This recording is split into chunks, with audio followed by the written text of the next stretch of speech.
sounds so much nicer than my way. Your ass off for enough time.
It's exciting. Where are you getting from?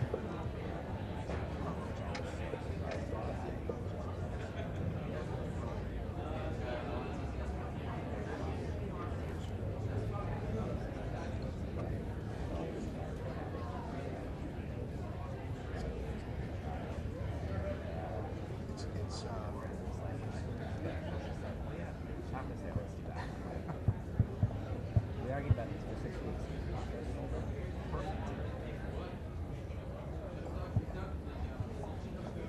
Yeah, I'm sure the Mexican venue would be a lot easier.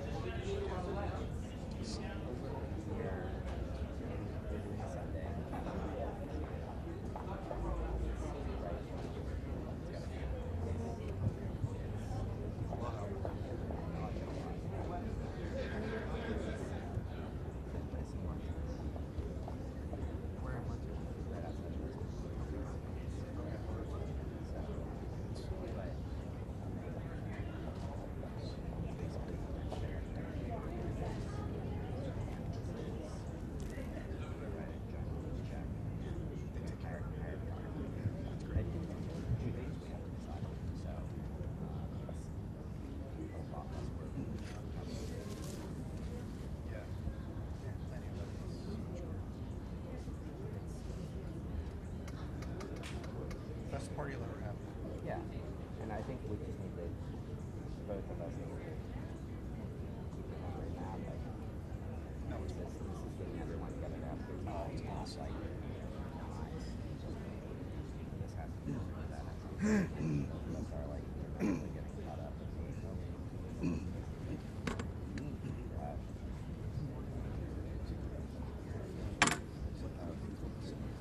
Yeah. I got married Chicago, church race. Okay. Yeah. But even with all that stuff, to be honest, it's just like the best. It'll be the best we've ever had. I got to talk to my dad last night.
This is the 2-minute warning. This is the 2-minute warning.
Good morning. Everybody, please have a seat.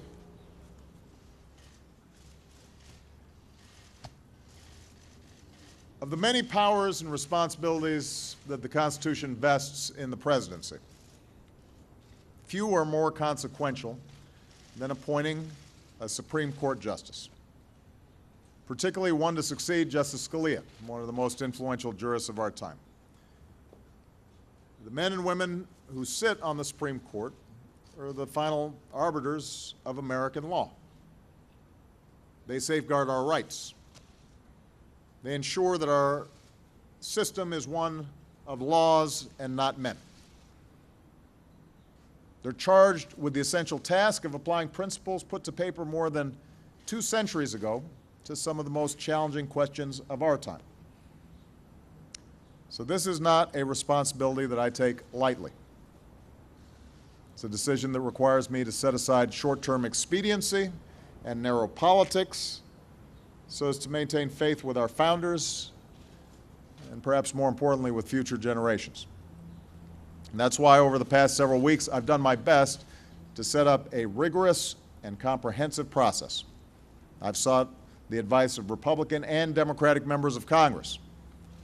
We've reached out to every member of the Senate Judiciary Committee, to constitutional scholars, to advocacy groups, to bar associations representing an array of interests and opinions from all across the spectrum. And today, after completing this exhaustive process, I've made my decision. I've selected a nominee who is widely recognized not only as one of America's sharpest legal minds, but someone who brings to his work a spirit of decency, modesty, integrity, even-handedness, and excellence. These qualities and his long commitment to public service have earned him the respect and admiration of leaders from both sides of the aisle. He will ultimately bring that same character to bear on the Supreme Court, an institution in which he is uniquely prepared to serve immediately. Today I am nominating Chief Judge Merrick Brian Garland to join the Supreme Court.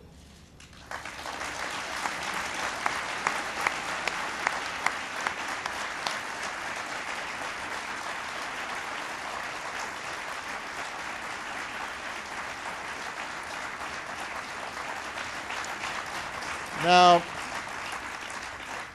in law enforcement circles and in the legal community at large, Judge Garland needs no introduction. But I'd like to take a minute to introduce Merrick to the American people whom he already so ably serves. He was born and raised in the land of Lincoln, in my hometown of Chicago, in my home state of Illinois. His mother volunteered in the community. His father ran a small business out of their home.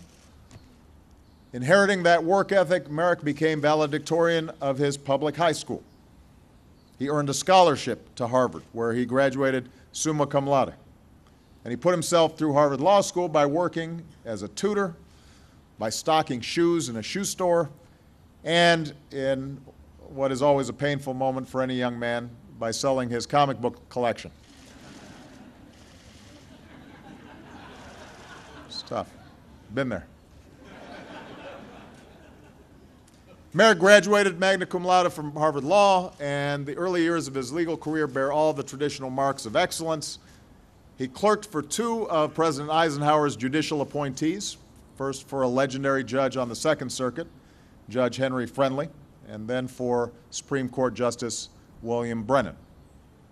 Following his clerkships, Merrick joined a highly regarded law firm with a practice focused on litigation and pro bono representation of disadvantaged Americans. Within 4 years, he earned a partnership, the dream of most lawyers. But in 1989, just months after that achievement, Merrick made a highly unusual career decision. He walked away from a comfortable and lucrative law practice to return to public service.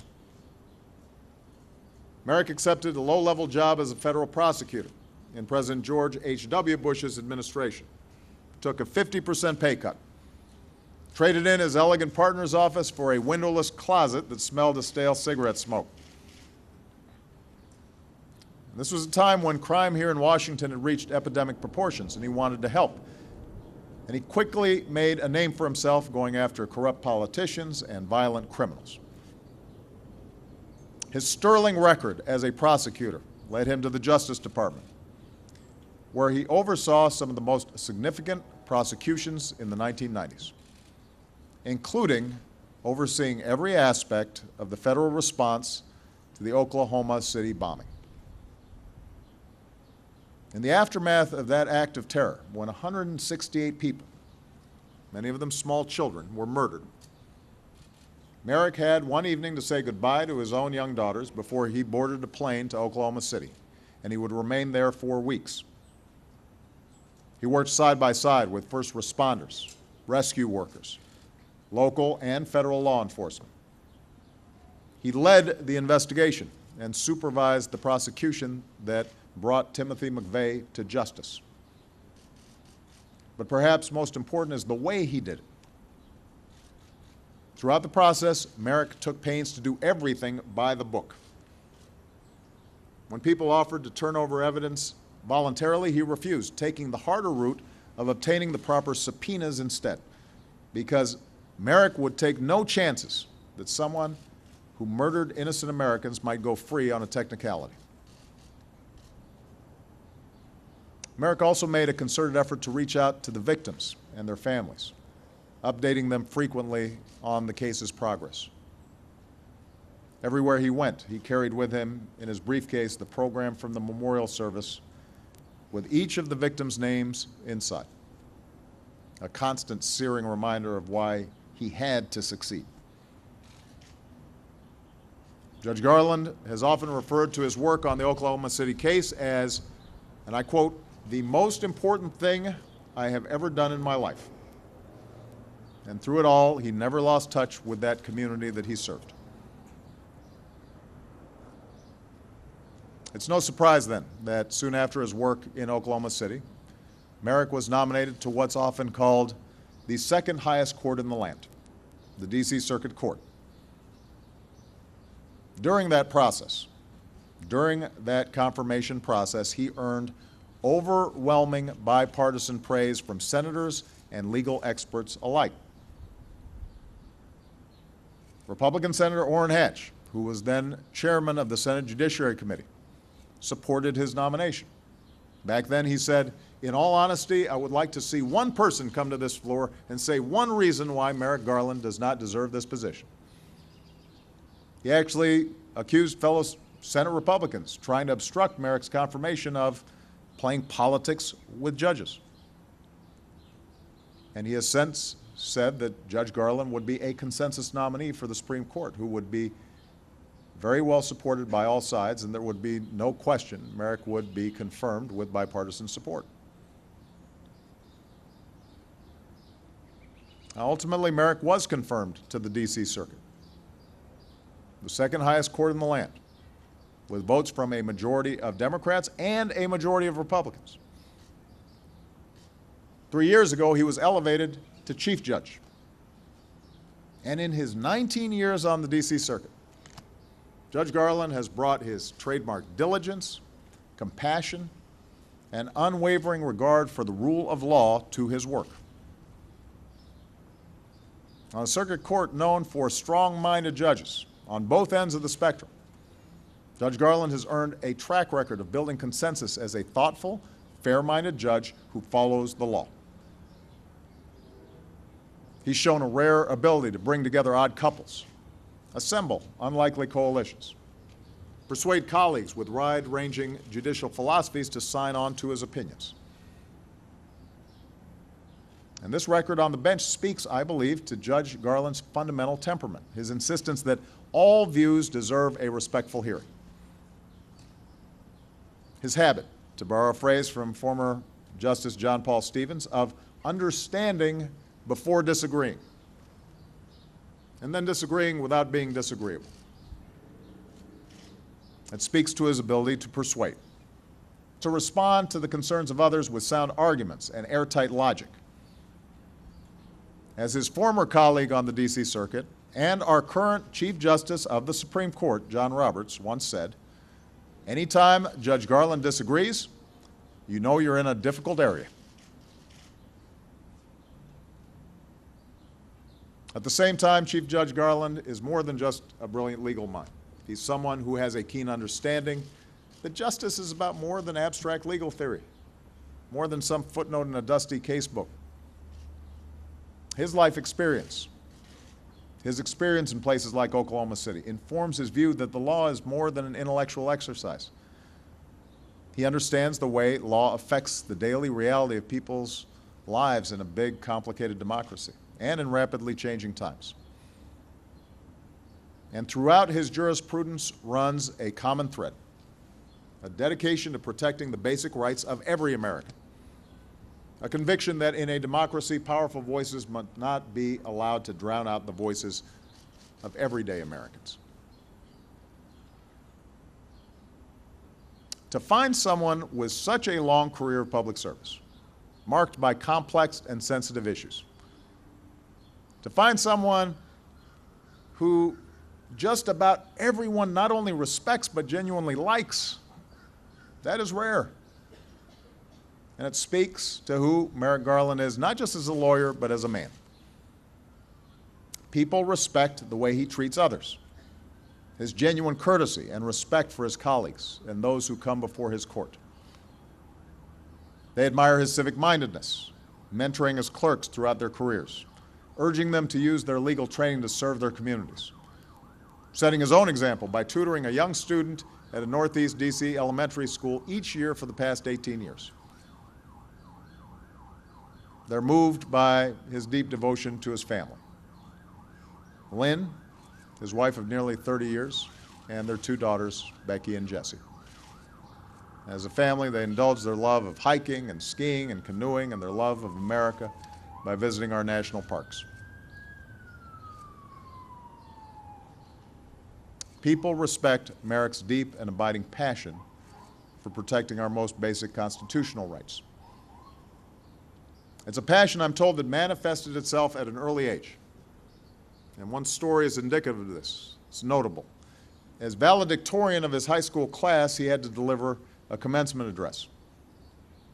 The other student speaker that day spoke first and unleashed a fiery critique of the Vietnam War. Fearing the controversy that might result, several parents decided to unplug the sound system, and the rest of the student's speech was muffled. And Merrick didn't necessarily agree with the tone of his classmates' remarks, nor his choice of topic for that day, but stirred by the sight of a fellow student's voice being silenced, he tossed aside his prepared remarks and delivered instead, on the spot, a passionate, impromptu defense of our First Amendment rights. It was the beginning of a lifelong career as a lawyer and a prosecutor and as a judge devoted to protecting the rights of others. And he has done that work with decency and humanity and common sense and a common touch. And I'm proud that he'll continue that work on our nation's highest court. I said I would take this process seriously, and I did. I chose a serious man and an exemplary judge, Merrick Garland. Over my 7 years as president, in all my conversations with senators from both parties, in which I asked their views on qualified Supreme Court nominees, and this includes the previous 2 seats that I had to fill, the one name that has come up repeatedly from Republicans and Democrats alike is Merrick Garland.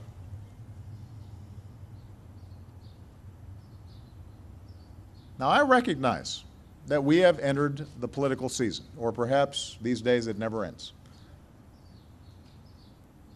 A political season that is even noisier and more volatile than usual.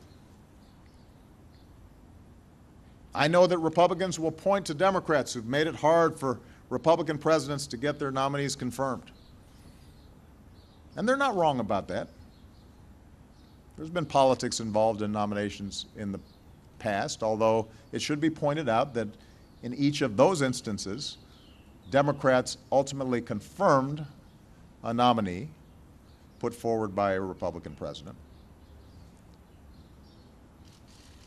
I also know that because of Justice Scalia's outsized role on the court and in American law, and the fact that Americans are closely divided on a number of issues before the court, it is tempting to make this confirmation process simply an extension of our divided politics, the squabbling that's going on in the news every day. But to go down that path would be wrong. It would be a betrayal of our best traditions and a betrayal of the vision of our founding documents. At a time when our politics are so polarized, at a time when norms and customs of political rhetoric and courtesy and comedy are so often treated like they're disposable, this is precisely the time when we should play it straight and treat the process of appointing a Supreme Court justice with the seriousness and care it deserves. Because our Supreme Court really is unique. It's supposed to be above politics. It has to be, and it should stay that way. To suggest that someone as qualified and respected as Merrick Garland doesn't even deserve a hearing, let alone an up or down vote, to join an institution as important as our Supreme Court, when 2/3 of Americans believe otherwise, that would be unprecedented. To suggest that someone who has served his country with honor and dignity, with a distinguished track record of delivering justice for the American people, might be treated, as one Republican leader stated, as a political piñata, that can't be right. Tomorrow, Judge Garland will travel to the Hill to begin meeting with senators one-on-one. I simply ask Republicans in the Senate to give him a fair hearing, and then an up or down vote. If you don't, then it will not only be an abdication of the Senate's constitutional duty, It will indicate a process for nominating and confirming judges that is beyond repair. It will mean everything is subject to the most partisan of politics. Everything. It will provoke an endless cycle of more tit for tat and make it increasingly possible for any president, Democrat or Republican, to carry out their constitutional function. The reputation of the Supreme Court will inevitably suffer. Faith in our justice system will inevitably suffer. And our democracy will ultimately suffer as well.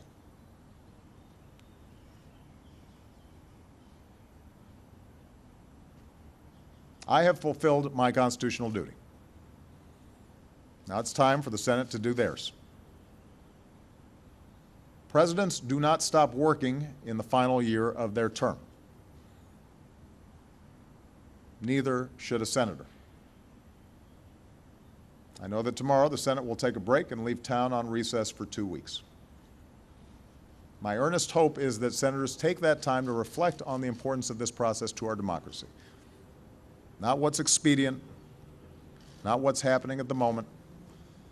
What does this mean for our institutions, for our common life? The stakes, the consequences, the seriousness of the job we all swore an oath to do. And when they return, I hope that they'll act in a bipartisan fashion. I hope they're fair. That's all. I hope they are fair, as they did when they confirmed Merrick Garland to the D.C. Circuit. I ask that they confirm Merrick Garland now to the Supreme Court so that he can take his seat in time to fully participate in its work for the American people this fall. He is the right man for the job. He deserves to be confirmed. I could not be prouder of the work that he has already done on behalf of the American people. He deserves our thanks, and he deserves a fair hearing. And with that, I'd like to invite Judge Garland to say a few words. Thank you.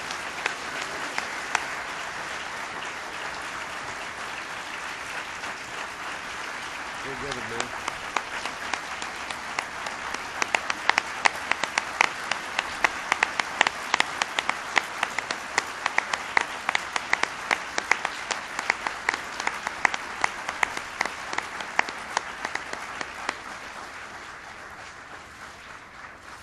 Thank you, Mr. President. This is the greatest honor of my life, other than Lynn agreeing to marry me 28 years ago. It's also the greatest gift I've ever received, except, and there's another caveat, the birth of our daughters, Jessie and Becky. As my parents taught me, by both words and deeds, a life of public service is as much a gift to the person who serves as it is to those he is serving. And for me, there could be no higher public service than serving as a member of the United States Supreme Court. My family deserves much of the credit for the path that led me here. My grandparents left the Pale of Settlement at the border of Western Russia and Eastern Europe in the early 1900s, fleeing anti-Semitism and hoping to make a better life for their children in America. They settled in the Midwest, eventually making their way to Chicago. There, my father, who ran the smallest of small businesses from a room in our basement, took me with him as he made the rounds to his customers, always impressing upon me the importance of hard work and fair dealing. There, my mother headed the local PTA and school board and directed a volunteer services agency, all the while instilling in my sisters and me the understanding that service to the community is a responsibility above all others. Even now, my sisters honor that example by serving the children of their communities. I know that my mother is watching this on television and crying her eyes out. So are my sisters, who have supported me in every step I have ever taken. I only wish that my father were here to see this today. I also wish that we hadn't taught my older daughter to be so adventurous that she would be hiking in the mountains out of cell service range when the president called. It was the sense of responsibility to serve the community, instilled by my parents, that led me to leave my law firm to become a line prosecutor in 1989. There, one of my first assignments was to assist in the prosecution of a violent gang that had come down to the district from New York, took over a public housing project, and terrorized the residents. The hardest job we faced was persuading mothers and grandmothers that if they testified, we would be able to keep them safe and convict the gang members. We succeeded only by convincing witnesses and victims that they could trust that the rule of law would prevail. Years later, when I went to Oklahoma City to investigate the bombing of the Federal Building, I saw up close the devastation that can happen when someone abandons the justice system as a way of resolving grievances and instead takes matters into his own hands. Once again, I saw the importance of assuring victims and families that the justice system could work. We promised that we would find the perpetrators, that we would bring them to justice, and that we would do it in a way that honored the Constitution. The people of Oklahoma City gave us their trust, and we did everything we could to live up to it. Trust that justice will be done in our courts without prejudice or partisanship is what, in a large part, distinguishes this country from others. People must be confident that a judge's decisions are determined by the law and only the law. For a judge to be worthy of such trust, he or she must be faithful to the Constitution and to the statutes passed by the Congress. He or she must put aside his personal views or preferences and follow the law, not make it. Fidelity to the Constitution and the law has been the cornerstone of my professional life, and it is the hallmark of the kind of judge I have tried to be for the past 18 years. If the Senate sees fit to confirm me to the position for which I have been nominated today, I promise to continue on that course. Mr. President, it's a great privilege to be nominated by a fellow Chicagoan. I am grateful beyond words for the honor you have bestowed upon me. Thank you. You're gonna do great. Thank you. Congratulations, man. Good job. Good job. Good.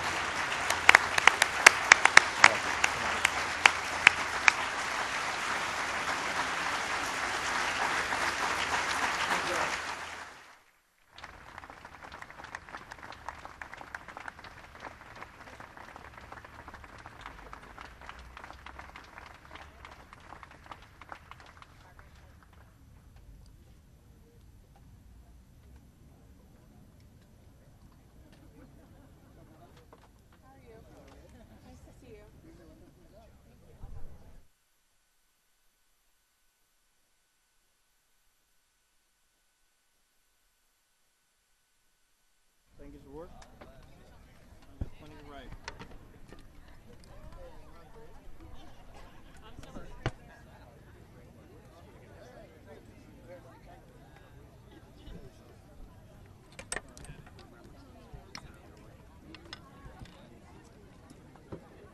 Thanks, brother.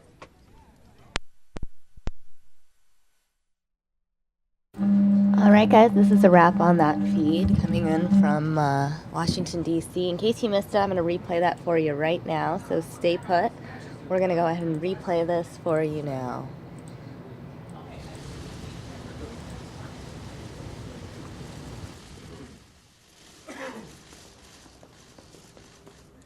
Good morning. Everybody, please have a seat.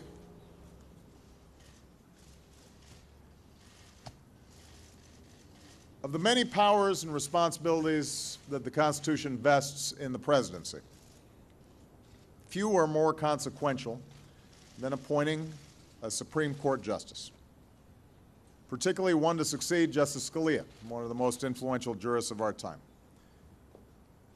The men and women who sit on the Supreme Court are the final arbiters of American law. They safeguard our rights. They ensure that our system is one of laws and not men. They're charged with the essential task of applying principles put to paper more than 2 centuries ago to some of the most challenging questions of our time.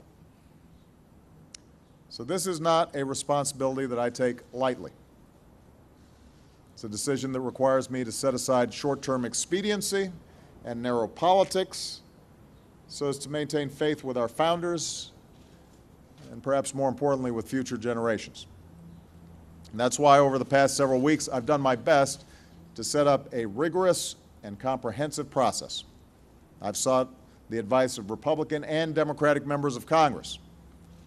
We've reached out to every member of the Senate Judiciary Committee, to constitutional scholars, to advocacy groups, to bar associations representing an array of interests and opinions from all across the spectrum. And today, after completing this exhaustive process, I've made my decision. I've selected a nominee who is widely recognized not only as one of America's sharpest legal minds, but someone who brings to his work a spirit of the men and women who sit on the Supreme Court are the final arbiters of American law. They safeguard our rights. They ensure that our system is one of laws and not men.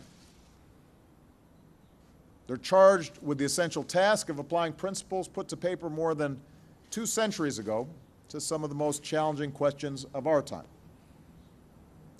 So this is not a responsibility that I take lightly. It's a decision that requires me to set aside short-term expediency and narrow politics so as to maintain faith with our founders and perhaps more importantly with future generations. And that's why over the past several weeks I've done my best to set up a rigorous and comprehensive process. I've sought the advice of Republican and Democratic members of Congress. We've reached out to every member of the Senate Judiciary Committee, to constitutional scholars, to advocacy groups, to bar associations representing an array of interests and opinions from all across the spectrum. And today, after completing this exhaustive process, I've made my decision. I've selected a nominee who is widely recognized not only as one of America's sharpest legal minds, but someone who brings to his work a spirit of decency, modesty, integrity, even-handedness, and excellence. These qualities and his long commitment to public service have earned him the respect and admiration of leaders from both sides of the aisle. He will ultimately bring that same character to bear on the Supreme Court, an institution in which he is uniquely prepared to serve immediately. Today I am nominating Chief Judge Merrick Brian Garland to join the Supreme Court.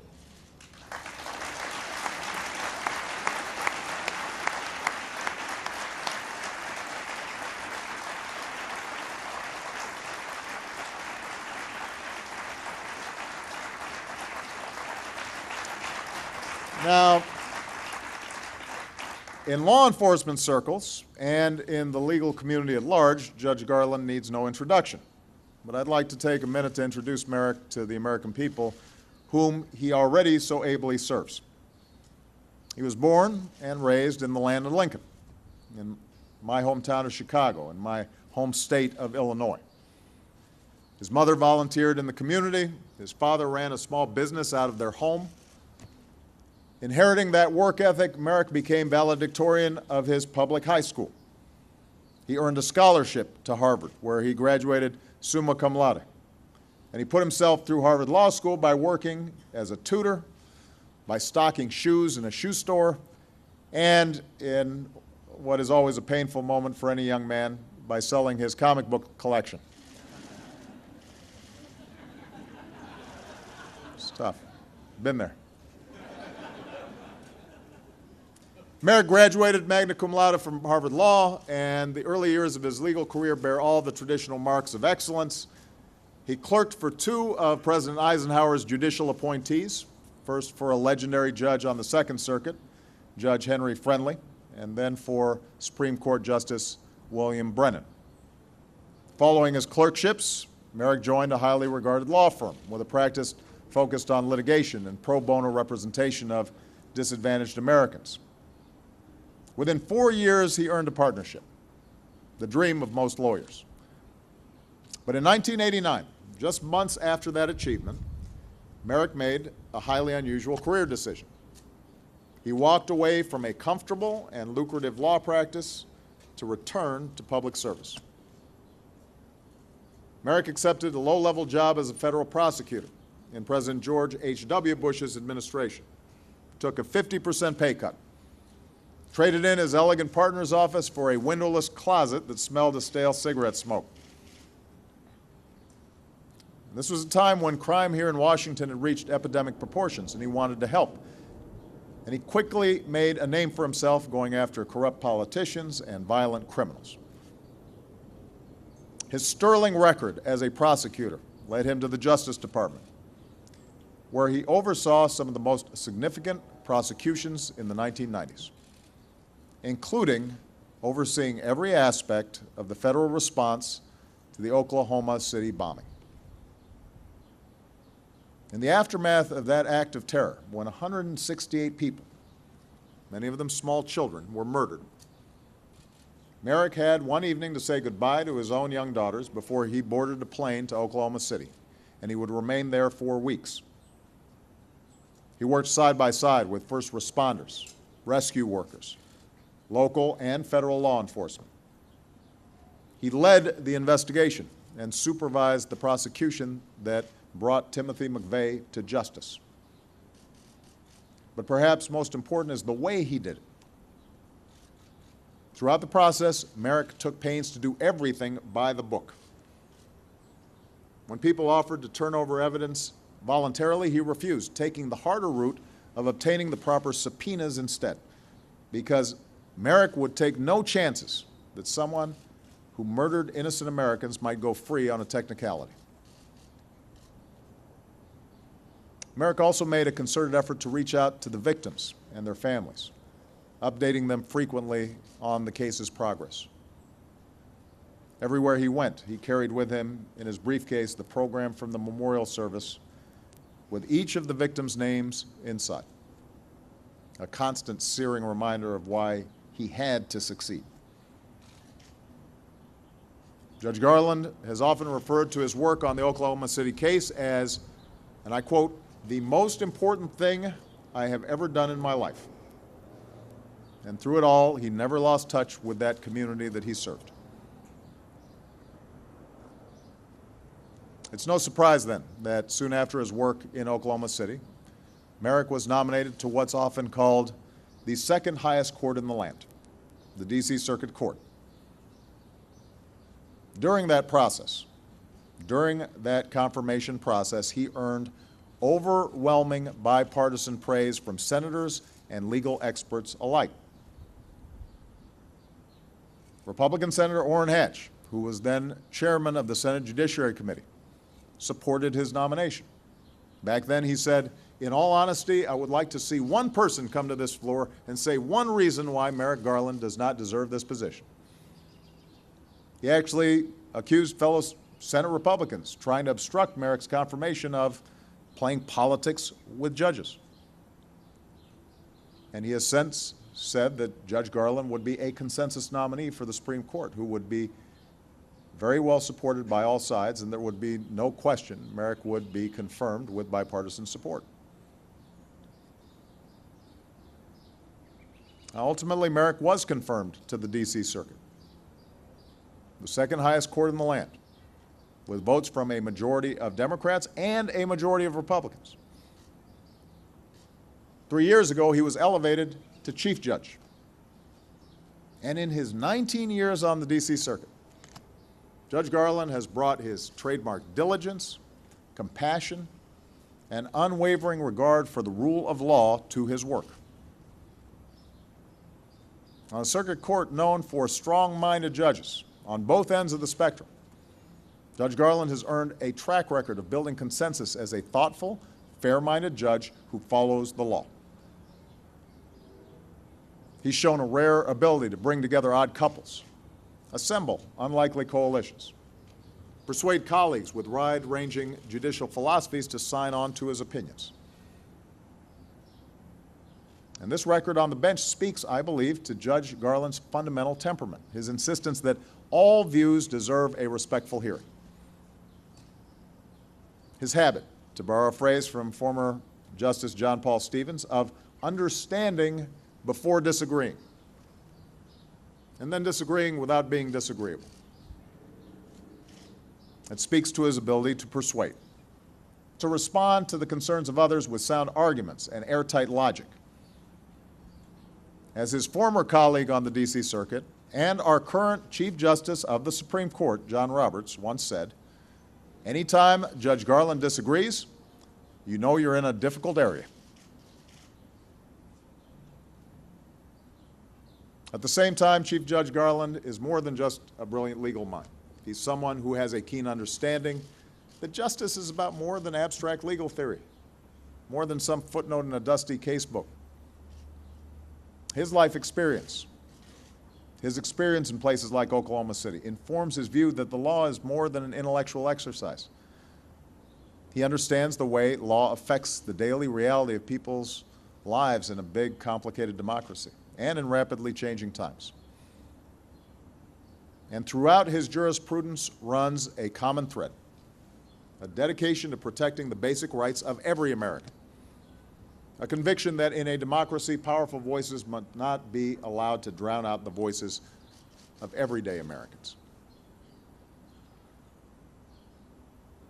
To find someone with such a long career of public service, marked by complex and sensitive issues, to find someone who just about everyone not only respects but genuinely likes, that is rare. And it speaks to who Merrick Garland is, not just as a lawyer, but as a man. People respect the way he treats others, his genuine courtesy and respect for his colleagues and those who come before his court. They admire his civic-mindedness, mentoring his clerks throughout their careers, urging them to use their legal training to serve their communities, setting his own example by tutoring a young student at a Northeast D.C. elementary school each year for the past 18 years. They're moved by his deep devotion to his family. Lynn, his wife of nearly 30 years, and their two daughters, Becky and Jessie. All right, guys, we're going to get back to this replay a little bit later on, but we're taking you to the Senate floor. Mitch McConnell is speaking about the president's nomination.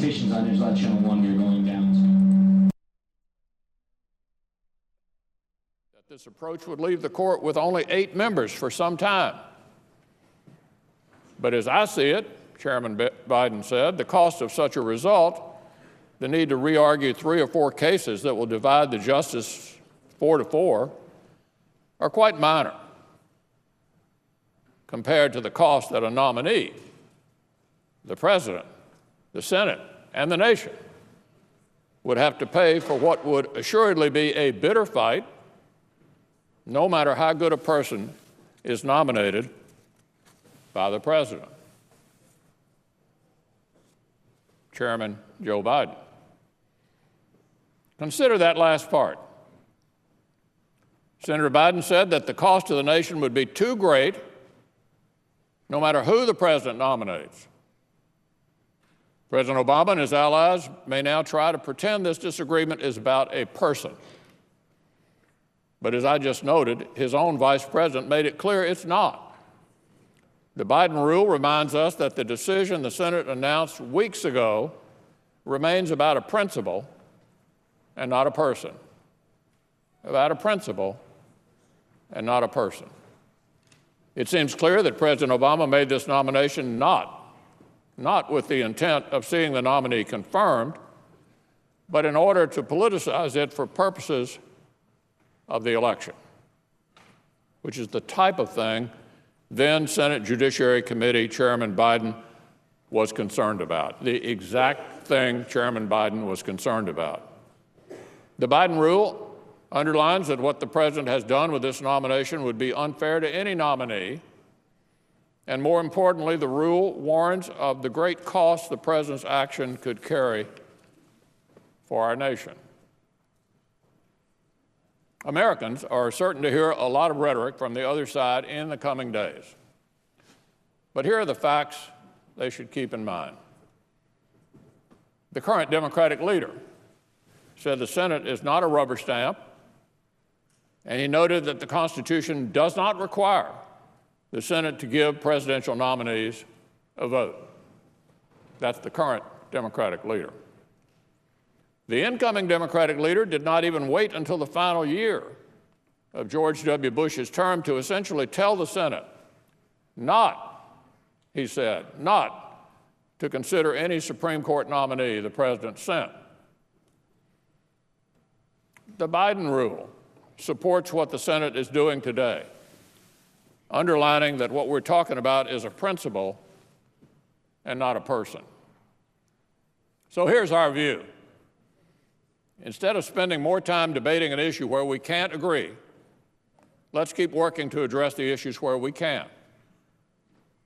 We just passed critical bipartisan legislation to help address the heroin and prescription opioid crisis in our country. Let's build on that success. Let's keep working together to get our economy moving again and make our country safer, rather than endlessly debating an issue where we don't agree. As we continue working on issues like these, the American people are perfectly capable of having their say on this issue. So let's give them a voice. Let's let the American people decide. The Senate will appropriately revisit the matter when it considers the qualifications of the nominee the next president nominates, whoever that might be.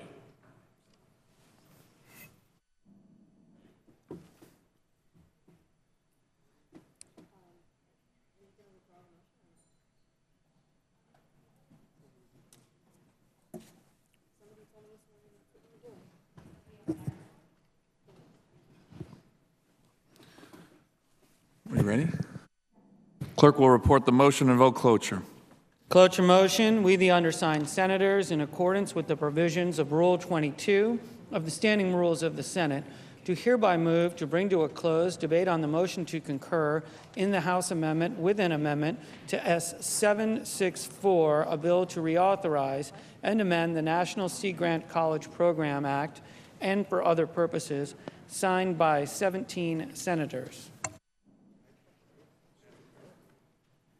By unanimous consent, the mandatory quorum call has been waived. The question is it the sense of the Senate that debate on the motion to concur in the House amendment to S-764 with amendment number 3450, offered by the Senator from Kentucky, Mr. McConnell, shall be brought to a close? The yeas and nays are mandatory under the rule. The clerk will call the roll. Mr. Alexander, Ms. Ayotte, Ms. Baldwin, Mr. Barrasso.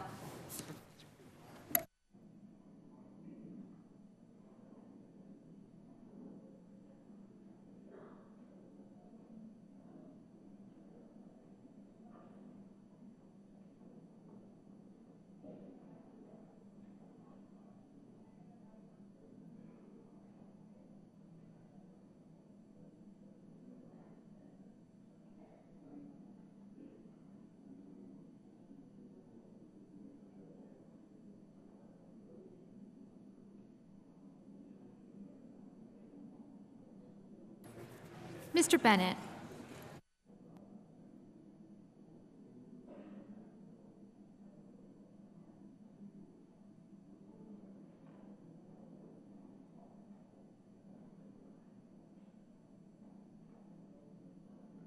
Mr. Blumenthal. Mr. Blunt.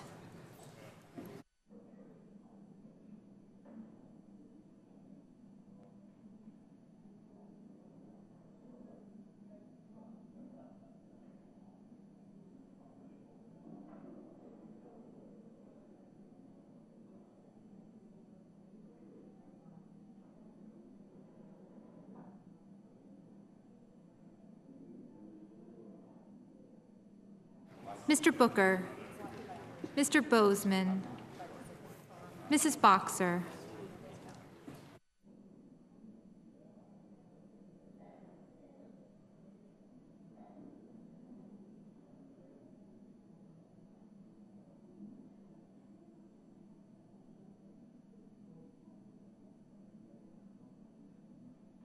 Mr. Brown, Mr. Burr, Ms. Cantwell, Mrs. Capito, Mr. Cardin,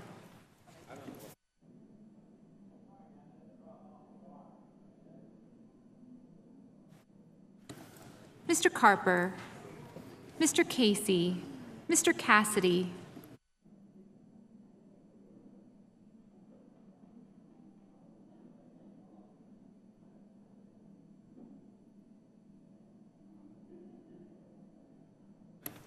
Mr. Coates, Mr. Cochran, Ms. Collins, Mr. Coons, Mr. Corker, Mr. Cornyn, Mr. Cotton, Mr. Crapo,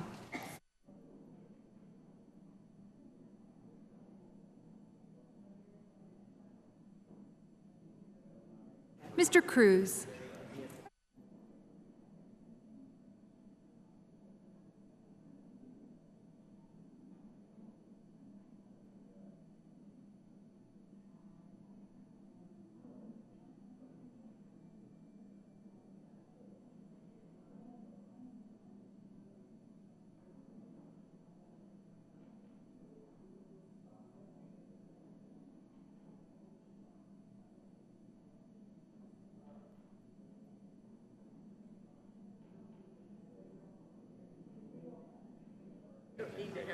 Mr. Daines, Mr. Donnelly, Mr. Durbin,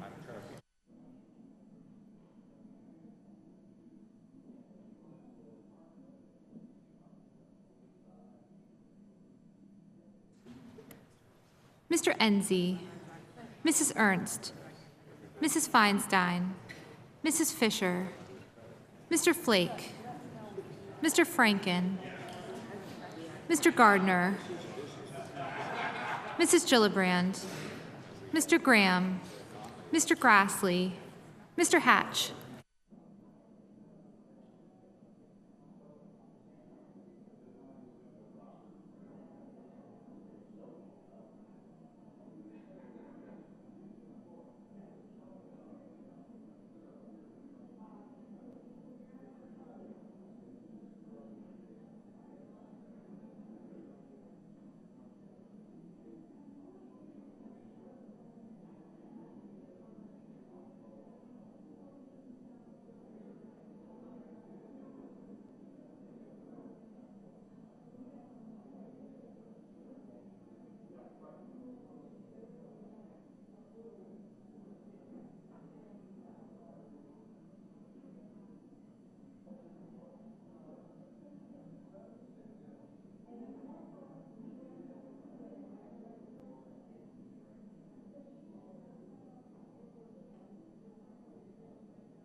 Mr. Heinrich, Ms. Heitkamp, Mr. Heller, Ms. Hirono,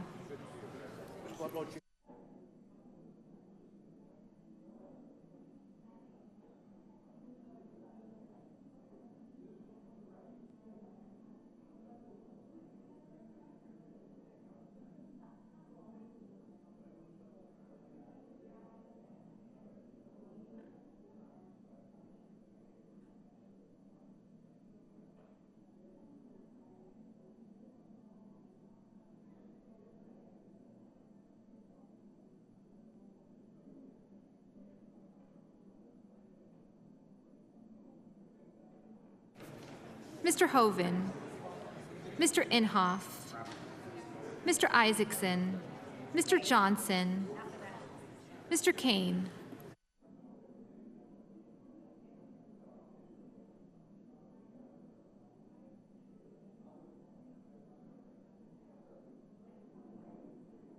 Mr. King. Mr. Kirk.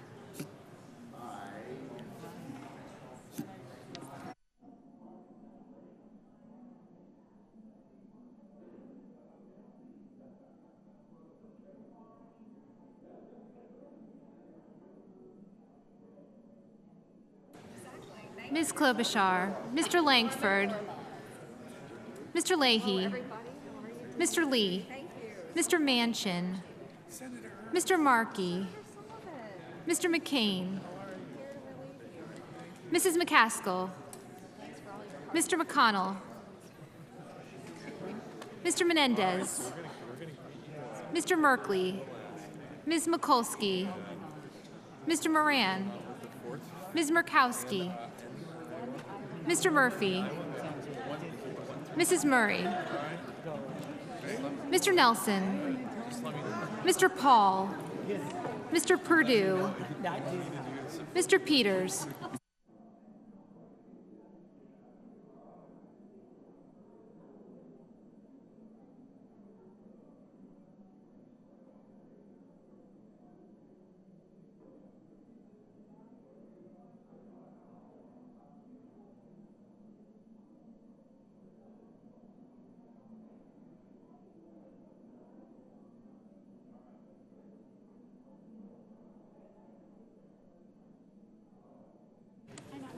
Mr. Portman, Mr. Reed of Rhode Island, Mr. Reed of Nevada, Mr. Risch, Mr. Roberts,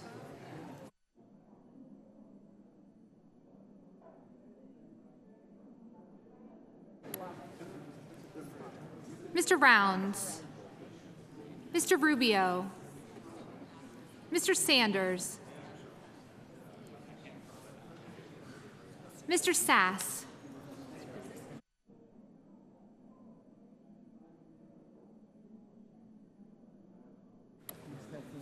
Mr. Schatz, Mr. Schumer,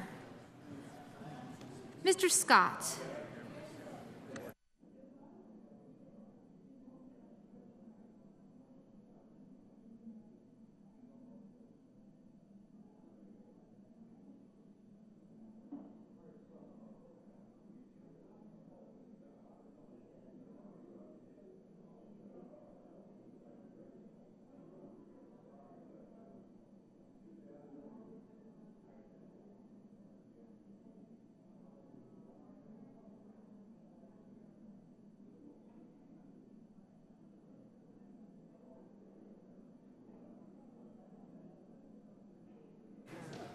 Mr. Sessions, Mrs. Shaheen, Mr. Shelby, Ms. Stabenow,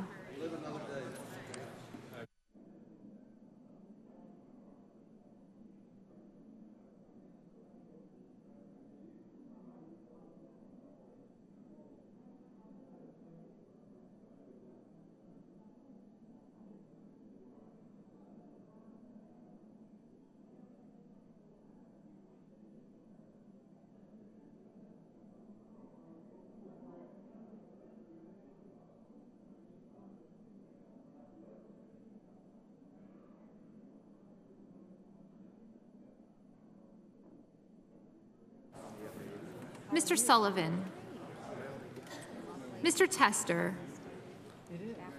Mr. Thune,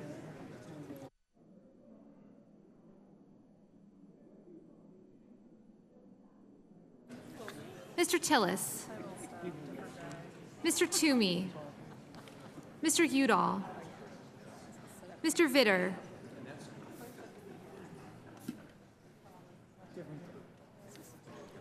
Mr. Warner, Ms. Warren, Mr. Whitehouse, Mr. Wicker, Mr. Wyden.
Senators voting in the affirmative: Ayotte, Barrasso, Blunt, Burr, Capito, Cassidy, Cochran, Corker, Cornyn, Cotton, Crapo, Donnelly, Ernst, Gardner, Grassley, Hatch, Heitkamp, Inhofe, Isaacson, Kirk, Langford, McConnell, Roberts, Thune, Vitter, and Wicker. Mr. Toomey, aye.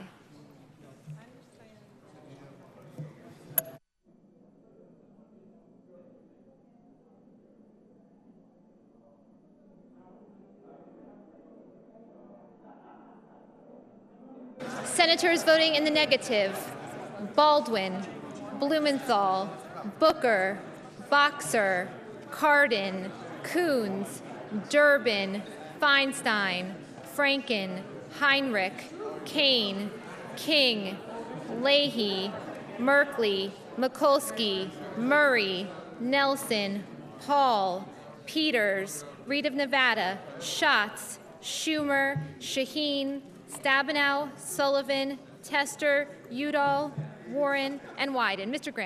Graham, aye. Mr. Shelby, aye. Mr. Scott, aye. Mr. Coates, aye. Mr. Brown, no.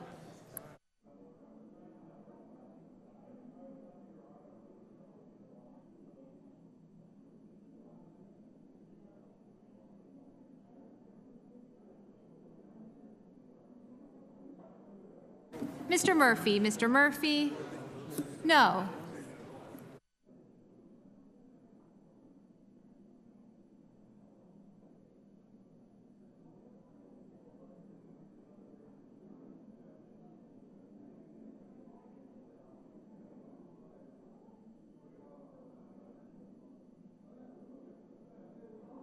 Mr. Reed of Rhode Island, no. Mr. Bennett, no. Ms. Collins, no.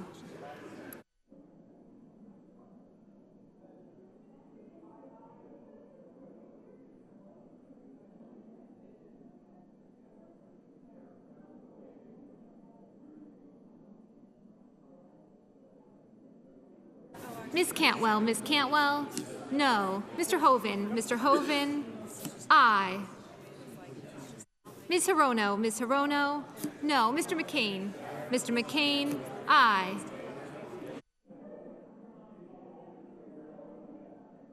Mr. Casey, no.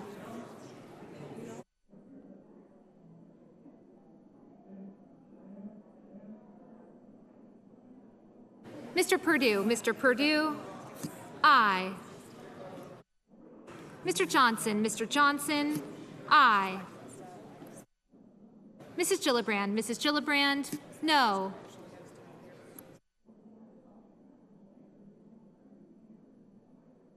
Mr. Flake, aye. Mr. Bozeman, aye. Mr. Enzi, aye.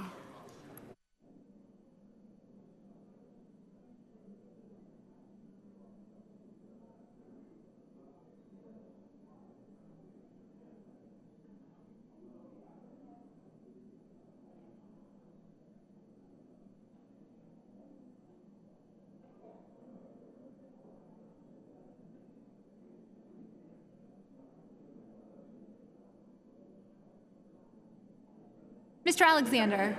Alexander, aye.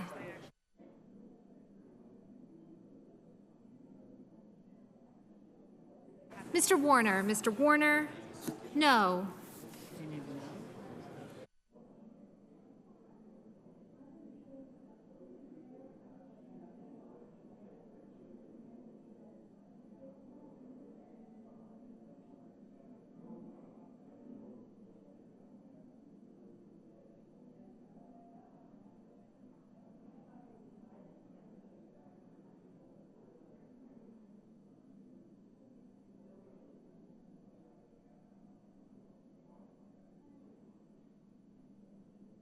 Mr. Markey, no.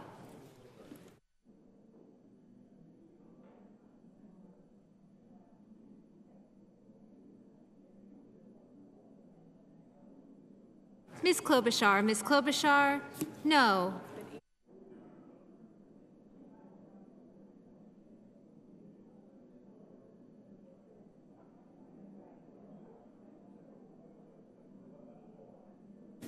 Mr.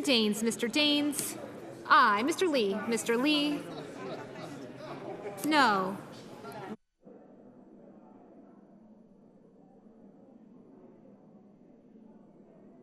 Mr. Rounds, aye.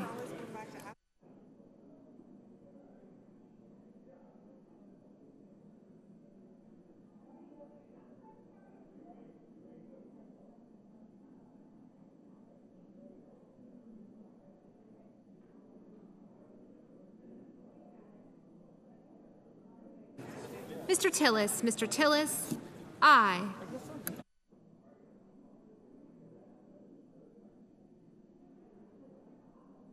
Mr. Manchin, no. Mr. Carper, aye.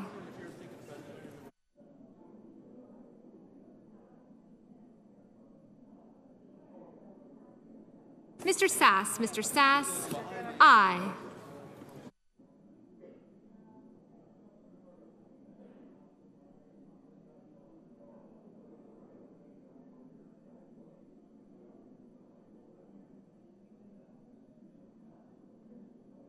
Mr. Menendez, no.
Mr.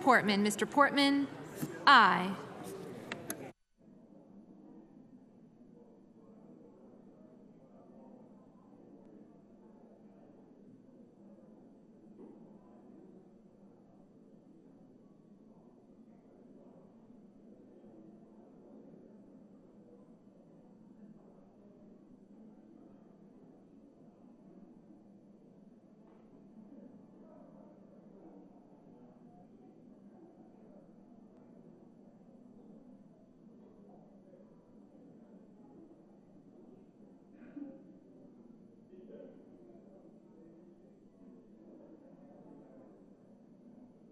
Mrs. Fisher, aye. Mr. Heller, no.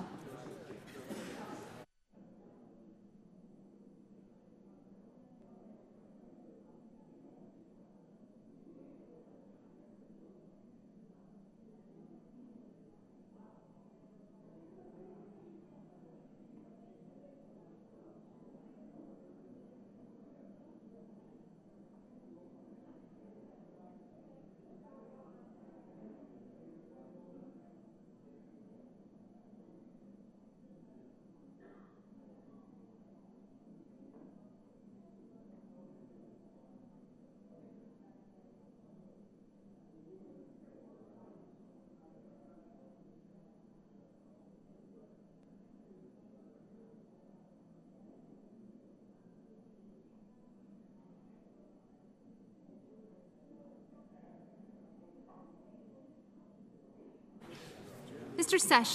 Sessions, aye.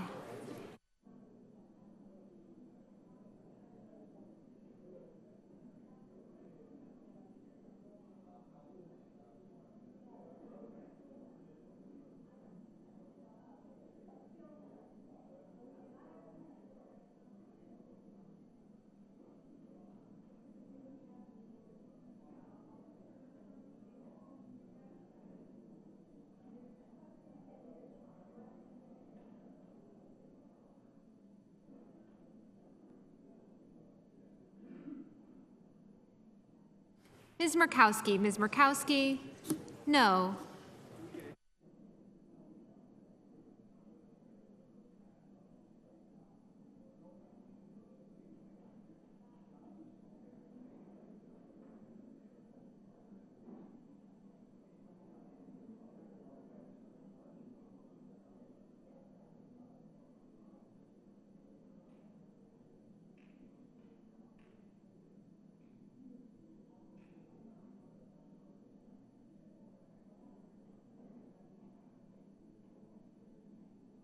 Mr. Risch, aye.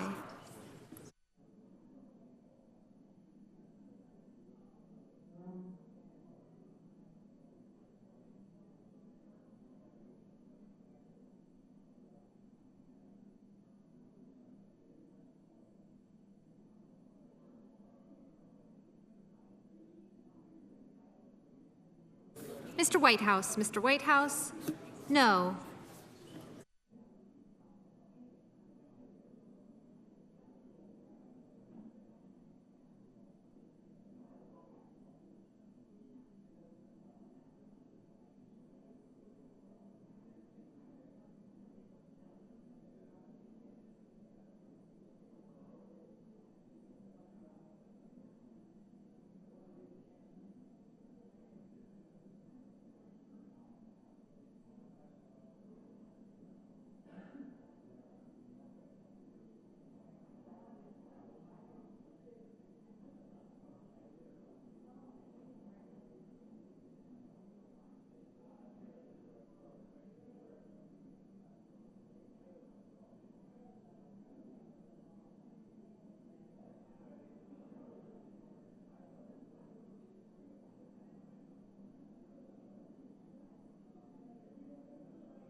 Mrs. McCaskill, no.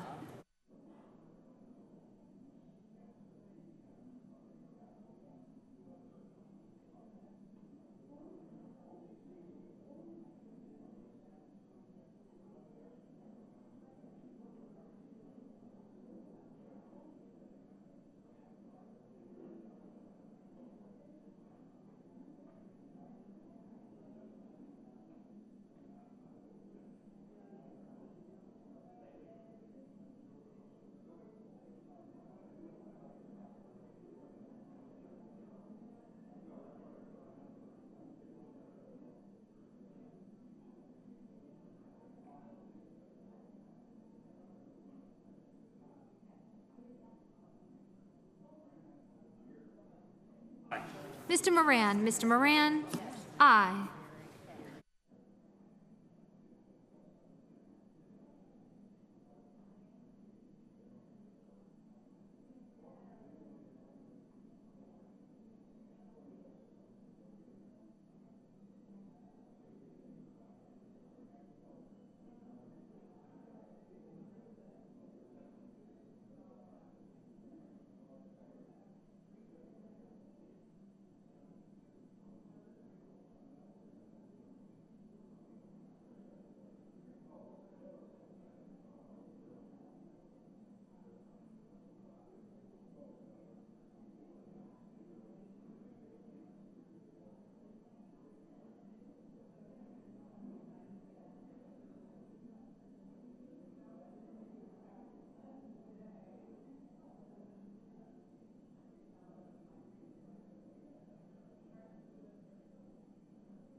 All right, guys, John Kasich holding a town hall rally. Thank you for coming. Staff, faculty, students, it's glad to have you here. To our guests, welcome to Villanova. We're very excited to have this event today with Governor Kasich of Ohio. Congratulations on your recent victory in Ohio.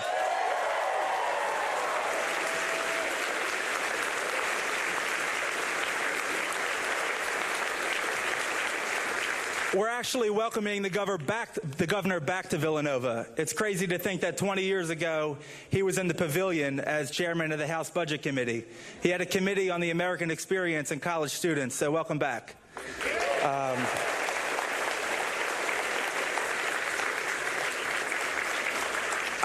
I'm sure if he went back to the pavilion, he'd take a look and say, wow, it looks the same. But we're glad to have you.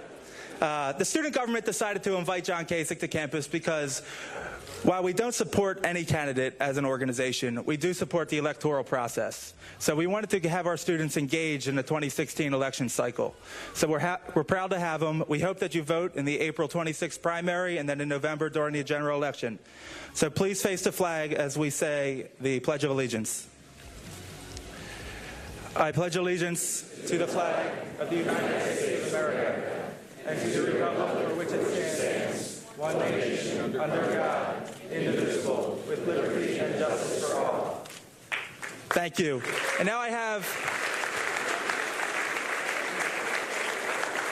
have the pleasure of introducing former Pennsylvania Senator Earl Baker. Thank you.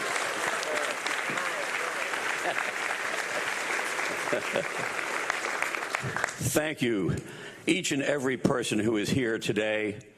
And thank you for the people who couldn't fit in but are watching us by remote. We appreciate your coming also. And you know, as Governor Kasich likes to say, God made each of us as a special person.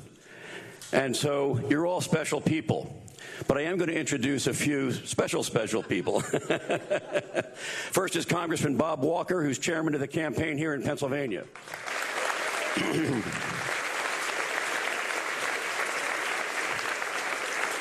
And you'll hear from him later on because I'm the introducer of the introducer. Earl, let me grab this 1 second. Before I want you to understand who this man is, Bob Walker.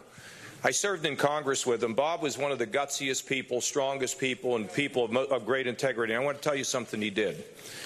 He was the reason why the United States of America put sanctions on South Africa and said that all people were created equal, and he drove it and he took great heat, and that shows you who he was.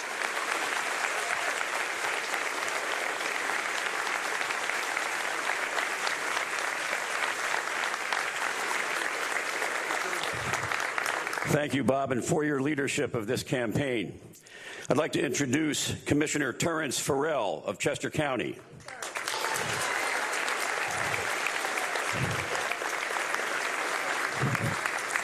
Councilman John McBlain from Delaware County.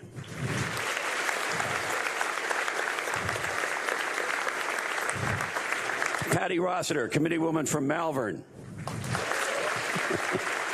And her committee man, Jim Becker. I'd like to introduce three very special people right now. They happen to be the Republican county chairman of the counties that all surround Villanova. First, Delaware County, Andy Riley.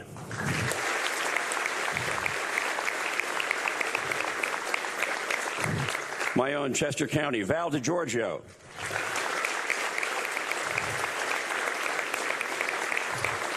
And did Bill Donnelly make it? From Montgomery County. Howard Cohen, member of the leadership team.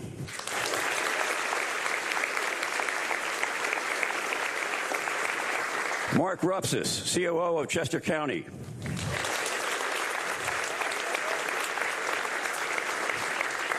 Glenn Eckhart, Controller of Lehigh County.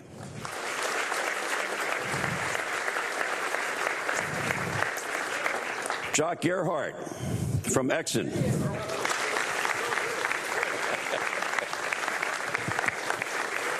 Thank you all for coming, and I have the special privilege of introducing Congressman Bob Walker.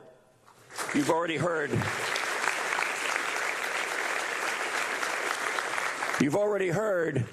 the things that he's done in Congress. He served loyally in Congress, served Lancaster and Chester County for many years, and did a wonderful job. And I can tell you, as a former county commissioner, we often turned to him for help, and he always gave it to us.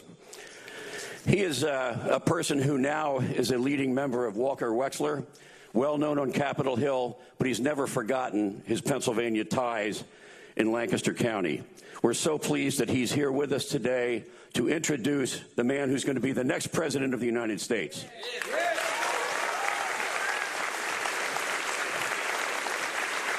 Well, thank you.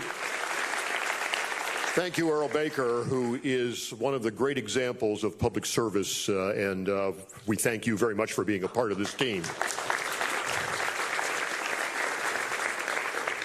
Last night starts a great crusade to restore and revive the American spirit.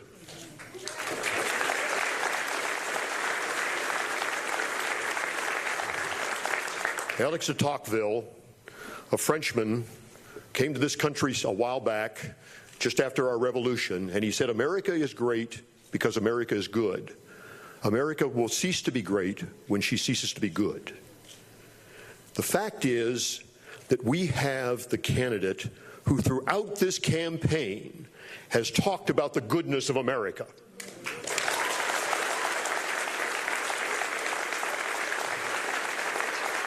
And talked about the kinds of inspirational leadership that can move us through the 21st century in a way that we can all be proud of. He's a man of character, he's a man of courage, but most of all, he's a man of vision. I am proud to tell you that he has been my friend for 30 years, and I am proud to introduce him to you today, the Governor of Ohio and the next President of the United States, John Kasich.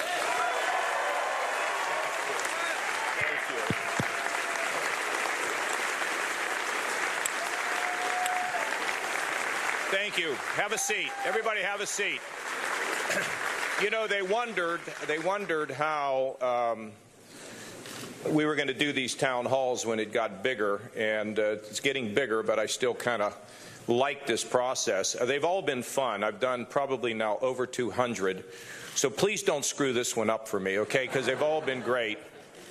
And I want to start with what Earl had to say, and well, no, I think I need to start by saying, you know, I have a feeling that when March Madness ends, Villanova may be the national champion. I want to just tell you that,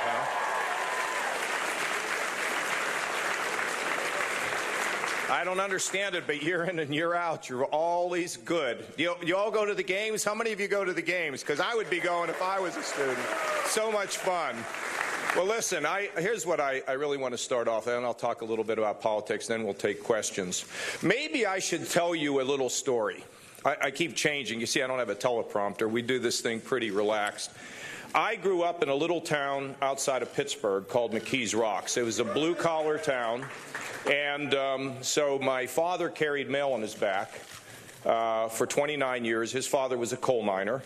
My mother's mother could barely speak English. My mother was the only one to get a high school diploma out of her family. And the town where I grew up, if the wind blew the wrong way, people found themselves out of work. And like, I knew nobody, okay? We didn't know anybody. We didn't get Steelers tickets. We had to sit in the right field bleachers to see the Pirates play. We were just like normal folks.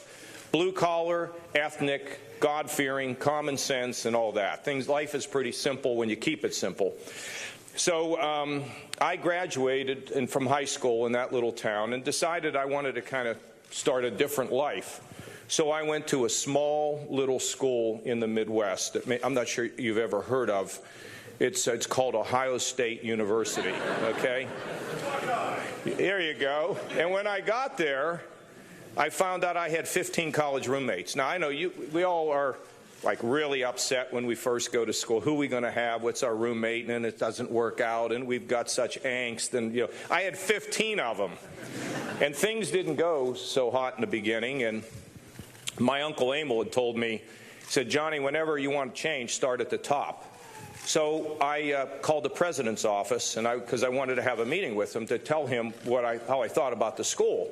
And they wouldn't let me in, but I kept badgering them until they let me in. So there's a good lesson number one. Knock on the door, and to knock it down if you have to.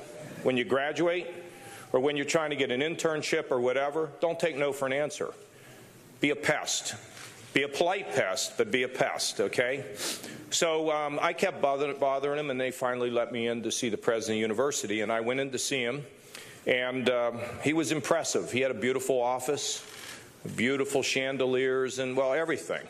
And I lodged my complaint, and I said, sir, you know, I've been in school about a month, and I'm undecided, but looking at this place, I mean, the furniture, the carpeting, the lighting, I mean, maybe this is the job for me because I'm undecided here at Ohio State. You know, what exactly do you do?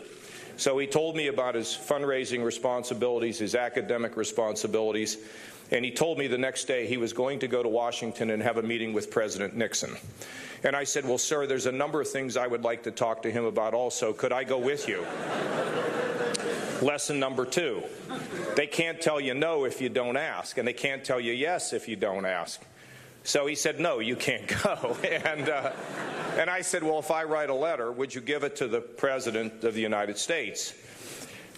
He said, I guess I could do that. So I went back to my dorm, and I wrote a letter to the President, basically inviting myself to the White House, and I signed it, sincerely, John Kasich, P.S., if you would like to discuss this further, just let me know. You know, I've got time. I could come see you. So a couple weeks later, I go down to my mailbox, and there's a letter from the White House, the office of the President.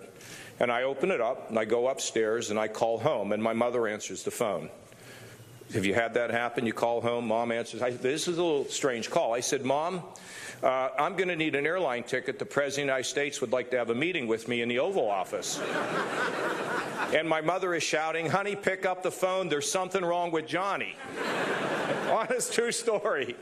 So my parents, you know, the mailman and the mailman's wife, and it's like, I'm gone like a month, right? I'm telling them I got to go to the White House. So anyway, they buy me this ticket after a long debate and discussion, and I fly down to Washington. I go through security, and I'm sitting right outside the Oval Office on a little bench. And a guy walks up to me and he says, young man, you're going to get 5 minutes alone with the President of the United States. What do you think? Is that pretty amazing, isn't it? I'll tell you what I'm thinking. New jacket, new shirt, new tie, new pants. I didn't come here for 5 lousy minutes, so I'm not coming out.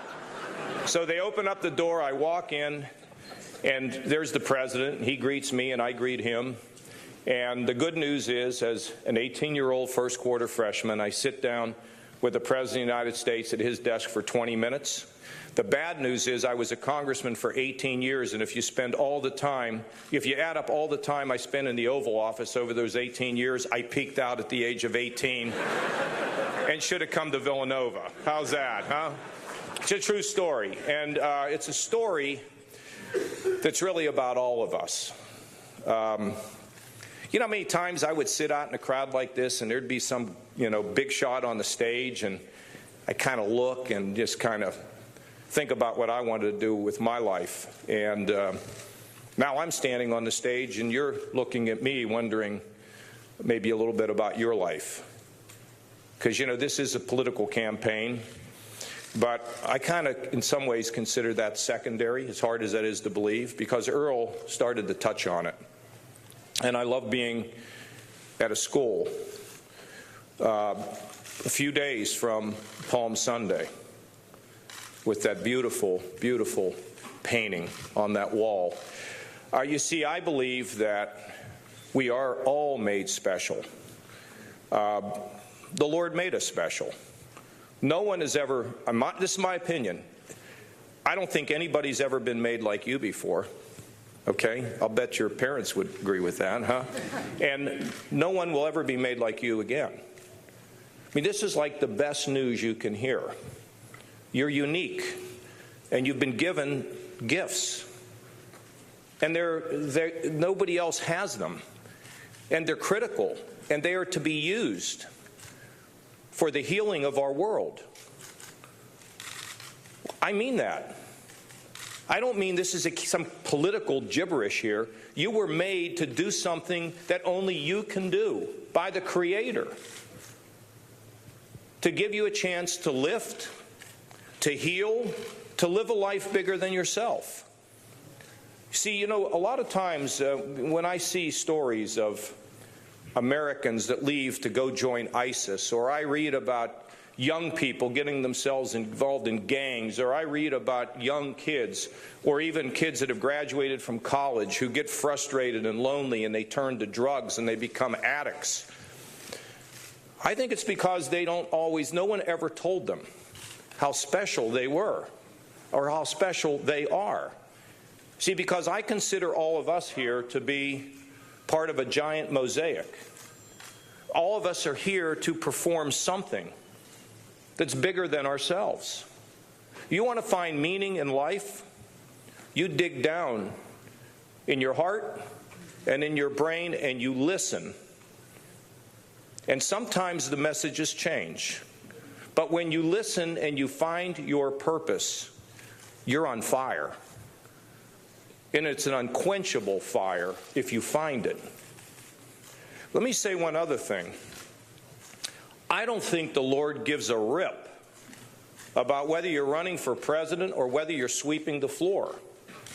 You know, I had this big rally in my hometown on Monday night, and I was kind of leaving the school, and I saw this man. I said, "What do you do here, sir?" He says, "Well, I'm the custodian." I said, "That's probably the most important job in the school." And he looked at me and I said, "Well, I can tell you why it's the most important job. Because kids will tell you things that they will never tell anybody else. Am I right?" He said, "You don't know the half of it." What a job. So I believe that if you are a teacher, you sacrifice a lot. Money to change lives. If you're a nurse, you know, you help families to get through the toughest situations. Here in this place, at Villanova, it's a lot of lonely kids, a lot of lonely students. Go out to have some pizza with them. Invite them to go to the basketball game. Does that mean you're changing the world when you do that? What do you think? Do you think no? I think yes. See, because it's all about our ability to do something bigger than ourselves for somebody else. That's what gets entered into the book of life, in my opinion. You know, if you know that, or if you hear that, and you reflect on it, and you believe it, well, you're going to have a great life. Because you're going to have confidence even in the darkest hours. Now, I'm running for president, so I've got to do a bunch of things. I got to figure out what we're going to do about all your student debt. I got to figure out how to ramp up this economy and, you know, get it going again so you can get a job. I've got to figure out what we're going to do to make sure that you believe you have a better chance of seeing a Social Security check than a UFO, okay? The federal government is just engaged in the war on drugs. They're way behind time. Of course, what's so surprising about a behemoth government, you know? I was reading yesterday that this would be a little odd for you, that even it sort of reminds me of what's happened. We went from the smaller Tyrannosaurus Rex to the big one. Did you read the story about this? The evolution of these dinosaurs? What we need to do with the federal government and all government is to take the big dinosaur and evolve it to the small one so we can get along better, get around better, and solve some problems. That's about it, transforming all of government, which is tired, old, worn out, frustrated, and unresponsive to all of us. I mean, I have to do that, and I'll get into all of that, okay? But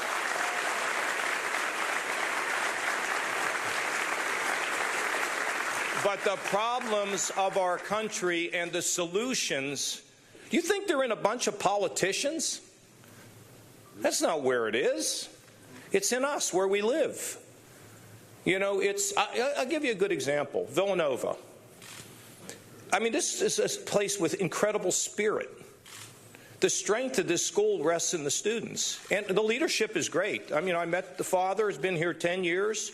He's providing great leadership up here. But if you don't follow and do your job, this school begins to collapse. The faculty doesn't do its job. The strength of our country rests in us. And it rests in our ability to believe that we, you and me, can change the world for the better. Now, I've been in politics. See, I was a 4-year state senator. I was 18 years in Congress, and I've been governor now for 6 years, so that's like a really long time, okay? Do you realize I'm as idealistic today as I was when I sat in the chair as a student at Ohio State? I believe more in this than ever.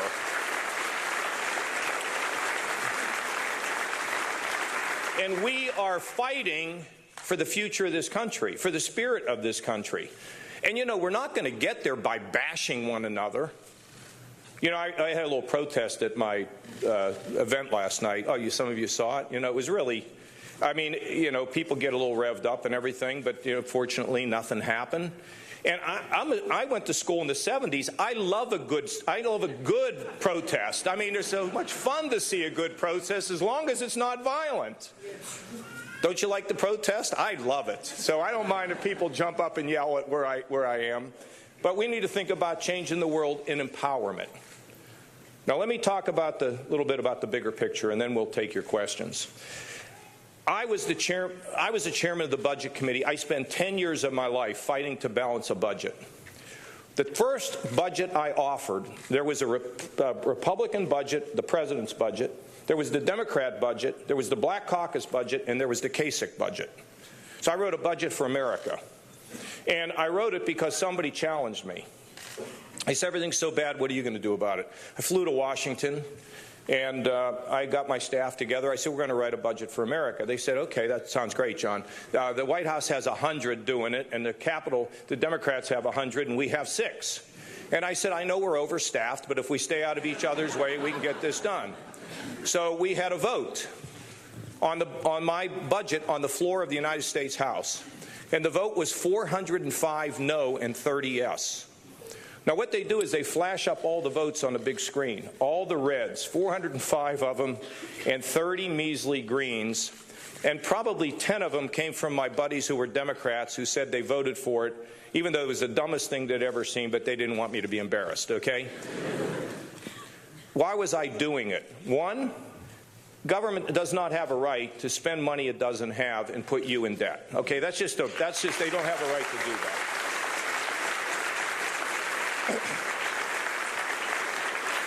I mean, there's probably times when we have to be in the hole, when there are circumstances, but by and large, we shouldn't be in the hole. You know why we're in the hole? Do you know why they don't balance a budget? Do you know why do you think that? Who can answer that? Who can tell me why they don't balance a budget? Is there nobody in here that can tell me that? What, are we kidding? They spend more than they take. Yeah, but why? Why do they spend more than they take in? Not their money. Because it's not their money, and because what they're trying to do is to just make everybody in this room happy. That's what it's about. It's an unwillingness to solve problems because they're worried about re-election. Now, I have to tell you, when you graduate and you get a job, you're not likely on a Monday morning to walk in and tell the boss that the boss is wrong. Okay? Politicians have to tell the boss they're wrong at times. Because if they don't tell them they're wrong, then things go. We got $19 trillion in debt right now. We spend $225 billion paying interest on the debt. Interest on the debt. Think if you took $100 billion of it.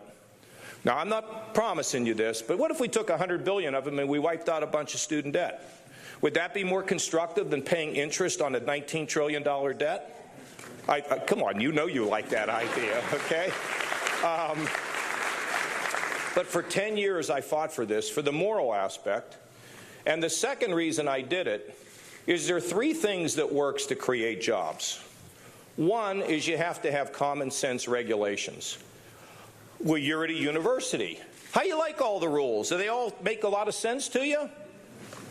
When you are there any young people here who are starting businesses? Are you starting one back there? What is it?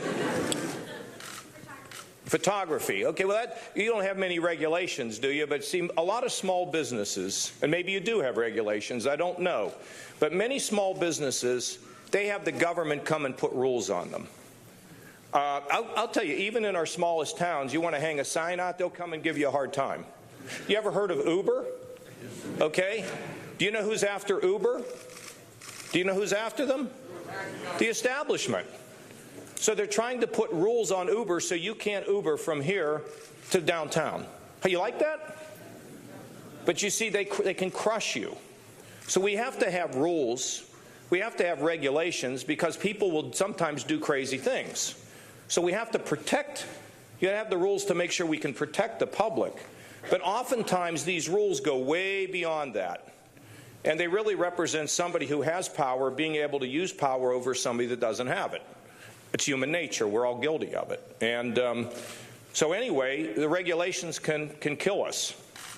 And what they really kill is small business. See, if you put rules in, and I'll give you a perfect example. You know, we had this Wall Street thing, and I can talk about that till the cows come home. But there were a lot of things that didn't go right, obviously. So they put all these rules on these big banks. Big banks can take the rules. You know who can't? The small bank. So the small banks are disappearing and the big banks are getting bigger. Great idea, isn't it? And when you get out of school, and if you ever decide you want to start a business or you want to buy a home, you know who's going to be likely to give you it? The person in your community. Not some big god-darn institution that's headquartered in New York, or it's not even in America. So we got to be careful about how we put regulations in, and I have a plan to take care of that. Number two, you have to always cut taxes, because taxes give a signal to the job creators that things are safe.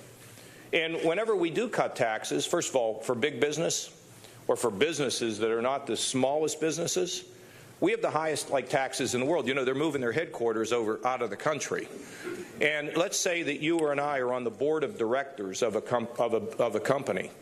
And the CEO comes in and says, by the way, we can reduce our taxes by 3/4 if we just move our headquarters out of the country. What do you think you'd tell them? You got shareholders. So we are now providing disincentives for businesses to keep their headquarters here. And then there's another thing. When they're overseas and they make a profit, they pay taxes. When their money comes home, we tax them again. So guess what they do? They leave their profits in Europe. So they invest there, and then you don't have a job. Great, isn't it? So we need to fix that. And on individuals, we always want the taxes to come lower, because the lower the prices are, the more we have in our pockets, the more powerful we are. And so it is always important to cut taxes. And then finally, you got to have a fiscal plan to balance the budget. And let me tell you, when we talk about balancing budgets, everybody thinks about it's like a trip to the dentist to get a root canal. Let me see here. There you go. Yeah, right here. See this? When my girls are 16, when they were 10 or 11, we were in Florida. And I'm not sure any of you young people will get this, but they said to me, "What's that box over there, Dad?" And I'm like looking. Oh, I said, "I know what that is. That's where Superman changed his clothes." Any of you know what I'm talking about?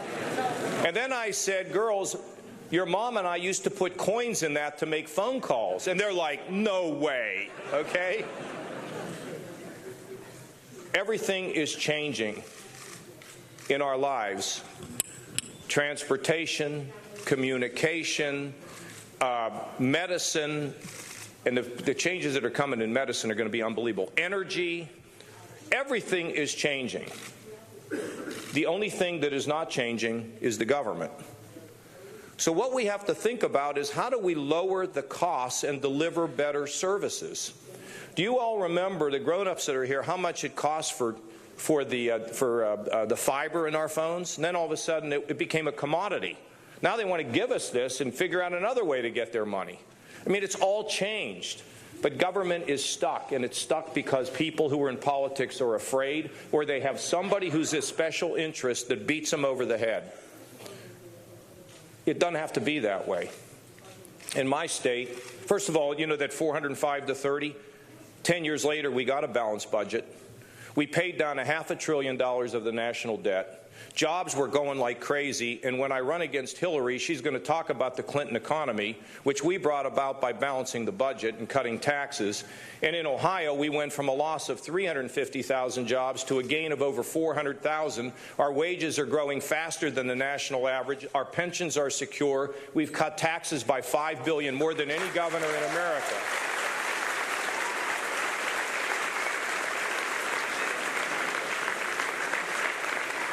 Right. I get more smartphones that way. Anyway, so, and then the final thing that I want to tell you, because when things start growing, we have to make sure that we don't leave anybody behind. And then we're going to go to questions here in a second. I do not believe it is moral in America for the mentally ill to be sleeping under a bridge or living in a prison, okay?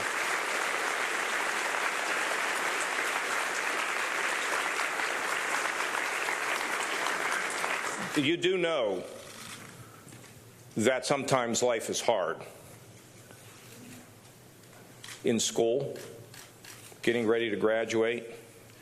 My God, all the big talk I've had all these years, and now I have to produce.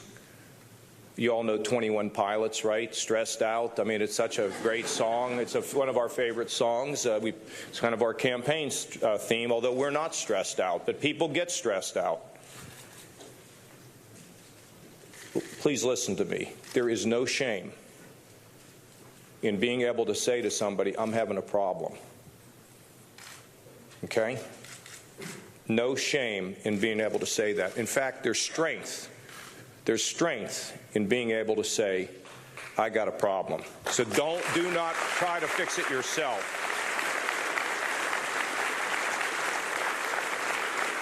Secondly, I just read today the federal guidelines, and we've been putting federal guidelines along prescription drugs all along. But they're now recommending that you do not give people a dose that lasts for 7 days. Remember that whole thing about a purpose? Don't obscure it by becoming a drug addict. You're not bigger than the drugs. The drugs are bigger than you. You can't beat them. Well, anyway, we do tend to those who become drug addicts. And in our prisons, normally they go into prison, they come out, they meet the drug dealer, they're back in prison. We have an 80% success rate by treating the drug addicts in prison, releasing them into the community and getting them on their feet and saving a life. I think that's really important.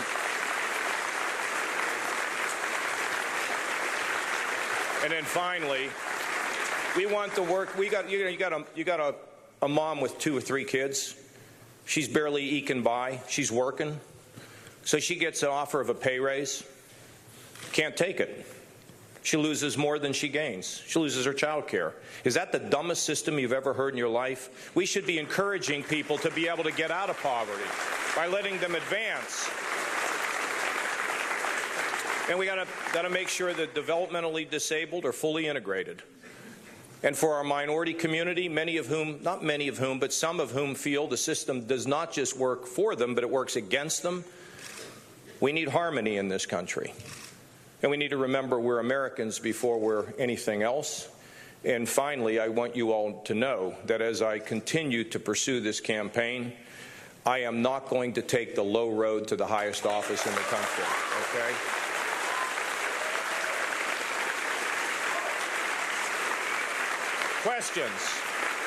Questions. You know, I never like to take the first question of the hand that goes up. Have you been thinking about this all night long? Yes, sir. Okay, what time did you get here? Got here a couple hours ago. This makes me very nervous. Okay, give him the microphone. Governor, last night Marco Rubio ended his campaign, so I'm shopping for a new candidate to support that's not named Donald Trump.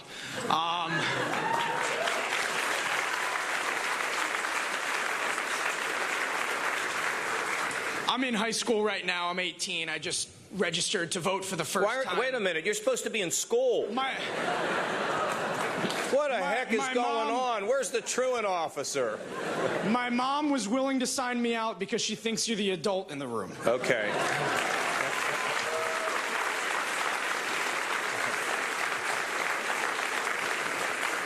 So I'm a young Republican, and like many young Republicans who are now entering into the party, I'm very fiscally conservative, however, more moderate on certain social issues and other topics that are coming up.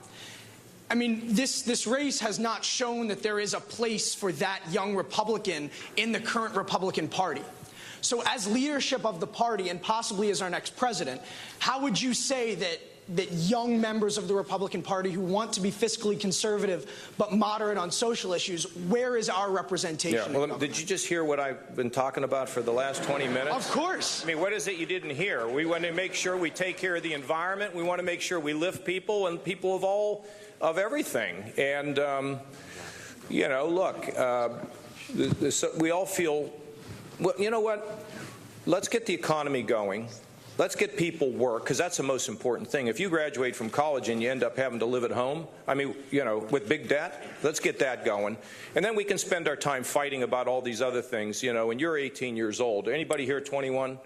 Okay, we can fight about that over a beer, okay? Can we just do that? And let's get the economy going, and let's not divide ourselves. You know, I've had, you know, I understand young people and their views about gay marriage, okay? They've asked me. I will be the only Republican in American history to have brought this subject up on the stage, okay? And people say, no, they want to know, you know, how do you feel about it? It's been in 2 debates. I said, you know, if you're a cupcake maker and somebody's gay comes in, sell them a cupcake, okay? I mean, just sell them a cupcake, all right? Now, so now you're a photographer and people want you to take a picture in the gay wedding. You say, you know, I'm not for that. I don't want to take a picture, okay? For me, find another photographer. You don't have to go into court. I mean, you don't have to sue somebody all the time, because people do have a right to their strong feelings. And look, I think since the Supreme Court ruling, I think things have been pretty calm. And we can't take 2 or 3 things that we read in a newspaper. Oh, and by the way, you know they only put these things in there to give us education. It has nothing to do with eyeballs, by the way, or ratings. It's all serious information.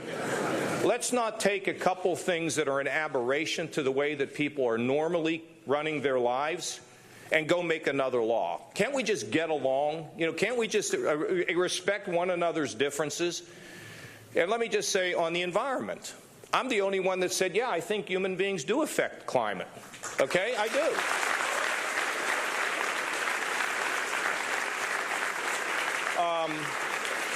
That one's gone over real great for me and the Republican Party, but I got to tell you something. Listen to what I'm going to say now. I have a right to shape what it means to be a conservative and what the Republican Party is all about. I don't have to take orders from anybody else, okay? One last thing would come to you.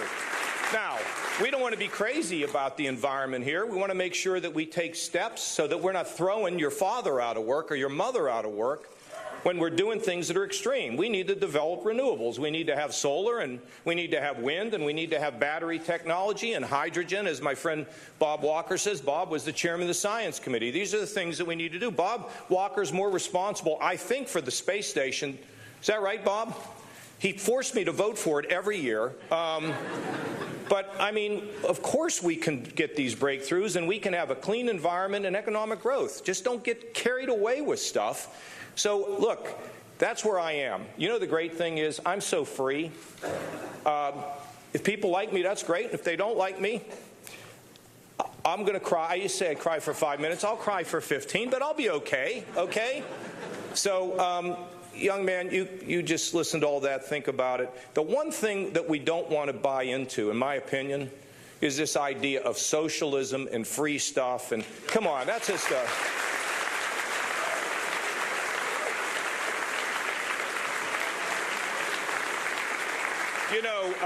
you know that Bernie's biggest supporters are the you do know they're the owners of Ben & Jerry's, right? Do you all know that? Yes. And by the way, they live in Vermont. I was in Vermont. I got lost, and I stopped. There was this guy on the corner. I said, sir, have you lived here your whole life? He said, not yet. Anyway, I think we should try this free stuff for 1 year. Ben & Jerry's free for 1 whole year. Okay? What do you think? All right, right here. And Governor, I can see that young gentleman sitting in your office in a year. We'll see. I'm sure you know the press now labels you, even Fox News labels you, the last establishment candidate. That infuriates me because I know your record. How do you feel about that label? Well, if they're saying it because they're being complimentary, I like it. If it's not, then I don't. See, here's the thing. Growing up in this little town is such a great question. I hope I can say this right. With that mom and dad in that town where if the wind blew the wrong way, people found themselves out of work. The only person that gives me orders is my wife, okay? She's the only one that tells me what to do. And let me tell you that my job is to look at a problem and fix it. So, what do you think the establishment thought when there was a President Bush budget, a Democrat budget, a Black Caucus budget, and a Kasich budget? What do you think they thought about that? Think they liked it? What do you think they thought when I found, I don't know if you know about this, well, I'll tell you about the big one. We had this thing called the B-2 bomber. The Pentagon, the Republicans wanted to build 132 of them. You know what its job was? Its initial job was to fly inside the Soviet Union in the middle of a nuclear war and drop more nuclear weapons. And I'm like, well, how many nuclear weapons do you have to have dropped to ruin your day, you know? So I tried to put a limit on it. I wanted to build 13. The Pentagon wanted 132. The entire defense industry was involved in this program. And they spread it all over the country. They put the windshield wipers in Pennsylvania. They put the tires over in Utah. They put the tail section out in California. Now, we ended up, after a long fight, I didn't win. I wanted 13, they wanted 132, and we had to give them 20. Now, let me ask you a question. How much do you think the establishment liked what I was doing when I did that?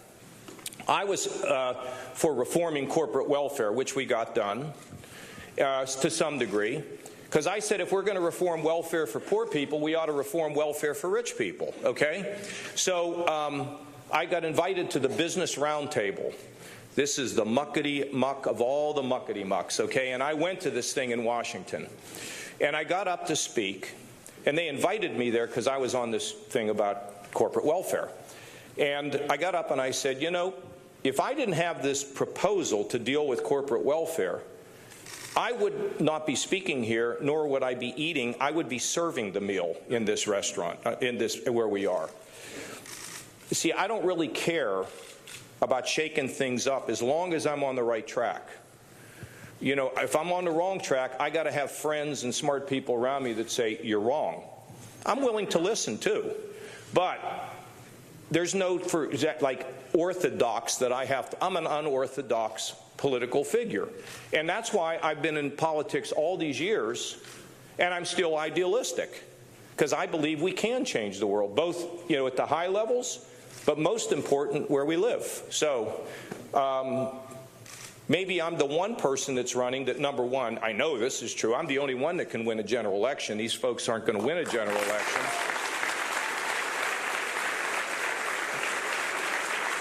And secondly, there's a second part to it too. It's more important that we get the country fixed than to score political points. Okay, I'm not interested in that. That's why I have good relations across the aisle. So, okay, way in the back, sir. Way in the back. I haven't had a woman yet. I'm going to get a woman right here, and then I'll come back to you way in the back. Hi, my name is Haley Faust, and I'm a sophomore at Villanova. And I'm going to ask you the most important question you'll probably be asked all day. How far do you have Villanova going in your bracket? See, I have Xavier, I have Dayton, No, you know what? I have a friend, a great friend, whose daughter went to Villanova. I've been following Villanova basketball forever, and I remember was his name? Now look, I don't have any notes. Raleigh Massanino, wasn't he the co-chair? Didn't they win the national title? Hey, I think you're going to do great. You know what's impressive to me is how they every year in and year out. Look at last year, right? Great team again. I mean, it's always really good. So do I think you could win it all? I do. I think that it is very close this year, but I have to tell you, In terms of, am I filling out this and am I watching? I've been a little bit busy. Okay? But good luck. Get through the first game, okay? Yes, young lady right here. Then we're coming back here. Hold on. We're going to go right here, and then we're going to come here. Hi, I'm Emily. I'm a freshman at Villanova right now. So, as president, would you try to destroy ISIS or contain it as the current administration has done? Oh, boy. No, the reason I breathe like that is I didn't finish the article. I didn't think I needed to. But on Sunday's New York Times front page story about a 16-year-old girl and 16-year-old girls. Do you know what the story was about? I don't even want to talk about it. Just brutally raped, given these young women, ways in which they can avoid being pregnant as they rape them repeatedly. Like women are to be used as property. I mean, it's just so disgusting. It's beyond. Can you even believe it? I mean, they cut off your head, they rape you, they beat you, and they're just about the sickest group of people we've ever seen on the face of this earth. So, look, I served for 18 years on the Defense Committee, and then I was in after 9/11 with the Secretary Rumsfeld asked me to help out on some things. And I've never seen an enemy quite like this. Well, we had an enemy in World War II like that. But this is an enemy post-World War II we've never seen. You can normally, let's negotiate. We'll give you 3 cities, right? There's no negotiation with these folks. So we have to destroy them. And this is the troubling thing when we hear that we need to just ban all Muslims from coming to America. Like, you're a Muslim, therefore you're evil, okay? We know that extreme Islam is evil, but we do not believe that all Muslims, there's so many the Muslims are fighting in the war right now for the United States. So let's stop demonizing them.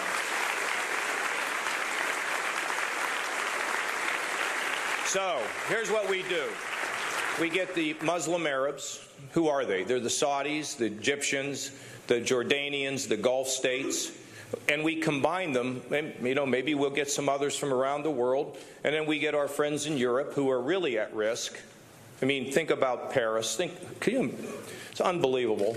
And we have to go in the air and on the ground, and we have to destroy them. And then once they're destroyed and things settle down, we come home. I don't want to be over there trying to write the lines of what those countries look like, because we did that after World War I, and they screwed the whole thing up, okay? Let them figure it out. Come home, and we should not be in civil wars. When we go somewhere, it ought to be our direct interest. We should go, take care of business, and come home.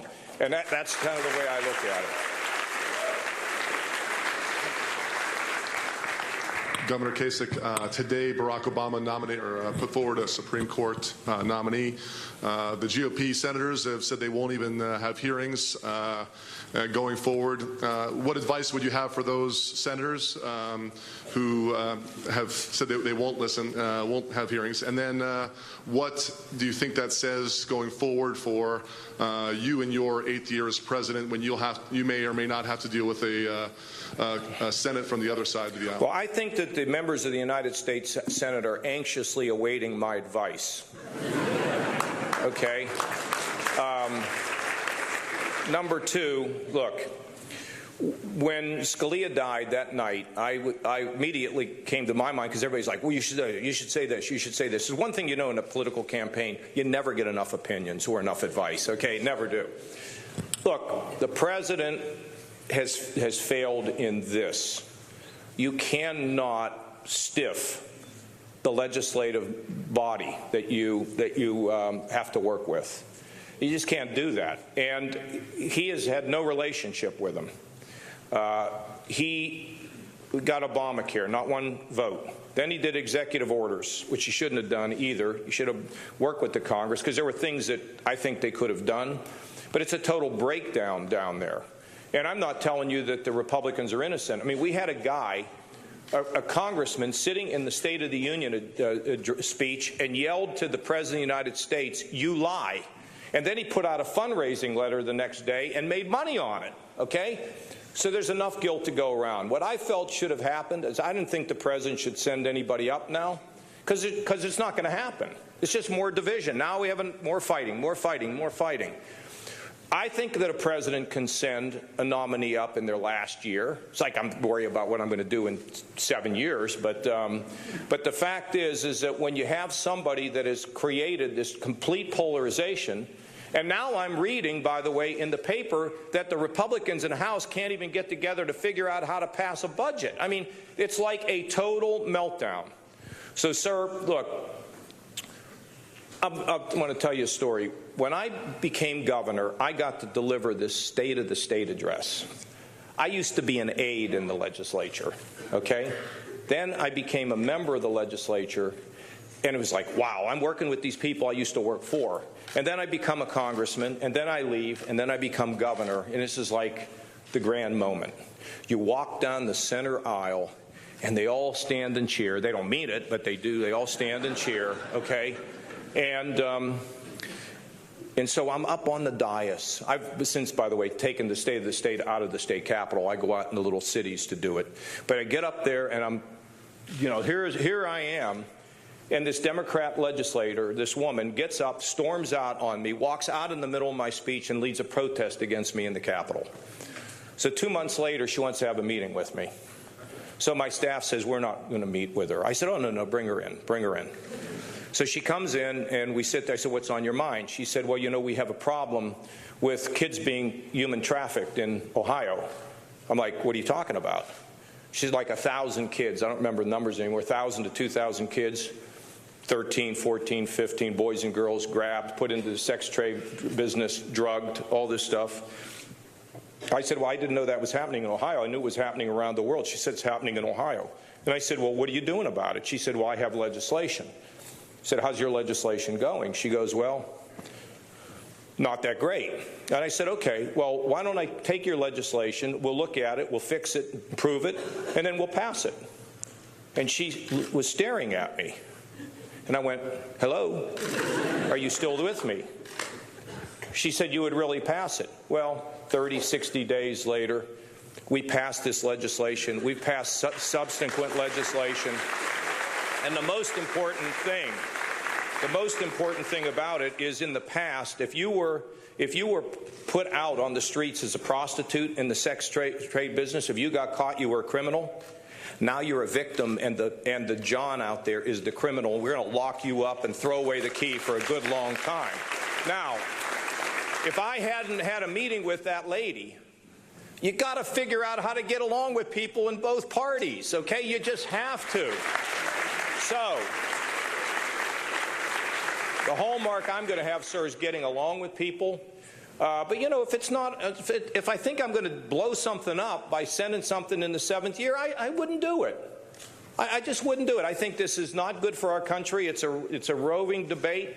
Both sides, hands are guilty, and it's where we are. That's why I'm running for president, to bring people together and fix these things instead of fighting with one another all the time. That's what I really want to do. Okay, I can take one more, and then I guess I have to go. Shrimp, you picked the last one. I know, I'm sorry. I wish I could be here all day. Okay, right there. Wow. Come on up here, kid. This better be good. Slip under that rope. Come on up here. Come on. Is that Puma? That's very cool. I think so. Yes, okay. So, this is your big moment, okay? What is your name? Jack Shapiro. And Josh, is it? Jack. Jack. Oh, Jack. Mine's John, but you can call me Jack, okay? How old are you, Jack? I'm 11 years old. 11 years old. Who you here with? I forced my mom to take me here. Mom, you...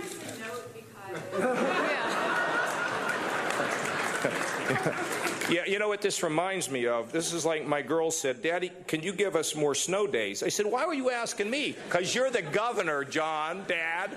Okay, no, we need to have a video. It wasn't my idea. Honestly, you begged me to bring them, and... Well, who's in charge of this family?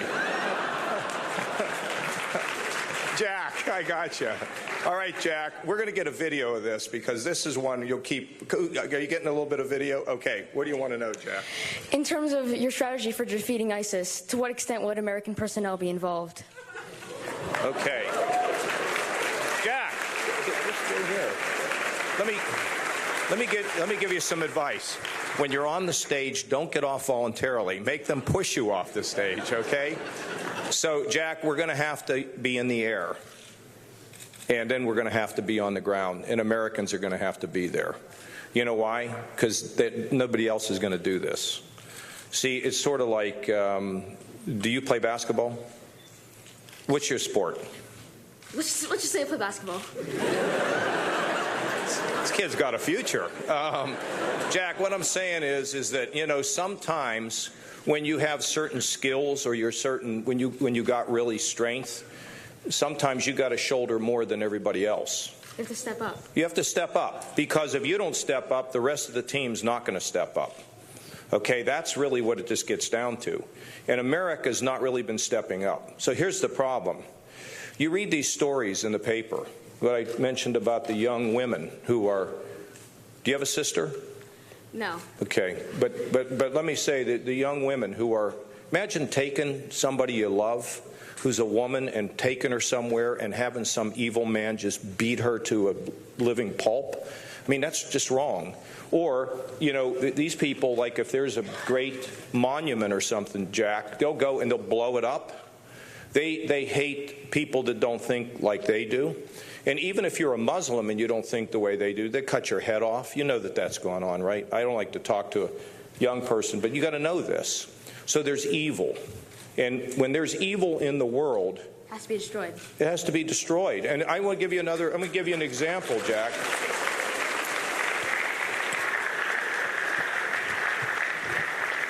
The problem is, Jack, that that man is capable of great good and great evil. So you think about the fact that there was a time when the Nazis would find out that you were a Jew. Never kill you. They take you and they put you in a prison concentration camp, and then maybe they take you and they kill you. We can't tolerate that, can we? No. And you know what? We weren't able to win that until the United States stepped in. That's exactly right. And the fact is that the problem we have, Jack, is that sometimes there's evil in the world, because there's evil so many places, that we can't wipe it all out, because then we wear ourselves out and we become a policeman, and we can't do that. But America's got a great responsibility, because the world, whether they like it or not, the world depends on us. And so it means we're going to have to do more than what we think we should, and more than sometimes we want to. Now, some people who run for public office want to say, we're not going anywhere, we're not doing anything, it's none of our business. To whom much is given, remember this thing, because Jack, you're obviously a talented young man. To whom much is given, much is expected. So here's what I want you to do. You see that guy back there with that camera and that red light on? Mm-hmm. Walk right back there to him, and maybe I'll write you a note, okay? And your mom will really appreciate it, okay? All right, you head right back there, and we'll get this all figured. Give a hand to Jack.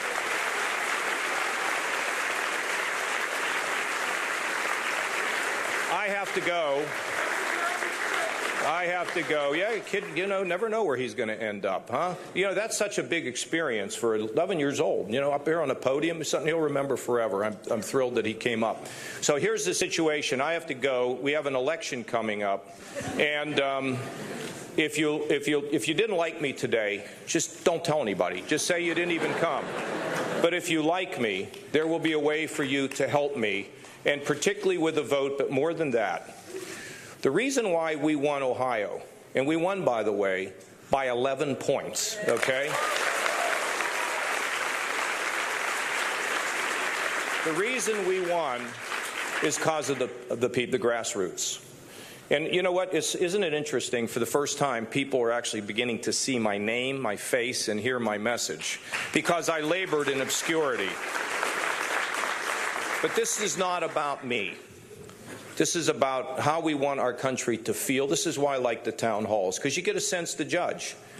You know, and if you didn't like me, that's cool, but I'd rather you know who I am than to just pop out here, make some talk, I'm out of here, and then, okay, so you got a chance to see a little bit. And if you like me, we need your help. Just give us a little bit of time.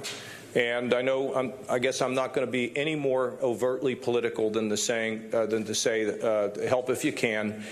I love being here. This was a great honor for me to be here, and I want to thank you all very much, and God bless.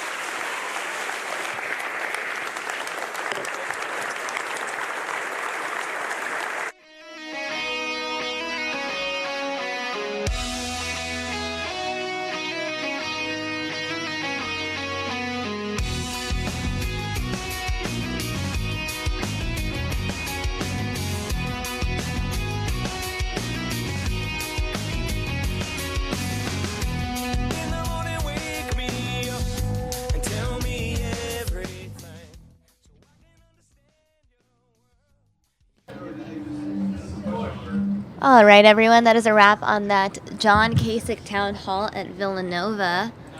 Some of you this morning may have missed President Obama's announcement where he nominated a Supreme Court justice. He did that at 8 this morning, Arizona time. So what I'm going to do is replay this for you in case you missed it this morning. Stand by, guys, while I get that ready for you now.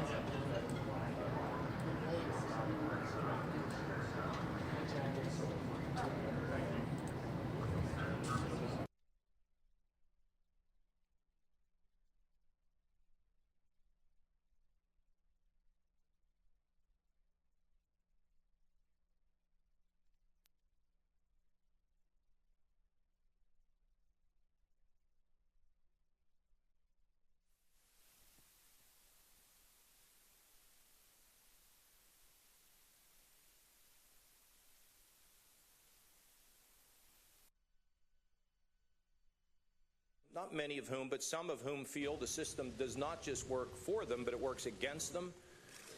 We need harmony in this country. Good morning. Everybody, please have a seat.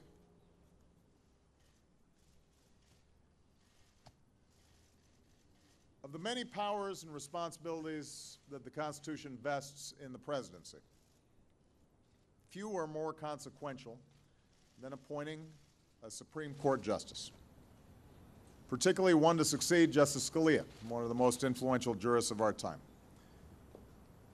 The men and women who sit on the Supreme Court are the final arbiters of American law. They safeguard our rights. They ensure that our system is one of laws and not men. They're charged with the essential task of applying principles put to paper more than 2 centuries ago to some of the most challenging questions of our time. So this is not a responsibility that I take lightly. It's a decision that requires me to set aside short-term expediency and narrow politics so as to maintain faith with our founders and perhaps more importantly with future generations. And that's why over the past several weeks I've done my best to set up a rigorous and comprehensive process. I've sought the advice of Republican and Democratic members of Congress. We've reached out to every member of the Senate Judiciary Committee, to constitutional scholars, to advocacy groups, to bar associations representing an array of interests and opinions from all across the spectrum. And today, after completing this exhaustive process, I've made my decision. I've selected a nominee who is widely recognized not only as one of America's sharpest legal minds, but someone who brings to his work a spirit of decency, modesty, integrity, even-handedness, and excellence. These qualities and his long commitment to public service have earned him the respect and admiration of leaders from both sides of the aisle. He will ultimately bring that same character to bear on the Supreme Court, an institution in which he is uniquely prepared to serve immediately. Today I am nominating Chief Judge Merrick Brian Garland to join the Supreme Court.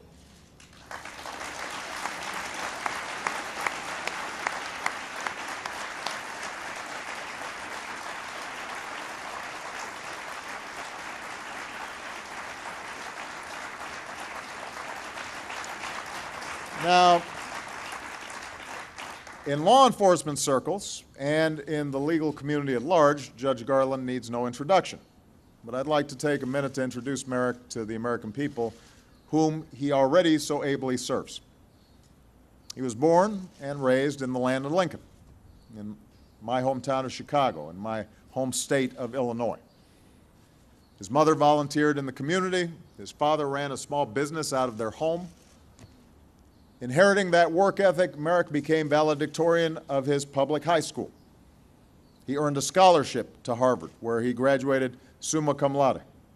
And he put himself through Harvard Law School by working as a tutor, by stocking shoes in a shoe store, and in what is always a painful moment for any young man, by selling his comic book collection. It's tough. Been there. Merrick graduated magna cum laude from Harvard Law, and the early years of his legal career bear all the traditional marks of excellence. He clerked for two of President Eisenhower's judicial appointees, first for a legendary judge on the Second Circuit, Judge Henry Friendly, and then for Supreme Court Justice William Brennan. Following his clerkships, Merrick joined a highly regarded law firm with a practice focused on litigation and pro bono representation of disadvantaged Americans. Within 4 years, he earned a partnership, the dream of most lawyers. But in 1989, just months after that achievement, Merrick made a highly unusual career decision. He walked away from a comfortable and lucrative law practice to return to public service. Merrick accepted a low-level job as a federal prosecutor in President George H.W. Bush's administration, took a 50% pay cut, traded in his elegant partner's office for a windowless closet that smelled of stale cigarette smoke. This was a time when crime here in Washington had reached epidemic proportions, and he wanted to help. And he quickly made a name for himself going after corrupt politicians and violent criminals. His sterling record as a prosecutor led him to the Justice Department, where he oversaw some of the most significant prosecutions in the 1990s, including overseeing every aspect of the federal response to the Oklahoma City bombing. In the aftermath of that act of terror, when 168 people, many of them small children, were murdered, Merrick had one evening to say goodbye to his own young daughters before he boarded a plane to Oklahoma City, and he would remain there for weeks. He worked side by side with first responders, rescue workers, local and federal law enforcement. He led the investigation and supervised the prosecution that brought Timothy McVeigh to justice. But perhaps most important is the way he did it. Throughout the process, Merrick took pains to do everything by the book. When people offered to turn over evidence voluntarily, he refused, taking the harder route of obtaining the proper subpoenas instead, because Merrick would take no chances that someone who murdered innocent Americans might go free on a technicality. Merrick also made a concerted effort to reach out to the victims and their families, updating them frequently on the case's progress. Everywhere he went, he carried with him in his briefcase the program from the memorial service with each of the victims' names inside, a constant searing reminder of why he had to succeed. Judge Garland has often referred to his work on the Oklahoma City case as, and I quote, "the most important thing I have ever done in my life." And through it all, he never lost touch with that community that he served. It's no surprise then that soon after his work in Oklahoma City, Merrick was nominated to what's often called the second highest court in the land, the D.C. Circuit Court. During that process, during that confirmation process, he earned overwhelming bipartisan praise from senators and legal experts alike. Republican Senator Orrin Hatch, who was then chairman of the Senate Judiciary Committee, supported his nomination. Back then, he said, in all honesty, I would like to see one person come to this floor and say one reason why Merrick Garland does not deserve this position. He actually accused fellow Senate Republicans trying to obstruct Merrick's confirmation of playing politics with judges. And he has since said that Judge Garland would be a consensus nominee for the Supreme Court, who would be very well supported by all sides, and there would be no question Merrick would be confirmed with bipartisan support. Now, ultimately, Merrick was confirmed to the D.C. Circuit, the second highest court in the land, with votes from a majority of Democrats and a majority of Republicans. 3 years ago, he was elevated to Chief Judge. And in his 19 years on the D.C. Circuit, Judge Garland has brought his trademark diligence, compassion, and unwavering regard for the rule of law to his work. On a circuit court known for strong-minded judges on both ends of the spectrum, Judge Garland has earned a track record of building consensus as a thoughtful, fair-minded judge who follows the law. He's shown a rare ability to bring together odd couples, assemble unlikely coalitions, persuade colleagues with wide-ranging judicial philosophies to sign on to his opinions. And this record on the bench speaks, I believe, to Judge Garland's fundamental temperament, his insistence that all views deserve a respectful hearing. His habit, to borrow a phrase from former Justice John Paul Stevens, of understanding before disagreeing, and then disagreeing without being disagreeable. It speaks to his ability to persuade, to respond to the concerns of others with sound arguments and airtight logic.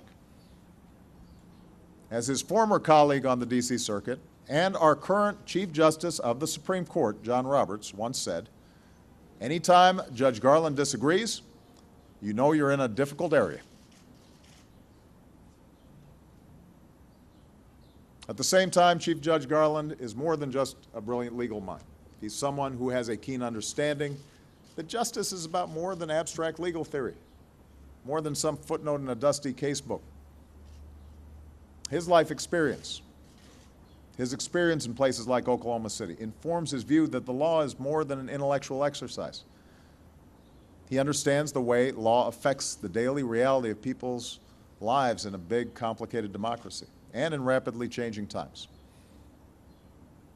And throughout his jurisprudence runs a common thread, a dedication to protecting the basic rights of every American, a conviction that in a democracy, powerful voices must not be allowed to drown out the voices of everyday Americans.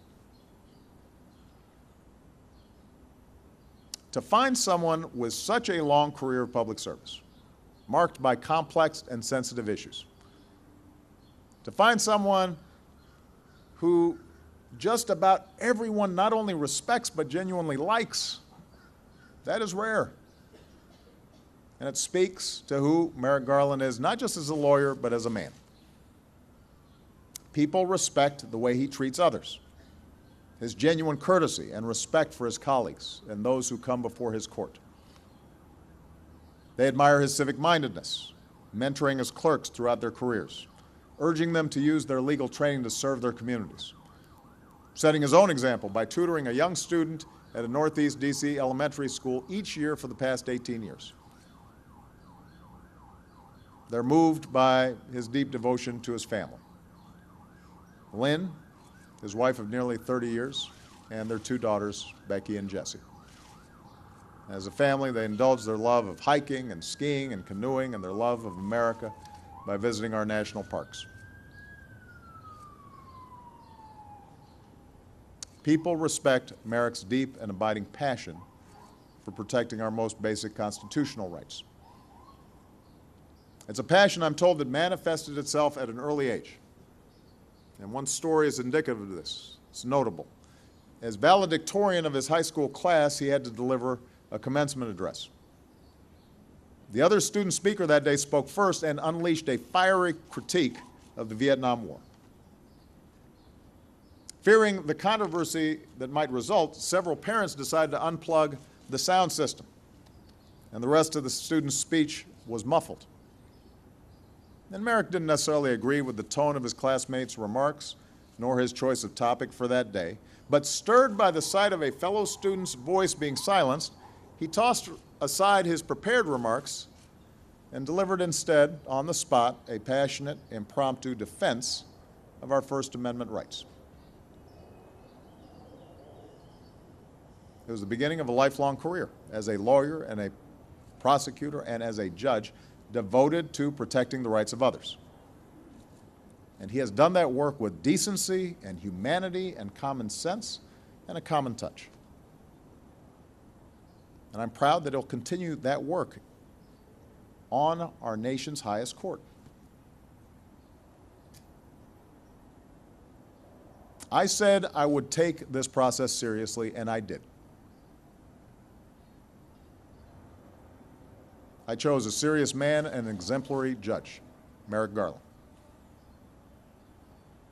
Over my 7 years as president, in all my conversations with senators from both parties, in which I asked their views on qualified Supreme Court nominees, and this includes the previous 2 seats that I had to fill. The one name that has come up repeatedly from Republicans and Democrats alike is Merrick Garland.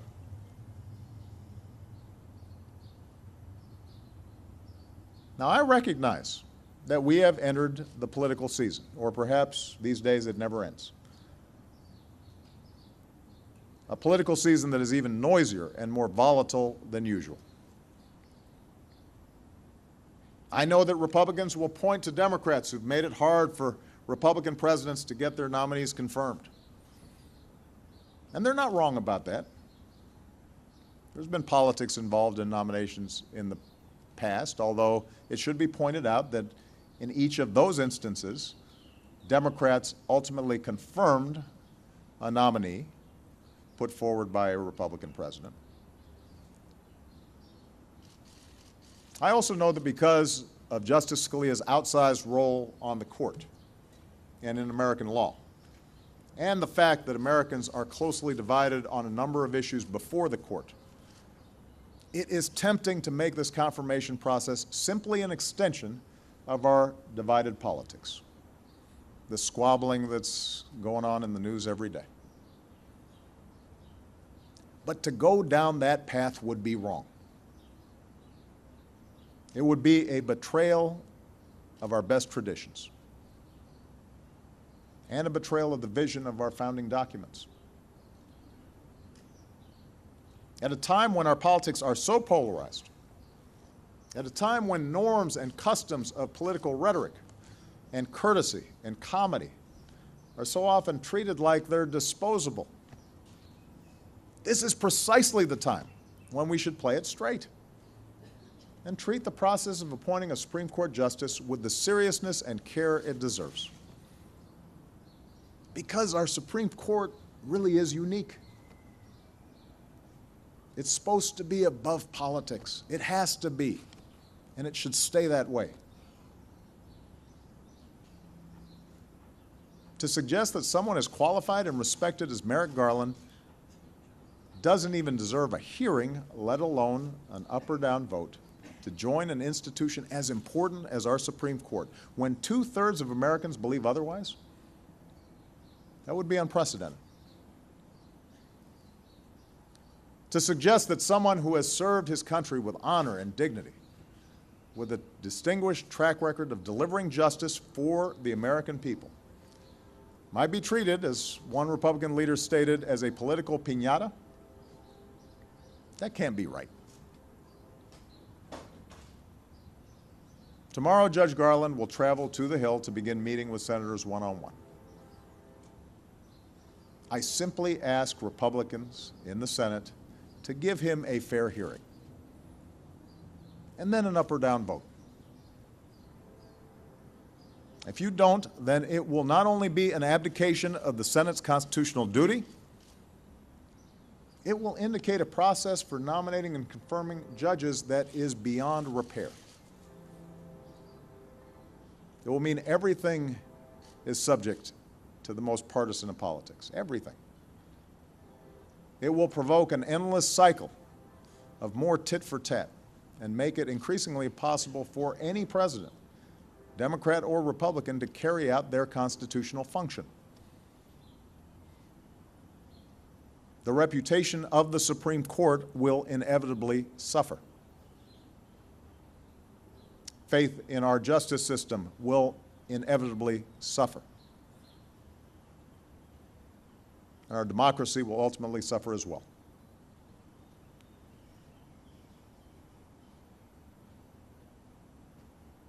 I have fulfilled my constitutional duty. Now it's time for the Senate to do theirs. Presidents do not stop working in the final year of their term. Neither should a senator. I know that tomorrow the Senate will take a break and leave town on recess for 2 weeks. My earnest hope is that senators take that time to reflect on the importance of this process to our democracy. Not what's expedient, not what's happening at the moment. What does this mean for our institutions, for our common life? The stakes, the consequences, the seriousness of the job we all swore an oath to do. And when they return, I hope that they'll act in a bipartisan fashion. I hope they're fair. That's all. I hope they are fair, as they did when they confirmed Merrick Garland to the D.C. Circuit. I ask that they confirm Merrick Garland now to the Supreme Court so that he can take his seat in time to fully participate in its work for the American people this fall. He is the right man for the job. He deserves to be confirmed. I could not be prouder of the work that he has already done on behalf of the American people. He deserves our thanks, and he deserves a fair hearing. And with that, I'd like to invite Judge Garland to say a few words. Thank you.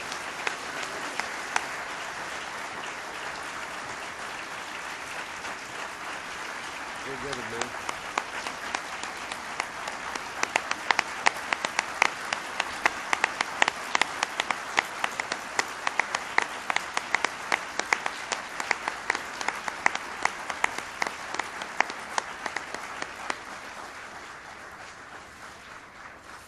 Thank you, Mr. President. This is the greatest honor of my life, other than Lynn agreeing to marry me 28 years ago.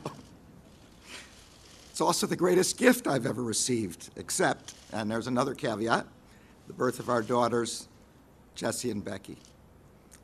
As my parents taught me, by both words and deeds, a life of public service is as much a gift to the person who serves as it is to those he is serving. And for me, there could be no higher public service than serving as a member of the United States Supreme Court. My family deserves much of the credit for the path that led me here. My grandparents left the Pale of Settlement at the border of Western Russia and Eastern Europe in the early 1900s, fleeing anti-Semitism and hoping to make a better life for their children in America. They settled in the Midwest, eventually making their way to Chicago. There, my father, who ran the smallest of small businesses from a room in our basement, took me with him as he made the rounds to his customers, always impressing upon me the importance of hard work and fair dealing. There, my mother headed the local PTA and school board and directed a volunteer services agency, all the while instilling in my sisters and me the understanding that service to the community is a responsibility above all others. Even now, my sisters honor that example by serving the children of their communities. I know that my mother is watching this on television and crying her eyes out. So are my sisters, who have supported me in every step I have ever taken. I only wish that my father were here to see this today. I also wish that we hadn't taught my older daughter to be so adventurous that she would be hiking in the mountains out of cell service range when the president called. It was the sense of responsibility to serve the community, instilled by my parents, that led me to leave my law firm to become a line prosecutor in 1989. There, one of my first assignments was to assist in the prosecution of a violent gang that had come down to the district from New York, took over a public housing project, and terrorized the residents. The hardest job we faced was persuading mothers and grandmothers that if they testified, we would be able to keep them safe and convict the gang members. We succeeded only by convincing witnesses and victims that they could trust that the rule of law would prevail. Years later, when I went to Oklahoma City to investigate the bombing of the Federal Building, I saw up close the devastation that can happen when someone abandons the justice system as a way of resolving grievances and instead takes matters into his own hands. Once again, I saw the importance of assuring victims and families that the justice system could work. We promised that we would find the perpetrators, that we would bring them to justice, and that we would do it in a way that honored the Constitution. The people of Oklahoma City gave us their trust, and we did everything we could to live up to it. Trust that justice will be done in our courts without prejudice or partisanship is what, in a large part, distinguishes this country from others. People must be confident that a judge's decisions are determined by the law and only the law. For a judge to be worthy of such trust, he or she must be faithful to the Constitution and to the statutes passed by the Congress. He or she must put aside his personal views or preferences and follow the law, not make it.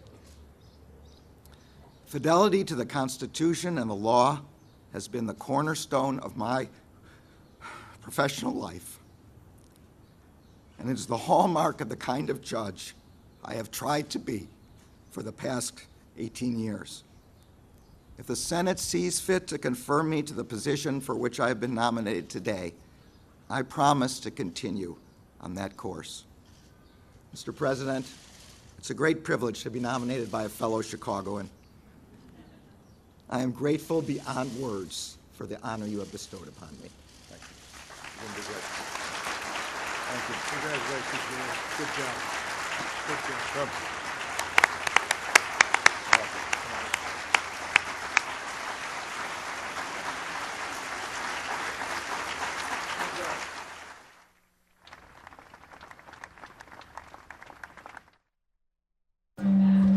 All right, everyone, that was the replay of this morning's announcement. President Obama nominating Merrick Garland for the Supreme Court. Wanted to replay that for you in case you missed it. We're now going to go live to Washington, D.C., where the White House Press Secretary Josh Earnest is speaking. Prosecutor. And he did work here in the District of Columbia making neighborhoods in this city safer. And he certainly demonstrated a commitment to using his extensive legal training and his God-given ability to promote justice. And that was true when he oversaw the investigation and prosecution of the Oklahoma City bombing. I think he's justifiably proud of that service to the country. The president certainly is proud of that service. And I think it's that commitment to public service and that commitment to not using his seat on the bench to advance a political agenda, but rather merely to interpret the law in pursuit of justice, that has earned him bipartisan support in the past, and it's certainly why we believe he deserves bipartisan support today. Just one other quick issue. North Korea's highest court sentenced a 21-year-old University of Virginia student to 15 years in prison with hard labor for allegedly attempting to steal a banner. What is the administration's reaction? And is it going to take any specific actions in response? Well, Kevin, I can tell you, and you've heard me say this before, there is no greater priority for this administration than the welfare and safety of U.S. citizens abroad. We understand, we've seen the reports that a North Korean court convicted a U.S. citizen, Otto Warmbier, of hostile acts against the DPRK. Mr. Warmbier was reportedly sentenced to 15 years of hard labor. The allegations for which this individual was arrested and imprisoned would not give rise to arrest or imprisonment in the United States or in just about any other country in the world. Now, despite official claims that U.S. citizens arrested in North Korea are not used for political purposes, it is increasingly clear that the North Korean government seeks to use these U.S. citizens as pawns to pursue a political agenda. This underscores the risks associated with traveling to North Korea, and the Department of State strongly recommends against all travel by U.S. citizens to North Korea. And there's additional information about that on the State Department website, and I would encourage people to visit travel.state.gov if for any reason they do happen to be considering travel to North Korea. But now that Mr. Warmbier has gone through this criminal process, we strongly urge the North Korean government to pardon him and grant him special amnesty and immediate release. Okay? Jeff? Josh, the president, in choosing Judge Garland, chose somebody who's 63. Some of his other candidates were roughly 15 years younger. That, if this candidate, if Judge Garland is confirmed, that means the president's legacy on the Supreme Court will be significantly shorter than it could have been if he had chosen someone who was younger. Why not take that opportunity? To what extent did age play a role in this decision-making? Well, Jeff, I'm not aware that age played any role in the president's decision-making. Well, maybe there are some people who would suggest that it would have, but the president was looking for the very best person for the job.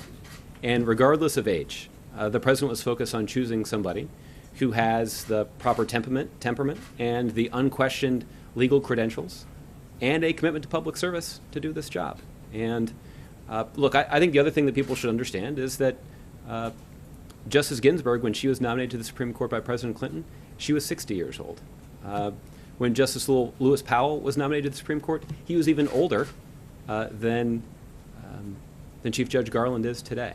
So certainly his appointment, or his age, is, well, let me say it this way. He's older than recent Supreme Court nominees, but he's entirely within the sort of range of individuals who have the sufficient legal experience to demonstrate that they could serve with distinction on the United States Supreme Court. Look, one thing you can say about him is that he's 63. The other thing you can point out is that he has more federal judicial experience than any other Supreme Court nominee in American history.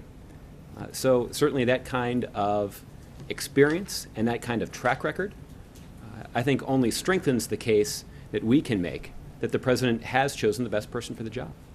And his qualifications are clearly impeccable, but in choosing somebody who is the best qualified for the job, did the president not also consider choosing someone who could take advantage of this historic opening on the court to last a little longer, considering the average lifespan of a white male is probably mid-70s?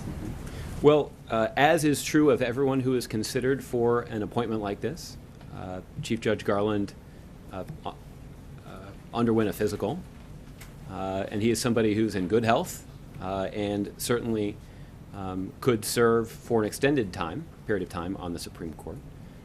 But Jeff, I'll tell you, I know that there are some presidents who've previously sought to use an appointment to the Supreme Court to burnish their legacy. And we can sort of weigh the pros and cons on that. I think the president's interested in a legacy that indicates a commitment to focusing on choosing the best person for the job. And I think the president's track record over the course of choosing 3 nominees now to fill vacancies on the Supreme Court, starting with Justice Sotomayor, Justice Kagan followed shortly thereafter, and now Chief Judge Garland, that the president's legacy when it comes to choosing Supreme Court justices, I think is going to stand up to anybody else's. Do you think that's mutually exclusive, though, Josh, to choose someone who's the best person for the job, but also choose someone who can be there for 20 or 30 years? No, not necessarily. And look, every potential candidate that the president considered brought along his or her own unique set of credentials and experiences. And the president chose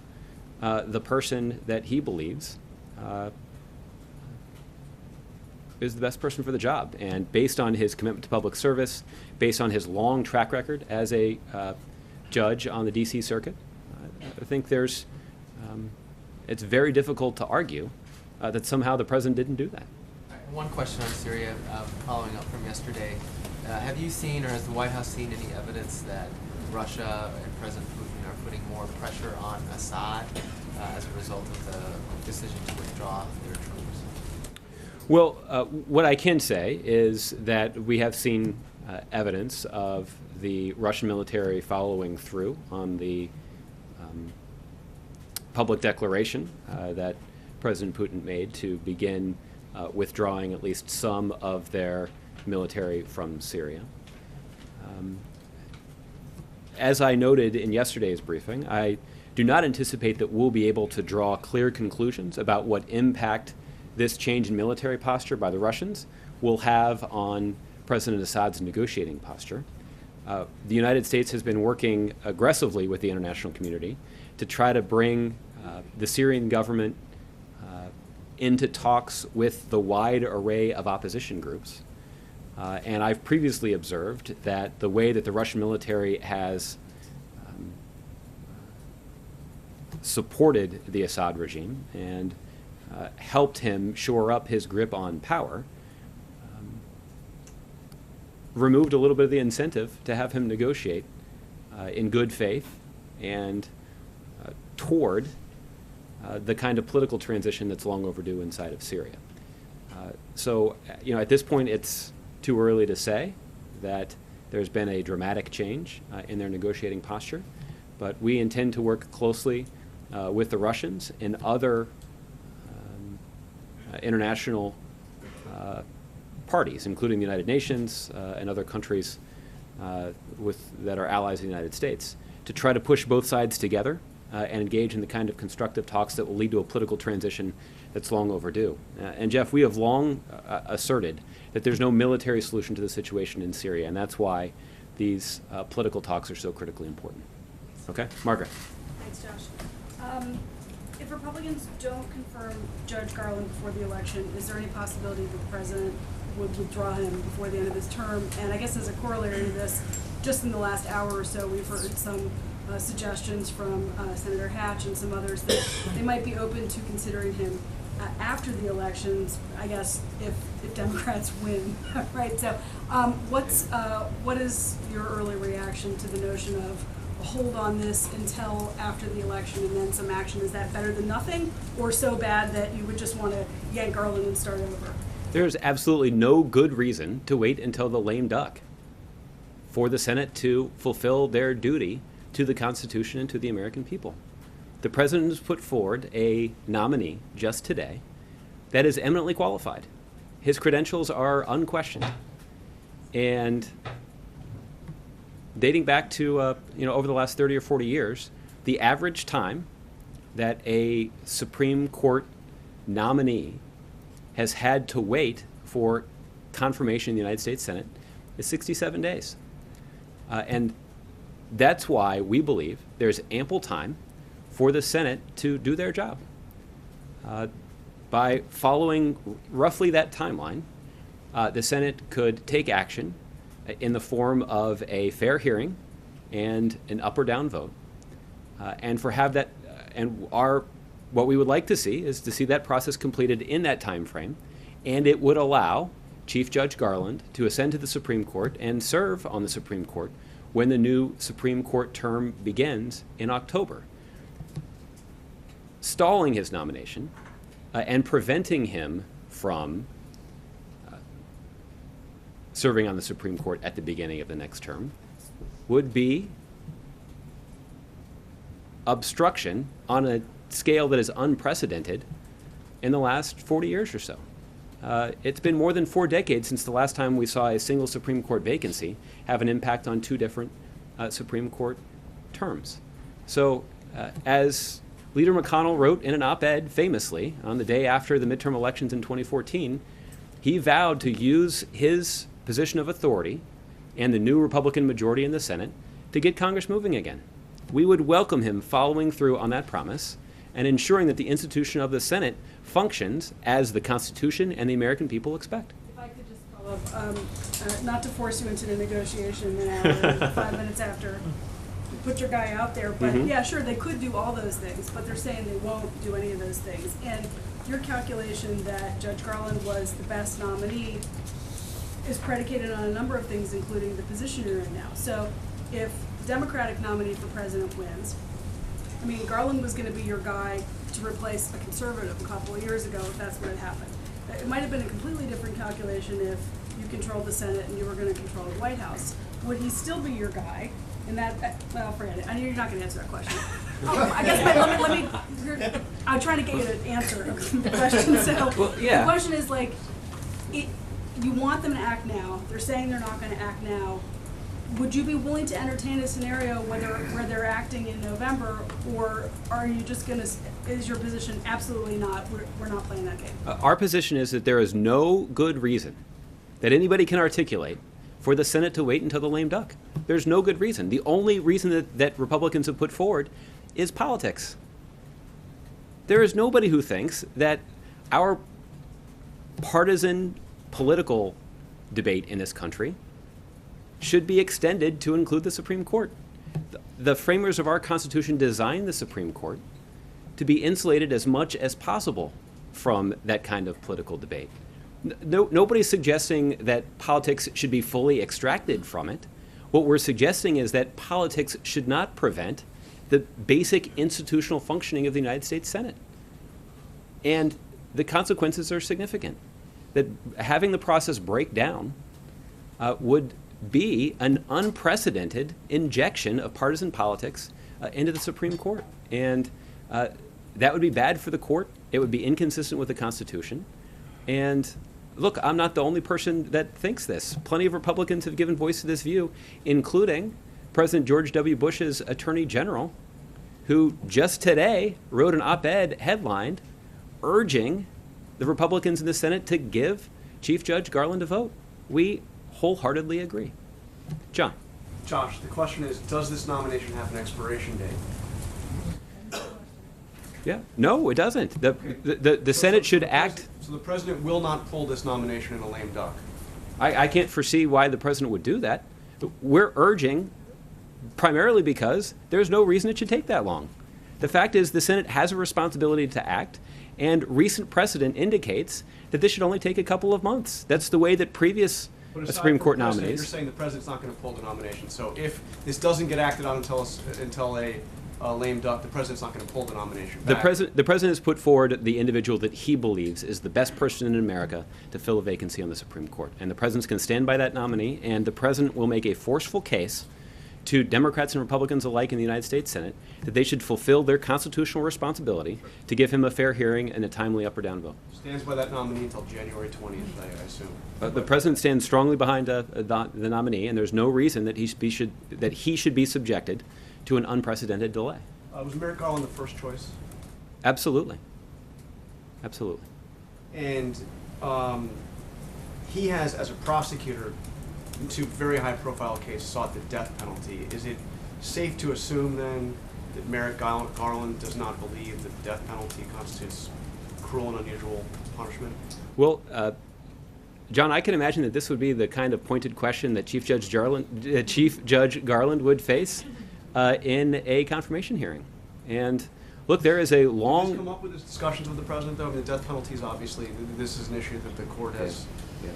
I'm not going to get into the details of the kinds of conversations that they had leading up to the president's making this decision. I can tell you that the questions were focused around, or the conversation was focused around, Chief Judge Garland's approach to the job, his approach to public service, his thinking about an understanding of the law, and there was not a. It's not as if the president had a punch list of hot button items that he used to quiz potential nominees. The president's much more interested in an individual's approach to the job, knowing that that interpreting the law based on the specifics of the case is what their responsibility is. Can I just ask you, he's a Harvard Law grad, president has nominated a Yale law grad and a Harvard law grad in his two previous nominations. I believe all 8 justices currently on the court attended either Harvard or Yale. Of course, Ruth Bader Ginsburg ended up going to Columbia, but they all spent time at Harvard or Yale law. Is it possible anymore for somebody to be nominated to the Supreme Court who didn't go to Harvard or Yale? What's with that? Well, I can tell you that the president certainly believes that should be possible, and I can tell you that. Why can you not find anybody that didn't go to Harvard or Yale? For all, he has had 3 chances. Yeah, now. I'm not going to get into the details of that process, but I can certainly tell you that the president carefully considered potential nominees that did not go to Ivy League law schools. Okay, April. Josh, a couple questions on this. Did the president meet with Merrick Garland Sunday here at the White House? I can tell you that the president did have an opportunity to meet with Chief Judge Garland, but I'm not going to get into details beyond that. How recently was that? The president did an interview with CNN Espanol last week, and in that interview, the president indicated that he had begun moving forward with interviews. And I can tell you that his interview with Chief Judge Garland occurred in that time frame. But I don't have any more detail beyond that. Did he meet with anyone Sunday on this? I'm just not going to. Yeah, I'm just not going to go beyond that. Okay. Next, there's a segment of this country, your constituency, who was hopeful from day one that there would be a Supreme Court nominee who could possibly, not necessarily, but possibly, fill the shoes of Thurgood Marshall. And their hopes have been dashed now. We feel that there's no more chance. What do you say? Some of those people who were hopeful were in the Rose Garden when the president made that announcement today, and they're supporting the president, but they're still somewhat hurt by not having that potential. Well, April, I can tell you that the president considered a diverse array of candidates, and I think that's what you'd expect, considering the diverse array of individuals that the White House consulted in advance of the president making this decision. The president took that advice quite seriously and considered a diverse array of candidates. The president ultimately settled on Chief Judge Garland for one reason and one reason only, and that is simply that he believes that Chief Judge Garland is the best person in America to do that job. And that's how the president made the decision. At the same time, April, I can tell you that the president himself has talked on a number of occasions about how important it is to ensure that the federal bench is as diverse as the rest of the country. And when you take a look at the president's track record, it's quite strong. That starts with the 2 previous appointments that the president has made to fill vacancies on the Supreme Court. He appointed the first Hispanic to the Supreme Court in the form of Justice Sotomayor. He appointed the 3rd and 4th women to serve on the Supreme Court, and Justice Sotomayor and Justice Kagan. He has appointed 117 minorities to the federal judiciary. That's more than any other president. He has appointed 26 African American women to the federal bench. That is more than any other president. He's appointed 37 Hispanics to the federal bench. That is more than any other president. He's appointed 20 Asians to the federal bench. That is more than any other president. And he has appointed 11 LGBT judges. That is more than every other president combined. So the president's commitment to the principle of ensuring we have a judiciary that looks like the rest of the country is rock solid. And the other principle that he has strongly adhered to is making sure that he's choosing the best person for the job. And I think he's demonstrated over the course of his 7 years in office that it is absolutely possible to do both. So clearly you were ready for this question. Now. You think? I did my homework last You night. really did. But when it comes to the African American community, he has appointed more African American federal judges than any other president. That is true. But was that in the I guess the mix at all when you were thinking of the possibility of the next Supreme Court justice, to bring it a step further? Well, I think what is true, well, let me say a couple things about that. One of the reasons the president does believe it's important to diversify the federal bench is that it's important that we have judges who look like the rest of America. And that certainly is an important part of this decision-making process. The other thing that's important is that choosing someone to serve on the Supreme Court that has previous experience being a federal judge is, of course, not required, but it's a pretty good credential to bring with you. And the fact that the president has just nominated Chief Judge Garland, somebody who has more federal judiciary experience than any other Supreme Court nominee in American history, I think is an indication that the president certainly prioritizes that kind of experience. It is certainly possible that by diversifying the federal bench more broadly, the president is creating a more diverse array of choices for future presidents as they consider nominees to fill future vacancies in the Supreme Court. And one last thing, I'm going to throw one last thing at you. 97% and 93% of the African American vote went to President Barack Obama. Does this reflect their hope in him and their push to make sure that he's president? Well, I think what I feel confident in telling you is, to the extent that people have thought about this in some detail, that people are strongly supportive of the kind of criteria that the president has said he would use to choosing a Supreme Court nominee. And the president has made good on that promise in terms of choosing somebody who will interpret the law, somebody who will not be focused on advancing a political agenda, and somebody who will understand that the decisions that are made at the federal bench have a real impact on the lives of Americans. And somebody who understands that this is not just an intellectual exercise that's worthy of high-minded debates in a courtroom, but the kinds of issues, particularly when you're talking about the Supreme Court, those kinds of issues have a tangible impact on people's lives. And I think we saw in the last Supreme Court term, a pretty good illustration of that. That as the Supreme Court was focused on the merits of some of the difficult decisions that they had to make, there's no denying the significant real-world impact of the decision to uphold the constitutionality of Obamacare, or of the ruling that would allow gays and lesbians to get married in every state in the country. Those are, yes, there are specific legal arguments that are should be the focus of intense debate in the courtroom, but there also needs to be a recognition that that has a direct and significant impact on the lives of people all across the country. That's the criteria that the president has used in choosing not just his Supreme Court nominees, frankly, but to every nominee that he's put forward to the federal bench.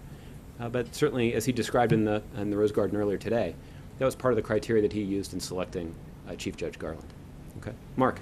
Josh, you didn't really answer it when you were asked when the president made his decision. You said only recently. Can you be any more specific? I can't at this point. Well, I think what I would like to do is to continue to protect the president's ability to make those kinds of decisions in private. But we certainly have tried to be as transparent as we can about how the president made the decision in terms of what he was thinking about, and that's the aspect of this decision that I can do my best to describe to you. Couldn't have been that recently if you got that videotape produced in time to post today. Well, my colleagues in the Office of Digital Strategy can work pretty quickly. I suspect that there are some members of that team that didn't get much sleep last night.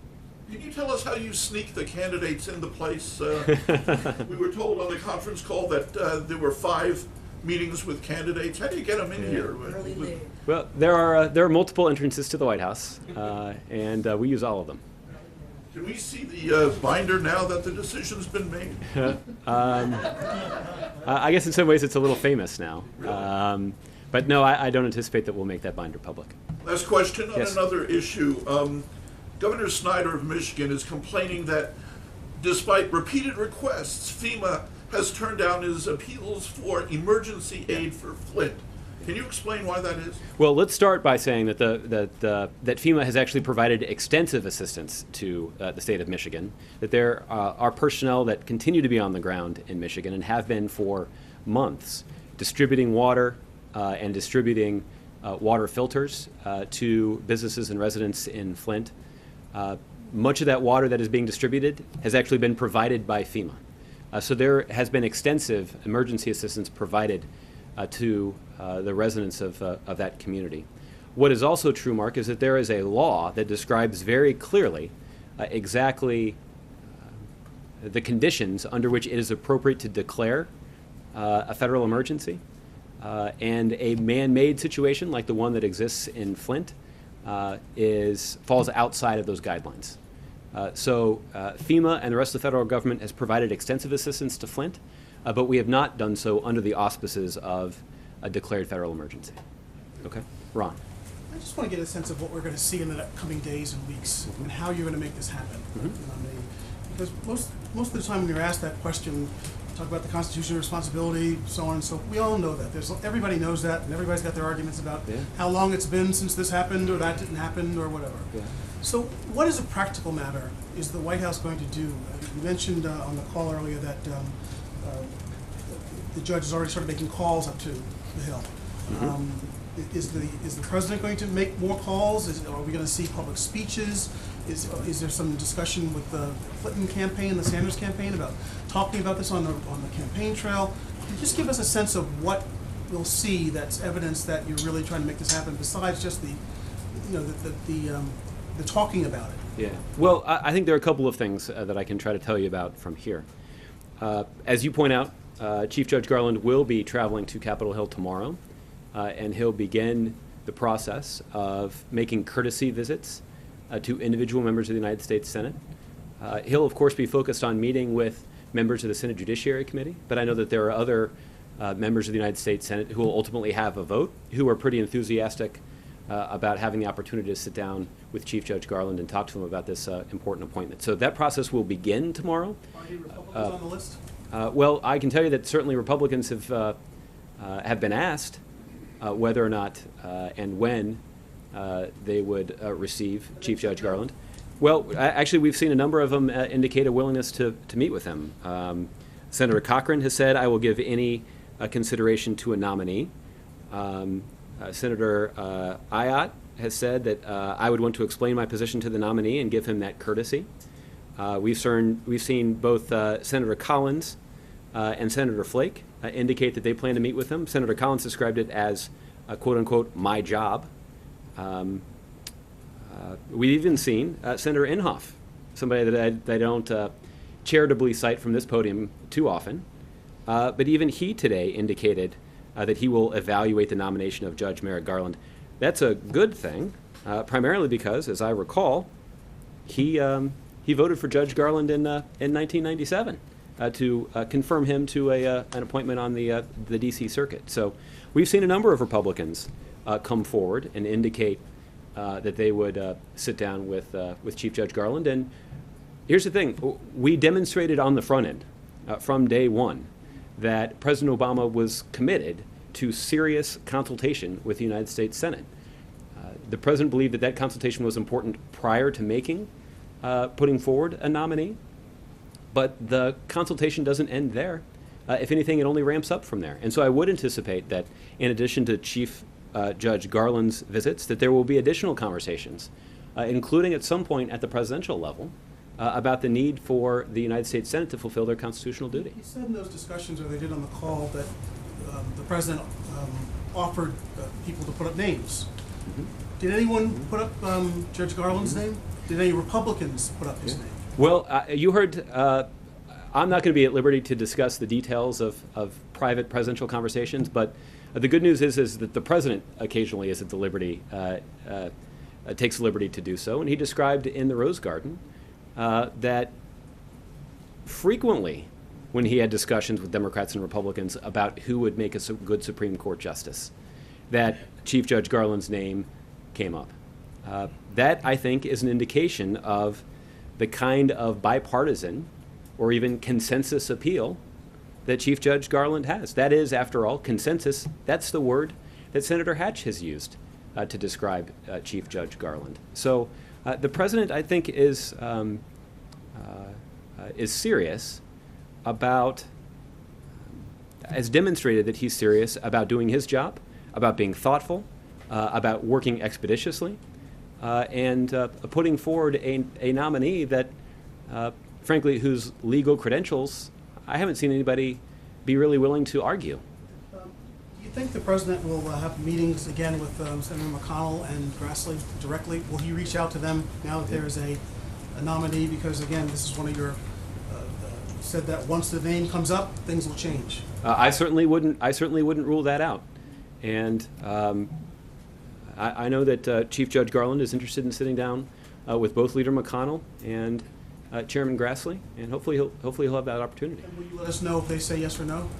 I would imagine they'd be high on his list. Well, You're what- not gonna start at the, you're going to start with the committee, I would imagine. Sure. What I can say is that I don't think I can commit to every single conversation that Chief Judge Garland has being made public, but there certainly will be extensive outreach, and there is genuine interest in talking to Republicans about his nomination. And he will spend some time on Capitol Hill, and when he does that, he'll be in public, and I suppose many of you will cross paths with him in the hallways. And just to follow up on April's question, this is this issue of diversity is a big deal. And I'm wondering if the president has had direct discussions with civil rights activists, leaders from that community about the fact that he did not choose a person of color for this particular job. And the other thing is, when you keep saying that he was the very best person for the job, clearly, the president knows and is probably aware that that is something that's often said, or had been over the years, to minority candidates for jobs, and never given a specific answer to why candidate A or candidate B. Yeah. So I guess the question is, to what extent has the president addressed this issue directly with leaders from that community, or will he going forward? Well, I can tell you that the president and his team did extensive outreach to a wide variety of groups, including civil rights groups, prior to making this decision. And the president has done that prior to making other important personnel decisions. And look, I went through the record of appointments at the federal bench, and I did that because I think it is a good illustration that the president believes strongly that you can choose the best person for the job and make it a priority to diversify the federal bench, that those two things are not at all mutually exclusive. In fact, I think the president has proved definitively that it is possible to do both. And that's why the president is particularly proud of his record. It was true when he appointed the first Hispanic justice to the Supreme Court. It certainly was true when he appointed Justice Kagan to the Supreme Court. And the president believes that nominating Chief Judge Garland is putting forward the name of the best person for the Supreme Court this time, too. Do you think that Judge Garland is going to generate the enthusiasm out there in the grassroots and in the Democratic base that's going to be a decisive thing in putting him over the top and changing this, knocking down this roadblock you're meeting with the Republicans? Well, Ron, I can tell you definitively that the president did not choose Chief Judge Garland because of the impact it would have on politics. I recognize that there are Senate Republicans who are making a very specific decision to oppose Chief Judge Garland because of politics. Senator Ron Johnson committed that classic Washington gaffe of saying the thing accidentally that everybody knows is true, which is that Senate Republicans are blocking the president's nominee to the Supreme Court because the president's in a different political party than they are. He acknowledged that if it were President Romney making this decision, that they would be looking at it a whole lot differently. Now, the irony is that was even before Senator Johnson knew who President Obama was going to put forward, and that indicates the degree to which partisan politics has polluted this process. I don't think anybody would dispute that. Okay. But the question then still is, how do you change that? How do you, in that environment that I think we would all agree exists, what are you going to do? Well, I think that we have seen that, just in the few hours since Chief Judge Garland has been nominated, that no one has really raised any legitimate objections to his legal credentials. That on the merits, it is pretty clear what the Senate should do. And we're going to continue to pursue this nomination on the merits. We're genuinely interested in continued consultation with Democrats and Republicans.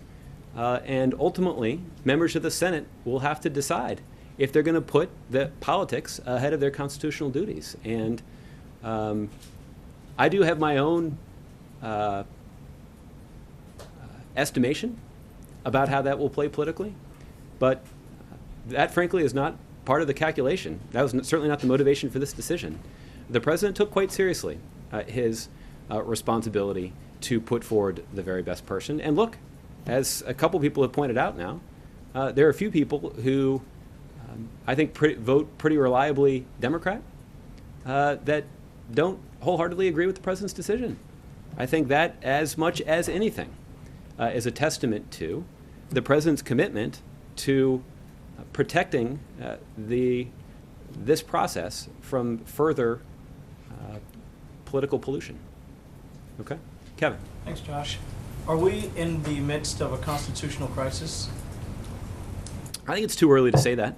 Right now there's still ample time for the United States Senate to fulfill their responsibilities. And, as the president observed, the Senate is prepared to go on a 2-week recess. I guess it's the Senate spring break, if you will. And hopefully they'll spend part of that time considering how much of a priority their constitutional responsibilities are. And if enough Republicans conclude that their constitutional priorities or responsibilities should take precedent over any sort of political calculation, then this process should be able to move forward accordingly. And again, it is Republicans who have described, at least one Republican, a leading Republican, who has described Chief Judge Garland as a consensus nominee. So this is not, I know so often in Washington, and I know that this happens a lot in the halls of Congress, that a lot of these kinds of situations get reduced to, well, gee, is the president going to win, or is the president's side going to win? Is the president going to get his way? The president's fulfilling his constitutional responsibility, and he's put forward somebody of unquestioned legal experience and credentials, somebody who has earned the strong support of Republicans in the past, somebody who has a 19-year track record of fulfilling his obligation to interpret the law, not advance a political agenda. He is somebody who has served his country with distinction already in pursuit of justice. And that's the president's responsibility. There's no reason that politics has to factor into this. And the truth is, Republicans should be proud to confirm somebody like Chief Judge Garland to the Supreme Court. The truth is, this has the potential to not just be an important part of the president's legacy, this is an important part of the Senate's legacy too. And they do have an opportunity to confirm to the Supreme Court, to a lifetime appointment on the Supreme Court, somebody that everyone acknowledges would serve on the Supreme Court with distinction. Or their legacy can be an unprecedented effort motivated purely by partisan politics to block the confirmation of a nominee that they themselves acknowledge is a consensus choice. What about what Vice President Biden said in '92 when he said the Judiciary Committee should seriously consider not scheduling confirmation hearings on the nomination until after the political campaign season is over, the so-called Biden rule? What about when the president in 2006 said, I'll be supporting the filibuster? Let's do it one at a time. Okay, sure. Senator Biden, at the time, the very next comment that he made after that was that he would give careful consideration to a consensus nominee that was put forward by the president. So does that disqualify what he said before that? No, it suggests that if we want to follow the Biden rule, then Senate Republicans should do exactly as Senator Biden did. And what he did was he presided over Judiciary Committee hearings that resulted in the successful confirmation of Justice Kennedy to the Supreme Court. I raise that because that's the last time that a confirmation vote for the Supreme Court was held in a presidential election year. So then should I just disregard the first part of his statement? Well, no, I think you should look carefully at what Senator Biden did, and you should look carefully at what he said, which is that he would support a consensus nominee. We believe that Republicans should do the same thing. What about the president when he said in 2006 that he would support a filibuster of Sam Alito because he felt that he, in fact, was somebody who's contrary to the core American values? There are those who feel like Chief Judge Garland is an opponent of the Second Amendment, and they feel very strongly that that would be contrary to their values. Well, first of all, they're saying that even though Judge Garland hasn't had a confirmation hearing yet. So they're not even going to give him an opportunity to speak for himself, to describe his record. And the truth is, I have not heard that many Republicans raise substantive objections about his nomination. And Senator Obama at the time did indicate that he had substantive objections to Justice Alito's nomination. I don't think anybody made the case, even Republicans made the case, that Justice Alito was a consensus pick. Maybe there are people out there Googling some quotes right now to try to prove me wrong, in which case I'm happy for the record to be corrected. But I don't recall anybody making that case. But in this case, you have Republicans making the case that Chief Judge Garland is a consensus nominee. Let me ask you this then. Is the White House spoiling for a fight? Are you looking for a fight here? Is this a fight that you're eager to wage with Republicans, not just in the Senate, but broadly speaking? Yeah. I think, Kevin, what we most want the Senate to do is to not fight, but to actually fulfill their constitutional responsibility. Now, that does not mean, and I'm not in any way suggesting, that the Senate should somehow go easy on Chief Judge Garland. There should be a legitimate and rigorous process for considering his nomination. That's why we welcome the opportunity for Chief Judge Garland to begin courtesy visits and private conversations with members of the Senate. That's why we welcome the opportunity for the Senate Judiciary Committee to convene hours of hearings to ask him about his long legal record. That is entirely how the process should work. It certainly is how the process worked for Justice Sotomayor. It certainly is how the process worked for Justice Kagan. And we believe that's exactly how the process should work for Chief Judge Garland. I'm not suggesting that that the process should be easy, but I am suggesting that there's no reason it has to be a political fight. Last thing. How would you describe the eventuality if we go through this entire year past January 2017 and he doesn't get an up or down vote? What word or words would you use to describe what has then happened to Chief Judge Garland? Yeah. Well, I think I would leave it to Senator Graham to offer up his description of that. And he said it at the last Senate Judiciary Committee hearing that would be unprecedented, that Republicans would be establishing a brand new precedent if they were to resist hearings for almost an entire year on Chief Judge Garland's nomination. And in that respect, Senator Graham has it exactly right. Tit for tat, then, you would say then that the GOP should expect that they'll get the same thing if President Trump, for example, had a nominee? Well, you'd have to check with the Senate on that, and hopefully, I guess my case would be simply this. It shouldn't come to that. It really shouldn't.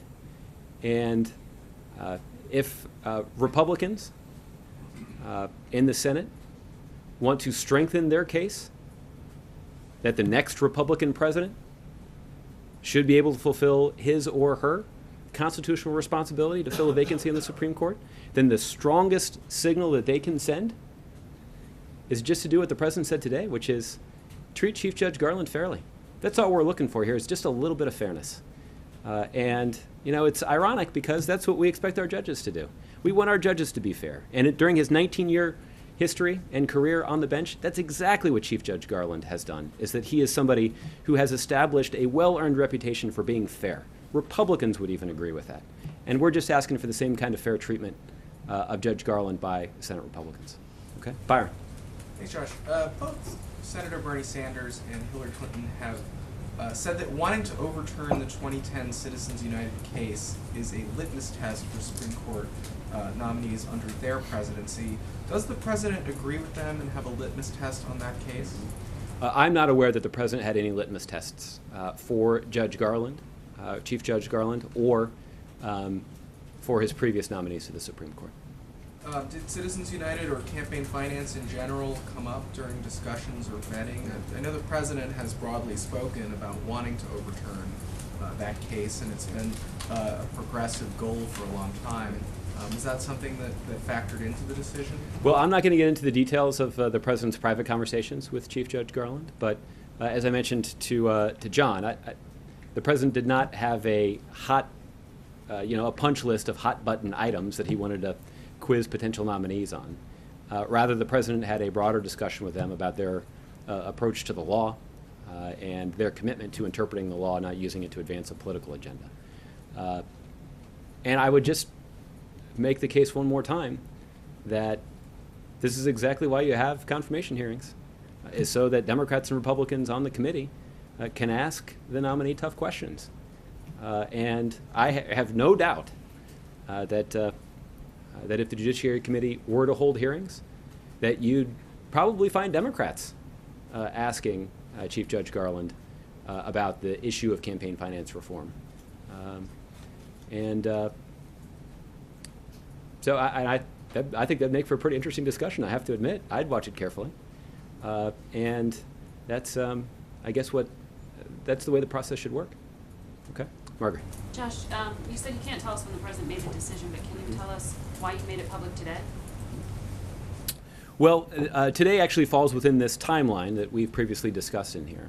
When vacancies occurred earlier in the president's, when Supreme Court vacancies occurred earlier in the president's term in office, that typically the president put forward a nominee to fill those vacancies in 4 to 5 weeks. And we're in the, I believe, in the 5th week since Justice Scalia's untimely death. So that's part of the time frame that we used to make this decision. There also was a sense, and many of you asked me about this, that there would be some advantages to making this announcement prior to the president's departure on his trip to Latin America. So there was an effort to try to announce this before the president's departure, and that's what we've done. It wouldn't have anything to do with the news cycle and the events of last night in terms of primaries and political attention. Can you say whether that was in any way part of the calculus? Well, this is a date that had been on our calendar for a while now. I don't think any much serious consideration was given to making this announcement on the day that there were 5 or 6 presidential primaries held. But certainly today was an appropriate day, well within the time frame that we had established, and well before the president's trip to Latin America. This announcement will also give Chief Judge Garland the opportunity to visit with some members of the United States Senate before they leave on their 2-week spring break recess. So that's the other benefit of making this announcement on a Wednesday, as it means that the Senate is still in town on Thursday, and the senators would still be around to meet with him. You said that, well, you're obviously counting meetings, if not votes at this point, meetings with Republicans. Do you know if Ted Cruz has agreed to meet with Garland? I haven't seen any public statements from Senator Cruz. He seems like he's pretty busy on the campaign trail. Maybe we'd have to go to Arizona or something yeah. Well, look, we would welcome the opportunity for Senator Cruz to sit down with him. But look, I also understand that Senator Cruz has got some other business that he's focused on right now too, and I'm not suggesting that that's somehow inappropriate. But hopefully there will be an opportunity at a time that is convenient for Senator Cruz for him to sit down with Judge Garland, because I think what they would find is that even though Senator Cruz's political views are quite different than the political views of the President of the United States, any fair-minded person, and I think that we've seen even some unfair-minded people acknowledge that Chief Judge Garland's legal credentials are beyond reproach. And can I ask you, how do you gauge how much the political heat has impacted the president's thinking? I mean, the White House has made the point of describing Merrick Garland as a moderate, not progressive, not playing to the base necessarily there or pleasing them, perhaps offering someone who could be more palatable. I mean, obviously it was part of the calculus. How much of it? Yeah. I can tell you that the president chose the best person for the job, and let me try to illustrate that in a different way. In 2009 and 2010, there was a Supreme Court vacancy each of those years.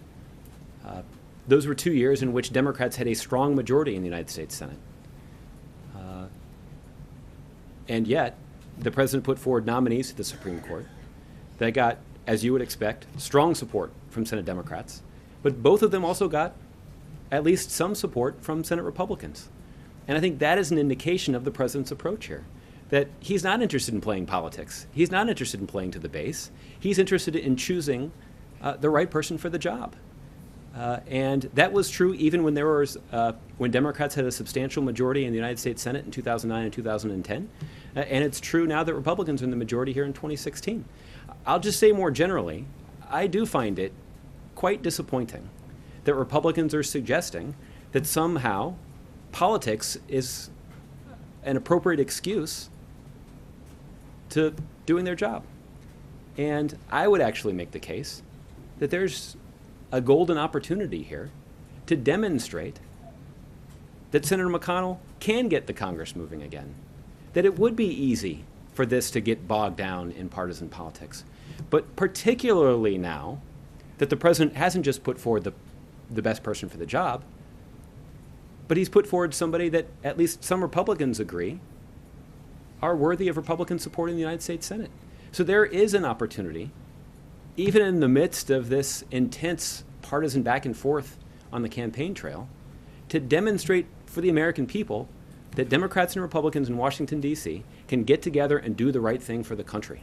And it doesn't even require Republicans to make a significant concession. Because again, Senator Hatch is a conservative. Nobody would question that. Senator Hatch is somebody who's got a lot of experience evaluating federal judges. Nobody would question that.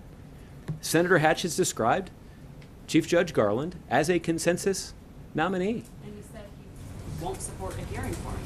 Well, what I'm saying is this is a golden opportunity that Republicans have to demonstrate that they can lead the country, that they can be trusted to be in charge of significant institutions of the federal government. And again, it doesn't require them to make concessions. It doesn't even really require them to compromise that much. Again, the president has put forward the person that he believes is the best person for the job, but that person also happens to have earned praise from plenty of Republicans. So what I do think is true is the president has not just chosen the best person for the job, he's also chosen somebody that it should be easy for Republicans to support. And it doesn't require them to fold on their principles. It doesn't require them to cave to the Democratic president. It just requires them to demonstrate a commitment to governing the country and protecting the institution of the United States Supreme Court. And you're hoping that they'll have a change of heart when they go to their home districts for Easter break. These very public positions. Well, I think what is true, Margaret, and you guys would be in a better position to assess this than I would be, is that while there has been a stern posture that Republicans have taken publicly, they haven't looked particularly comfortable in doing it. And we're going to continue to make a principled case based on the selection of a consensus nominee that Republicans in the Senate should put their constitutional duties ahead of any more narrow political considerations they may make. Okay? Michelle.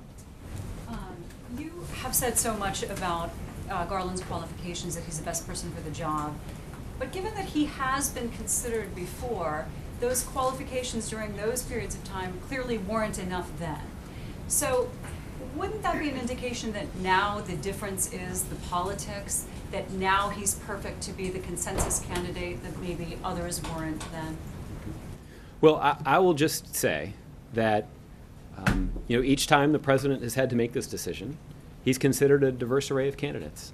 And each time he's been focused on choosing the individual that he believes could best fill the vacancy on the Supreme Court. And I'm pleased to remind you that each time the president has done that, even when Democrats were in the majority, he put forward nominees that earned Republican support. The president's proud of that kind of record. He has a track record of putting forward individuals whose legal credentials are such that even Republicans are comfortable supporting them. And it's not as if it was not a very political environment in 2009 or 2010. It was a pretty intense period in American politics too. And yet, even in the midst of that intensity, the president did put forward nominees. Despite having a strong Republican or strong Democratic majority in the Senate, he put forward nominees that earned the support of some Republican senators. So couldn't you ask then, if he is such a stellar, perfect guy for the job now, why was he not twice before? Well, again, I would say that in 2009, the president nominated Justice Sonia Sotomayor because he believed that she was the best person for the job. In 2010, he concluded that Justice Kagan was the best person for the job, and given the candidates before him in 2016, the president chose Chief Judge Garland because he believes that he's the best person for the job. And the good news is there are at least some Republicans who understand why the president arrived at that decision and don't entirely disagree. So can you say when Garland himself was notified that he was the nominee? I don't know the answer to that question. I don't know when he had a conversation with the president And that today the offered White him the House job. mentioned a handful of candidates interviewed, but we've also heard the number 5. Can you say if that is accurate? I don't have a specific number to share from here in terms of who the president considered. I can just say in general that the president considered a pretty diverse array of potential candidates. Okay, and you've mentioned before in here that, you know, there's some optimism on your part. You know, you're seeing here and there some signs to be optimistic that the Senate could actually give this nominee a shot. Today, your staffers mentioned that now that a few or a handful of senators have said they would be willing, under some circumstances, to at least meet with him. I mean, let's be realistic. Is that a sign that they could consider him and take this further than just a meeting? Well, I certainly hope that's a positive sign. I do anticipate that after those private meetings occur, that those senators will walk away impressed. I think they'll see the same person that President Obama has seen in his conversations with Chief Judge Garland. They'll see somebody who's committed to the rule of law, somebody who values public service, somebody who understands that as a judge you're not supposed to be using your authority to advance a political agenda, but rather you're responsible for interpreting the law with justice in mind. Those are the kinds of credentials that Chief Judge Garland brings to the job. I also think that he brings, as he described in the Rose Garden, a sense of humility. So you think there's a decent chance that this will go to a hearing? Look, I've long avoided laying odds on Senate action. Maybe the sports books are open for business in Vegas on this question today. There's probably some money going to both sides. But I wouldn't hazard a guess at this point. I think there's no question that if considered solely on the merits, there would be little, if any, drama surrounding this confirmation process. But unfortunately, that's not the situation that we've encountered. Yeah, and you've mentioned the importance, the possibility that public pressure could have an effect on this, but you're also doing a lot of outreach. So at this point, if there is a chance that you believe there is, that this could move forward, what's more important, the public's opinion of this or the personal outreach that is still going to go on? What do you think is the most likely to sway this process? Yeah. Well, the truth is, I think that it probably depends on the senator. I think there are some senators who, if they're willing to keep an open mind and have a serious, legitimate conversation with Chief Judge Garland, that they'll come away from that conversation with ample reasons to support his nomination. And so I think for some people, having that conversation will be critical to them ultimately deciding. For some others, there may be some resistance. And the only thing that would change their mind would be a forceful expression of public opinion. So we'll have to see if that materializes, and if it does, what kind of impact it has on individual senators. But I do think that this is a situation where Republicans have an opportunity to demonstrate that their constitutional duties come first. And demonstrating that commitment to their responsibilities is certainly a good way for them to live up to their rhetoric about the sanctity of the United States Constitution. It certainly is a good way for them to demonstrate to their voters that they can handle the responsibility of governing the greatest country in the world. Do you think that public pressure will materialize? I don't know. I think, according to some polls that I've seen, there are some indications that public opinion is not on the side of Republicans putting politics ahead of their constitutional responsibilities. Whether that has an impact on anybody's decision and whether that has an impact on anybody's race is probably something that you all will have to take a close look at and figure out. But we certainly believe that the public is on our side because it's a pretty open and shut case. This is not a complicated, detailed, nuanced argument that I'm making up here. I think this is an argument that appeals to people's notion of fairness and common sense. And we're going to continue to root our arguments in those notions that the vast majority of Americans, whether they're Democrat or Republican, I think agrees with. Okay, Gardner. I just want to turn Michelle's question on its head and just sort of you can acknowledge that there's a good chance that Republicans' implacable opposition to any consideration of this nomination continues until the election, right? I mean, well, that's certainly possible, and it is not the first time that we have encountered intense Republican opposition, even in the face of a common sense notion. That certainly would not be unprecedented. What would be unprecedented is subjecting a nominee, particularly a consensus nominee, as Senator Hatch described, to this kind of obstruction. And again, that's not just my assessment. That's actually the assessment of Senator Lindsey Graham. But whether it's precedented or unprecedented, it certainly seems likely that will be the course of action over the next year, Josh, right? Well, it is certainly possible that Republicans will choose that approach. Again, they have in the past. We have seen Republicans demonstrate implacable opposition and obstruction to other pretty common sense ideas. We have also seen a number of situations where Republicans have demonstrated an implacable opposition to a common sense idea, then to fold without a whole lot of previous warning. So that's why I said that, that's why I would say that it certainly is possible that Republicans would choose and follow through on this unprecedented approach. But it's also possible that Republicans will change course. They have in the past. You have a long game in front of you. Can you at all give us some details about how you intend to create the forceful expression of public opinion, as you were talking about before, that you hope would lead to Judge Garland's consideration by the Senate? You've got Stephanie Cutter on the outside who's trying to coordinate the outside groups. Will that coordination then come back into the White House? What are you guys going to do to help put as much political pressure on Republicans to reverse their stance? Yeah. Well, Gardner, from the White House perspective, this isn't about politics. And I think the kind of pressure that we can apply to the Senate is making a forceful, principled argument about Chief Judge Garland's credentials and his experience, and the fact that he's got more federal judicial experience than any other nominee in Supreme Court history. We'll make a principled case that even Republicans have observed that he is a consensus nominee. We'll make the principled case that 7 Republicans, including some Republicans that don't often side with this White House, have previously supported Chief Judge Garland's appointment to the federal bench.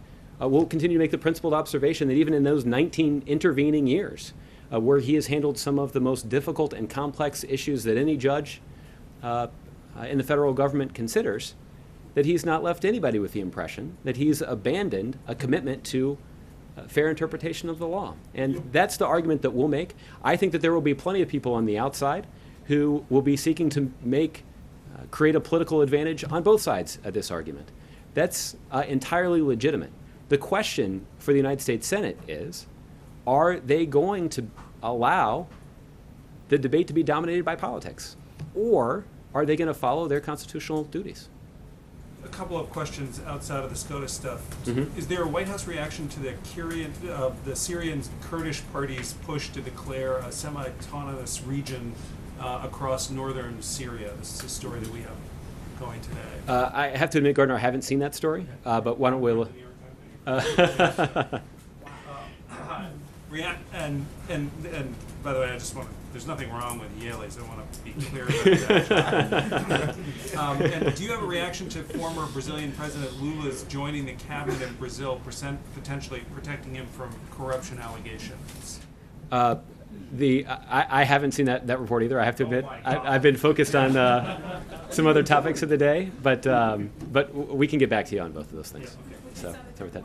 Yes, I'll make sure that we'll circulate that broadly. All right, Chris, in the back. Josh, the number of cases pertaining to the LGBT community become very soon for the Supreme Court, such as whether LGBT people are covered under gender protections under current civil rights law and constitutionality of HIV criminalization laws. In addition to that, there's the preservation of the ruling in favor of same-sex marriage. What would be your message to LGBT people who are looking to the Supreme Court to rule for equal justice under the law for them as they examine the Garland nomination? Chris, I think what I would simply observe is that the Supreme Court has important work to do. And they are handling some issues that can and will have a profound impact on the day-to-day lives of the American people. That's why I would associate myself with the comments of President Reagan, who said, "Every day that passes with the Supreme Court below full strength impairs the people's business in that crucially important body." He's right about that. And given the significance of the cases that are before the Supreme Court and will be before the Supreme Court in the next term, that's why we believe that the Senate should act without delay on the nomination of someone to fill a vacancy in the Supreme Court that they have described as a consensus nominee. And I mean, you said you've declined to get into just what the conversations the president's had with Judge Garland about certain issues. I just wanted to pose that, the ones that I mentioned with regards to equal justice in the law for LGBT people. Did that come up at all in the conversations the president had with the judge? Yeah, look, I'm not going to get into their private conversations. The president did not use his private conversations, interviews, if you want to describe them that way, with potential nominees as an opportunity to interrogate them over specific issues. The president's much more interested in understanding their approach to the law and their approach to the work that we ask judges to do. And certainly when it comes to Chief Judge Garland, he's somebody that has an established track record and somebody who has spent decades thinking about the best way for judges to fulfill their responsibility to interpret the law and not advance a political agenda. So that was the nature of the conversation that they had. Yes, ma'am, I'll give you the last one. Thanks. Another important news, the president picked his brackets today for the tournament. He picked Kansas.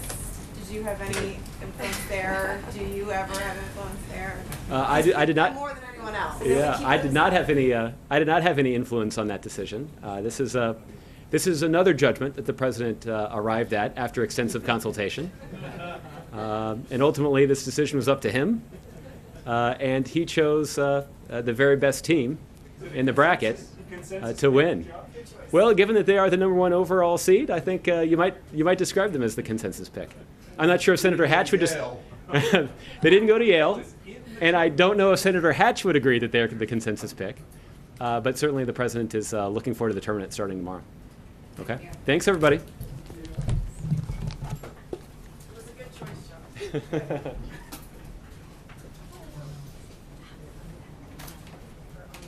All right, everybody, that was Josh Earnest doing a daily White House briefing. Now let's head on over to the daily State Department happening right now. Speculate on what the motivation was for President Putin's announcement. That's really a question best asked of him.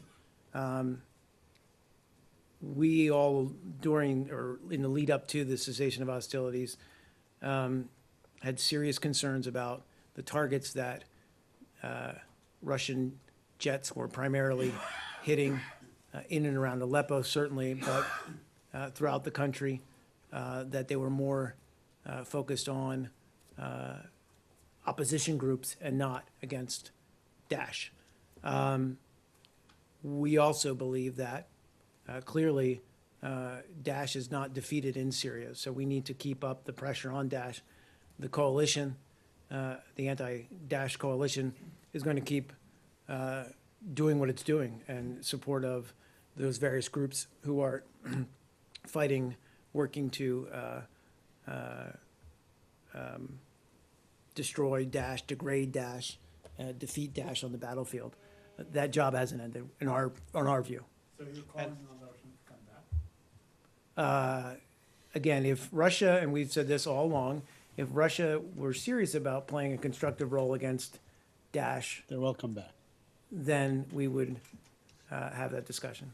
But then, I mean, because I see two narratives here, right, from Russia and from the U.S. So that makes me think either like you guys had different goals, or you are working together and now you're gonna plan out a new strategy together. I mean, what's the plan here? Again,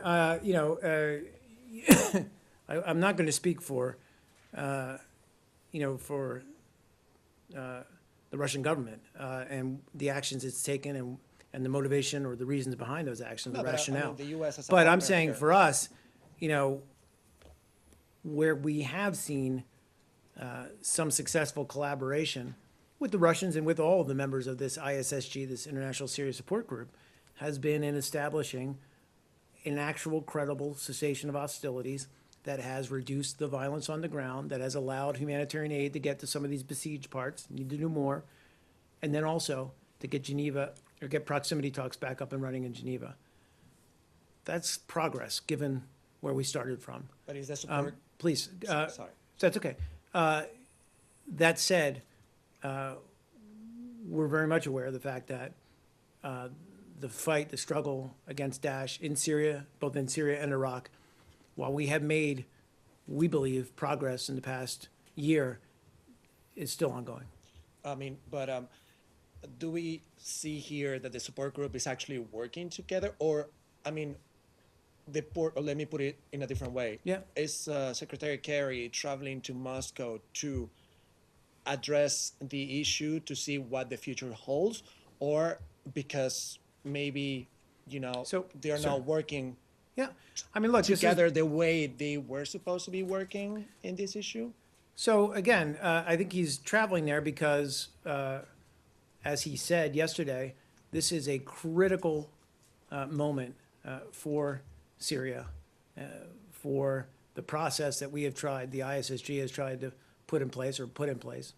And so, as we've done throughout this process, since frankly, UNGA and even before UNGA, is work as closely and collaboratively as possible with all the members of the ISSG, but especially with Russia. And so, that's the motivation behind next week's trip. And we're going to continue to consult with them going forward to try to consolidate on this political process, this cessation of hostilities moving forward. See you at Turkey, and then I'll get to you, Nike. Oh, I got some serious stuff. if we're not done with Syria, let's finish with Syria. Yeah. Yeah, sure. So we had a story out of Moscow that looked at open source information, including television video of Russian aircraft returning from, reported to be returning from Syria. And my colleagues there came up with the conclusion that about 15 aircraft appear to have come back. Does that square with your information? I just don't have the numbers in front of me, Arshad, so, I mean, Okay. the And do you- Pentagon may have a better Okay, assessment. and one other one, and it's probably the wrong place to ask, but do you have any reason to believe that Russia is not sending additional aircraft to Syria? In other words, some might be leaving, but other ones might be arriving, or you just don't know? We don't know, and it's one of the reasons why we, I've heavily caveated my assessment. What we've seen thus far seems to be promising, but, we're gonna have to give this time. The Russian state media is reporting that Russia is now arming PYD, adopting the same tactic in a sense as the Americans fighting ISIS through Kurdish militia. Do you welcome this decision to I haven't copy seen your it, I'd have to tactics? look at it and see what they're doing, and we've not ever armed or provided arms to the PYD. Okay. Please. Please, Mark, there was a letter signed in Turkey by academicians about 2 months ago, and you talk about it then here. Yeah, I remember. And now, today or yesterday, 3 of those academics got arrested for signing this petition. But it looks like numbers shows about 1,000 academics, 1,100 of them signed the letter, and about 471 of them under investigation, 156 of them under legal investigation. There are terminations, suspensions, resignations. So there is a clearly witch hunt against them just because they signed this petition. I wanted to ask if you have any comment on this. Well, I just would say we see these actions as part of a troubling trend in Turkey, whereby official bodies, law enforcement, and judicial authorities are being used to discourage legitimate political discourse. And in any democratic society, when critical opinions should be encouraged, or rather, critical opinions should be encouraged and definitely not silenced. So, we would just urge the Turkish authorities to ensure their actions, as we've said many times of late, uphold universal democratic values and that are enshrined rather in Turkey's constitution. So this talking point has been the same talking points over 2 months. I don't think there is a single new word in this. And while hundreds of Being rather harsh. I am pretty sure. And hundreds of academics are getting arrested. The Mexican government. In early February, the Secretary of Commerce and I met with President Peña Nieto on the U.S.-Mexican border near El Paso to inaugurate a new 6-lane bridge there to signify how our two great countries are expanding lawful trade and travel and commerce between our countries. A short while later, I met with Secretary Meade at the 119-year-old tradition of celebrating George Washington's birthday on the International Bridge in Laredo, Texas.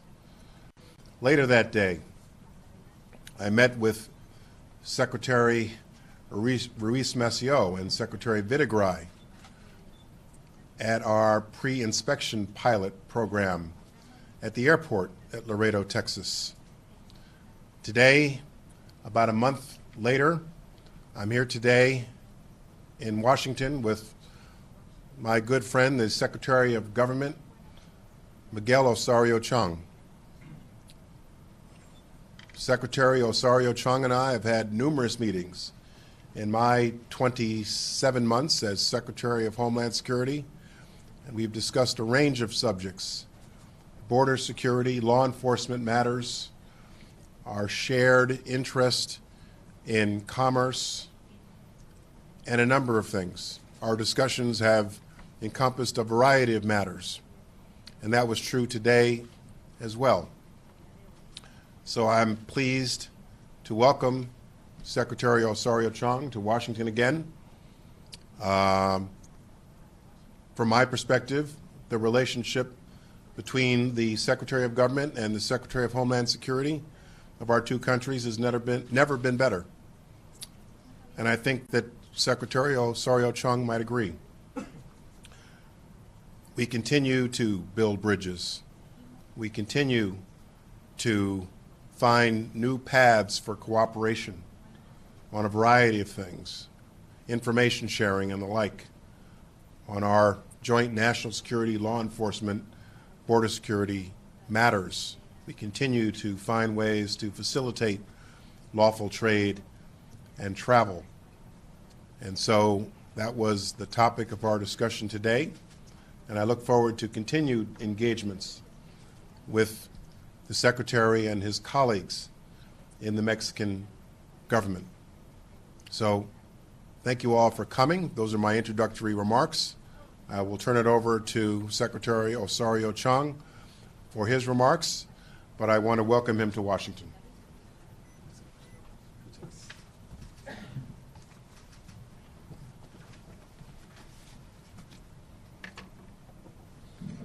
Muy buenas tardes a los representantes de los medios de comunicación.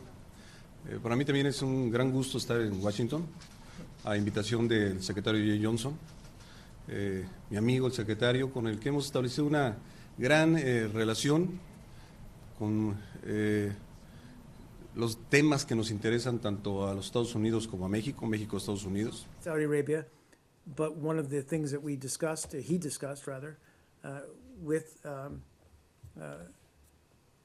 both the Saudi, His Royal Highness King Salman, also the Crown Prince, and the Deputy Crown Prince, as well as Saudi Foreign Minister El Jubeir,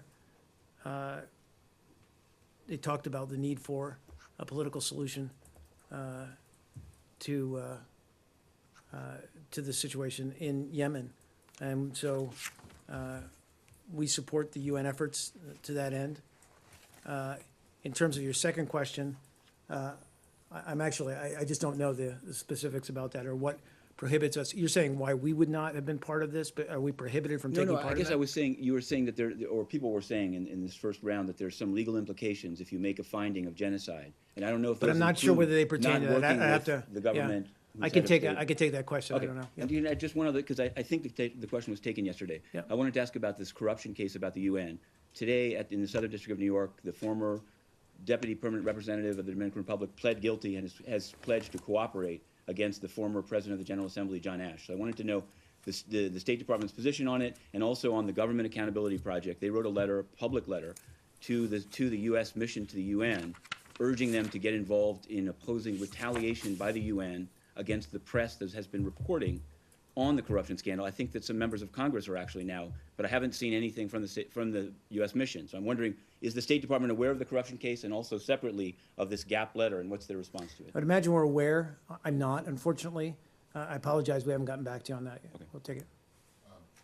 Nike, and then you. If that's okay. Nike, go ahead. On Cuba, human rights, Yep. it would be very much a focal point for President's historical visit. Do you have any? Could you please give us an update on the status of the political prisoners' release, and also could you comment on reports from opposition activists that there is short-term detention of up to 300 activists over the weekend? Sure. I do know that there was the release of some political prisoners, and we certainly welcome the recent release of these political prisoners. It's our belief that these individuals should never have faced incarceration in the first place for simply expressing their views peacefully.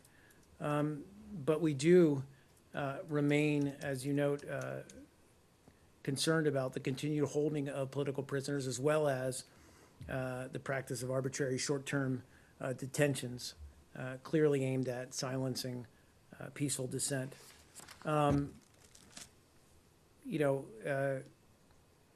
We're going to continue to press this issue with the Cubans. We're going to continue to seek more progress on the human rights front, and it's certainly going to be an issue that is going to be front and center during the visit next week. A quick follow-up on Yep. Earlier question on the American student.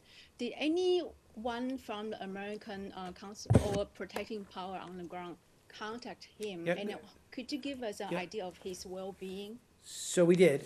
We do have a Privacy Act waiver signed because we were able to get a representative of our Protecting Power, which is the Swedish embassy in Pyongyang. And they were actually present. They were able to visit him in prison, but also were present at his sentencing. And we're going to remain in very close coordination with the Swedes on this matter. It is my understanding that he was in reasonably good health. I got Yeah. actually 4, but they're Wow. extremely brief, I guarantee it. Probably less than a minute. Yes, no, maybe. Yeah. Yeah. The former president of Brazil, President Lula, has just been appointed to be chief of staff to the current president of Brazil, which affords him a degree of immunity from potential corruption charges. Do you guys have any thoughts on that, or is it purely an internal Brazilian matter? That's My one. guess it's an internal Brazilian matter, but if we do, I'll let you know. Okay. 2, the answer that Kirby gave yesterday on Bahrain and the detention of this woman, activist, and her child, has elicited some disappointment from human rights groups, advocates, who would like to see the U.S. be stronger in calling on the Bahrainis to release this woman. Do you have anything more to say than what you said yesterday? Are you, in fact, calling for the Bahrainis to release her? What we're strongly urging is for them to follow due process in this case, in particular, and to abide by their commitments to transparent judicial proceedings. So you don't think she should be released immediately? Again, what we'd like to see is just due process carried out here in a transparent fashion, and we're obviously monitoring her case closely. And can you say why you don't think that she should be released to me? I mean, do you think there's a possibility that the detention is legitimate and that charges she might face are warranted? I guess I just don't understand why in previous cases you guys have called for these detainees to be released. I mean, without and getting this one you're into not. legal discussion, she has had charges leveled against her.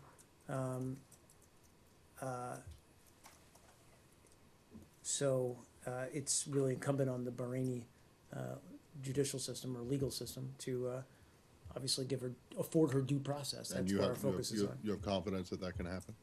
We're going to continue to watch the case very closely and let them know if we believe it's not being carried out. That sounds like a no to me. Anyway, moving on, Honduras. There was yet another murder of a indigenous rights activist there, an associate of the woman who was killed just recently.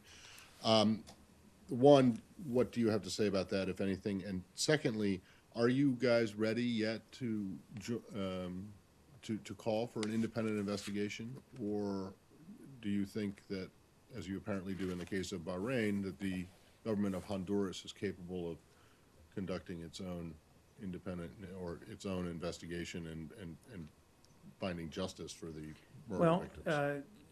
First of all, I don't have the details on this latest murder yet. We're still obviously seeing reports and we're gathering information about it.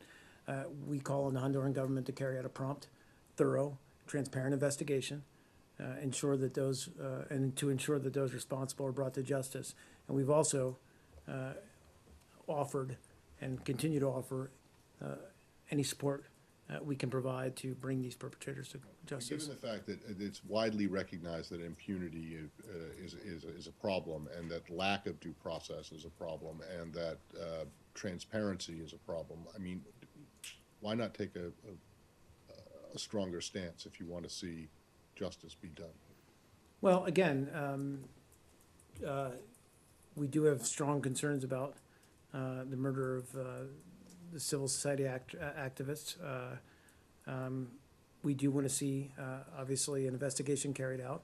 Let's wait for the results of that investigation before we kind of determine next steps. All right, and then the last one, which is also very brief, and this has to do with the judge in the email case, and one of the email cases allowing or granting judicial watch, I think it is. I can't remember the term. It's a very easy one for crime watchers. Was it? Oh, discovery. Right. And as part of that discovery, they wanted to depose a number of people, current and former officials. I'm just wondering, on the current officials that they want to take depositions from, Under Secretary of State for Management, I believe, and others, a couple other people who were around at the time of Secretary Clinton but are still here, career people. Does the department have a view on whether or not these people should give depositions? So we can't comment on this because it's a matter of ongoing litigation. We do have, or we're aware of the filing, we're looking at it, reviewing it, but I'd have to refer you to the court filing itself for any details beyond what we can say, which is we can't comment on. Quite apart from this, quite apart from this specific case, then, are there any rules, or does the department have any kind of standards or restrictions on whether its employees can be deposed or whether they should go ahead if they are deposed? And given that's a legal question, let me take it. Can you look at it just in general? Yeah, of course. No, I just want to be precise. Thanks, guys. Thank you. How you doing?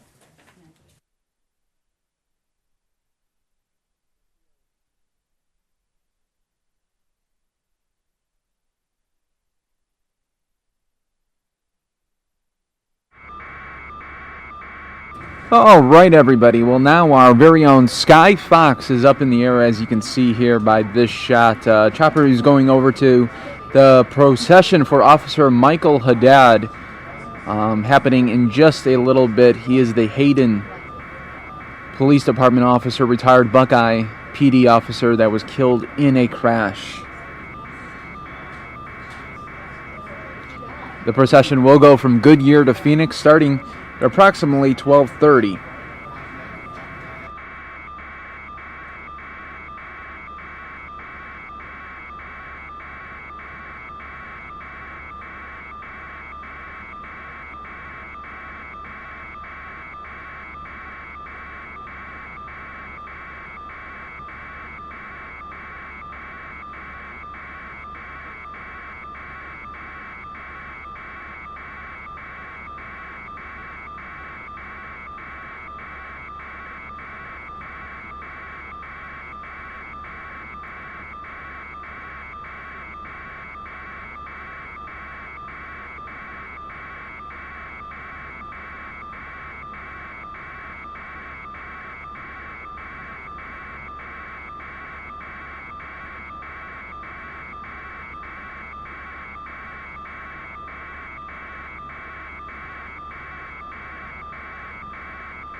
Officer Michael Haddad was killed Saturday afternoon after his motorcycle collided with a pickup truck while he was on his way to work, officials said.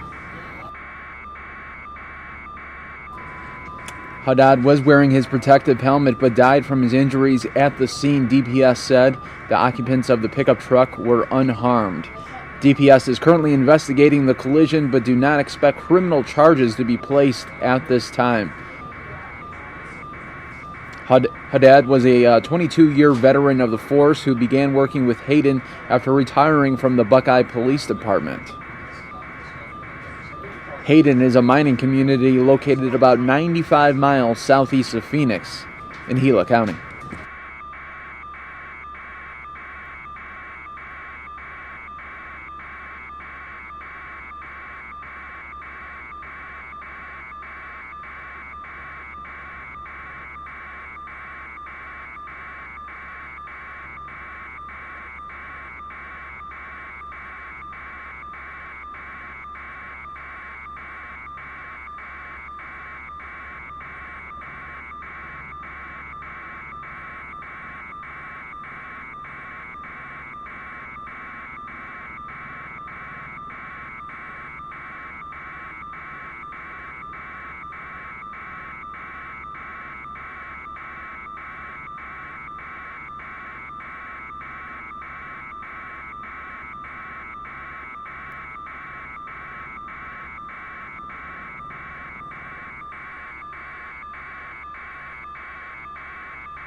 All right, everyone, I am back. Mike Pace just left you guys. We are going to do a Super Tuesday recap. In case you missed it, Marco Rubio dropped out yesterday, and we're going to go ahead and watch his official suspension speech. It was a big win, and I want to begin by thanking all of you here today. And I want you to know I am the beneficiary of the best group of supporters, the hardest working people I've ever been associated with. And I'm so grateful to you guys. Thank you. And not just here in Florida. Not just here in Florida, but around the country. I love you too. I want you to know that you worked as hard, not just here, but all over the country. I want to talk to people in Iowa and in New Hampshire and in South Carolina and in the great state of Minnesota where I won, and in the territory of Puerto Rico and Washington, D.C. All over. We had a great team. We have a great team, and I'm so grateful for all the help that you guys have given us. I just want you to know there's nothing more you could have done. You worked as hard as anyone worked. I want you to know we worked as hard as we ever could. But, well, America's in the middle of a real political storm, a real tsunami, and we should have seen this coming. Look, people are angry, and people are very frustrated. It really began back in 2007, 2008, with this horrifying downturn. Don't worry, you won't get beat up at our event.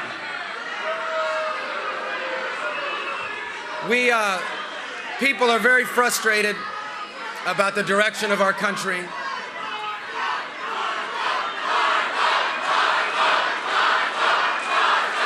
Thank you. Thank you. People are frustrated. In 2007 and 2008, there was a horrible downturn in our economy. And these changes to our economy that are happening are disrupting people's lives. And people are very upset about it. And they're told that, people are angry, they're frustrated, they're being left behind by this economy. And then they're told, look, if you're against illegal immigration, that makes you a bigot. And if you see jobs and businesses leaving to other countries, you have no right to be frustrated. They see America involved in the world and Americans spending money and losing their lives, and they see that there's very little gratitude for all the sacrifice America makes. And quite frankly, there's millions of people in this country that are tired of being looked down upon, tired of being told by these self-proclaimed elitists that they don't know what they're talking about and they need to instead listen to the so-called smart people. And I know all these issues firsthand. I've lived paycheck to paycheck. I grew up paycheck to paycheck. I know what it's like to have to figure out how to find the money to fix the air conditioner that broke last night. I know my parents struggled, and I know millions of people that are doing that. I know immigration in America is broken. No one understands this issue better than I do. My parents are immigrants. My grandparents were immigrants. Jeanette's parents were immigrants. I live in a community of immigrants. I've seen the good and the bad and the ugly. I've battled my whole life against the so-called elites, the people who think that, I needed to wait my turn or wait in line or it wasn't our chance or it wasn't our time. So I understand all of these frustrations. And yet when I decided to run for president, I decided to run a campaign that was realistic about all of these challenges, but also one that was optimistic about what lies ahead for our country. I know that we have a right to enforce our immigration laws, but we also have to have a realistic approach to fix it. I know that we are living through this extraordinary economic transformation that is really disruptive in people's lives. Machines are replacing them. Their pay is not enough. I know it's disruptive. But I also know this new economy has incredible opportunity. I know America can't solve all of the world's problems. But I also know that when America doesn't lead, it leaves behind a vacuum. And that vacuum leads to chaos. And most of all, I know firsthand that ours is a special nation. Because where you come from here doesn't decide where you get to go. That's how a 44-year-old son of a bartender and a maid, that's how I decide that, in fact, I too can run for president of the United States of America. So, from a political standpoint, the easiest thing to have done in this campaign is to jump on all those anxieties I just talked about, to make people angrier, make people more frustrated. But I chose a different route, and I'm proud of that. Because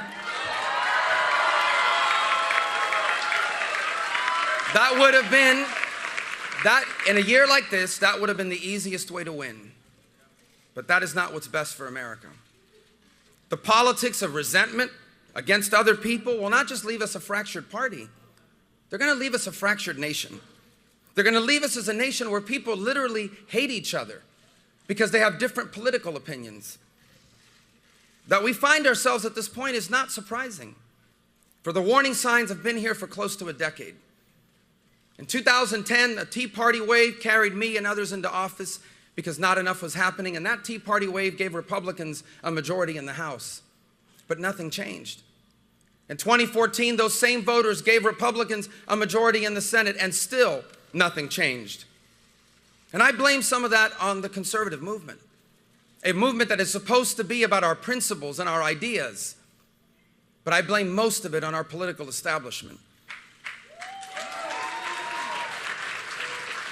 A political establishment that for far too long has looked down at conservatives as simple-minded people, looked down at conservatives as simply bomb throwers. A political establishment that for far too long has taken the votes of conservatives for granted. And a political establishment that has grown to confuse cronyism for capitalism and big business for free enterprise. I endeavored over the last 11 months to bridge this divide within our party and within our country, because I know that after 8 years of Barack Obama, this nation needs a vibrant and growing conservative movement, and it needs a strong Republican Party to change the direction now of this country, or many of the things that are going wrong in America will become permanent, and many of the things that make us a special country will be gone. America needs a vibrant conservative movement, but one that's built on principles and on ideas, not on fear, not on anger, not on preying on people's frustrations. A conservative movement that believes in the principles of our Constitution, that protects our rights and limits the power of government. A conservative movement committed to the cause of free enterprise, the only economic model where everyone can climb without anyone falling. A conservative movement that believes in a strong national defense, and a conservative movement that believes in the strong Judeo-Christian values that are the formation of our nation.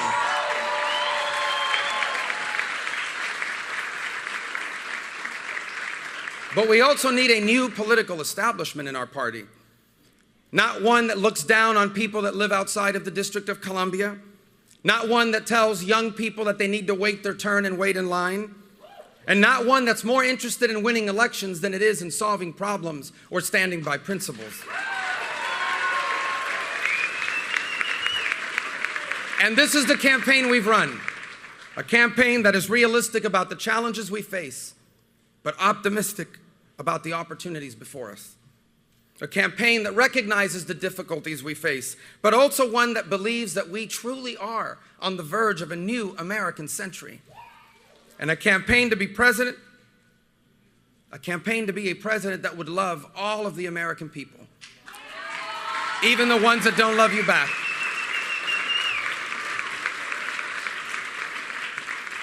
This is the right way forward for our party. This is the right way forward for our country. But after tonight, it is clear that while we are on the right side, this year, we will not be on the winning side. I take great comfort in the ancient words which teaches us that in their hearts humans plan their course, but the Lord establishes their steps. And so yet, while this may not have been the year for a hopeful and optimistic message about our future, I still remain hopeful and optimistic about America.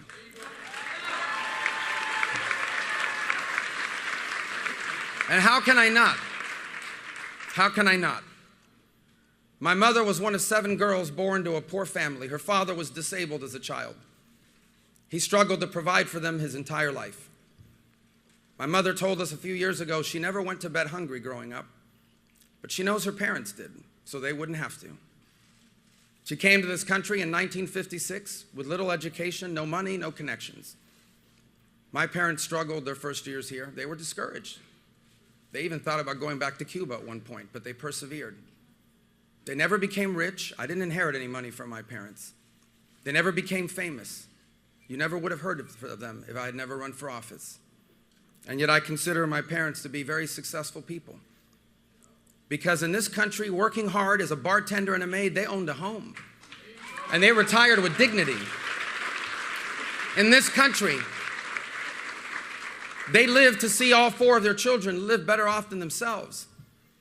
And in this country, on this day, my mother, who's now 85 years old, was able to cast a ballot for her son to be the President of the United States of America.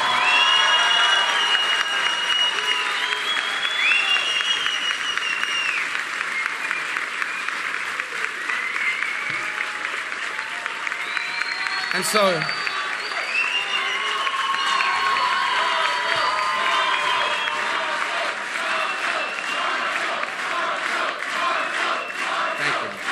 And so, while it is not God's plan that I be president in 2016 or maybe ever, and while today my campaign is suspended, the fact that I've even come this far is evidence of how special America truly is. And all the reason more why we must do all we can to ensure that this nation remains a special place. I ask the American people, do not give in to the fear. Do not give in to the frustration. We can disagree about public policy. We can disagree about it vibrantly, passionately. But we are a hopeful people, and we have every right to be hopeful. For we in this nation are the descendants of go-getters. In our veins runs the blood of people who gave it all up so we would have the chances they never did. We are all the descendants of someone who made our future the purpose of their lives. We are the descendants of pilgrims. We are the descendants of settlers. We are the descendants of men and women that headed westward in the Great Plains, not knowing what awaited them. We are the descendants of slaves who overcame that horrible institution to stake their claim in the American dream. We are the descendants of immigrants and exiles who knew and believed that they were destined for more and that there was only one place on earth where that was possible. This is who we are. And let us fight to ensure that this is who we remain. For if we lose that about our country, we'll still be rich and we'll still be powerful, but we will no longer be special. We'll keep fighting. And so I am grateful to all of you that have worked so hard for me. I truly am. I am grateful to my family, to my wife, Jeanette, who has been phenomenal in this campaign.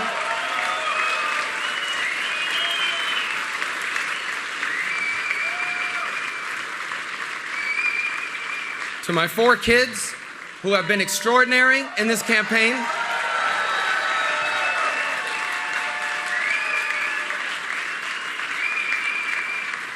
And I want you to know that I will continue every single day to search for ways for me to repay some of this extraordinary debt that I owe this great country.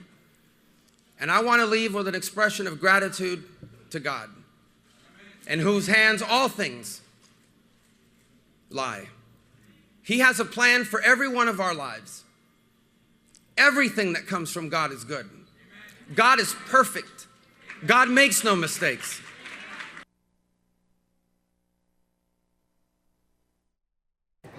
All right, guys, that is the tail end of the Marco Rubio campaign, pretty much. That was the very last speech we'll probably ever show you of Marco Rubio, since he officially suspended his campaign yesterday following his subpar performance in Florida yesterday. And speaking of yesterday, someone who went big was Donald Trump himself, winning Florida, North Carolina, Illinois, and it has just been declared that he also won Missouri. So, because of that, we're going to show you Donald Trump's speech next. Also, the weather's lovely outside right now.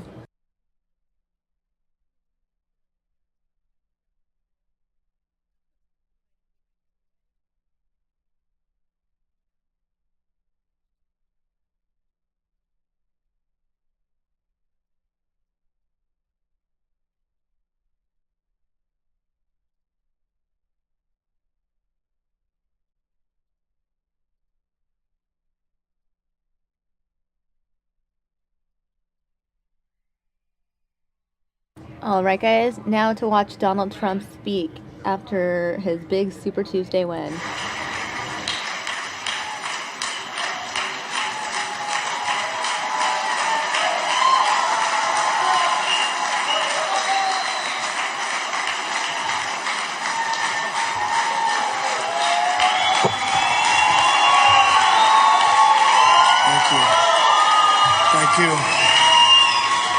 Thank you very much, everybody. This was an amazing evening. This was a great evening. They just announced North Carolina. I don't know if they've announced Illinois yet, but we're leading by a lot, so I think they're going to announce it. Florida was so amazing. And I want to thank our friends. Northern Marianas Islands have been so incredible, and we picked up 9 delegates this morning. I heard very early in the morning, 9 delegates, that's a lot. And I just wanted to thank the governor, Ralph Torres, great guy, Chairman Ada, who is a fantastic man, and that was a very nice start to the day, that I can tell you. Many things have been happening over the last short period of time. CNN was very nice. They came up with a poll. The poll said 49% to 14 and 15. We just had one from The Economist, just came out, 53%.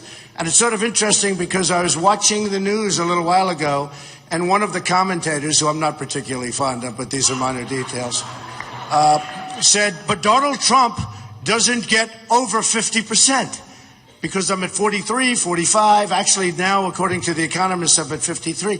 And I have to explain to these people, they don't understand basic physics, basic mathematics, basic whatever you want to call it.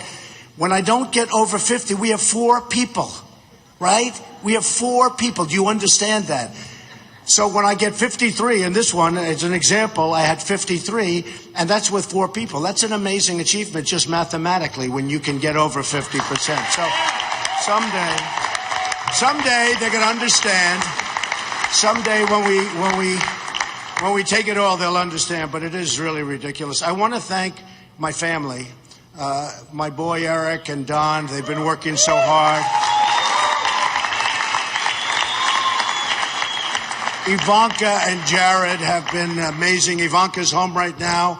In about 2 minutes I'll call, and she's about ready to have a baby, so I don't know. We've been thinking about that now for a little while. But Ivanka has been so helpful, and Jared has been amazing, and it's been just great. I want to thank Barron for putting up with the fact that I never see him anymore. And I want to thank Barron. I never see my Barron, and it's his birthday on Sunday, so we're very happy about that. So it's a little tough, you know, we're going away. And he goes, when are you going to come home, Daddy? When are you coming home? I said, well, in about 2.5 weeks. It's pretty tough. You're traveling all over the place. It's really amazing. Yesterday I went up to Ohio. I went up to Youngstown. We had an incredible crowd and just amazing people in this country. We have so many great people. We will someday in the not too distant future, if I win, otherwise it's not going to happen, I have to be honest with you. But Apple and all of these great companies will be making their product in the United States, not in China, Vietnam, and all of.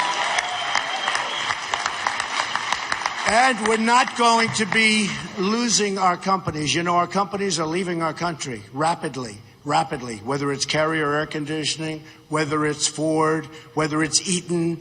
I was in Cleveland, and Eaton Corp, they're leaving, and so many companies are leaving. And frankly, I'm disgusted with it, and I'm tired of seeing it, and there's no reason for it. It's just gross incompetence at the highest level. We should not allow it to happen. Pfizer, great company, pharmaceutical company, they're going to Ireland, and there's so many more. You have corporate inversions. You have people can't get their money back into the country because the politicians can't get along. They can't make a deal. Everybody agrees, Democrat and Republican. Everybody agrees the money should come back. There's $2.5 trillion outside of this country.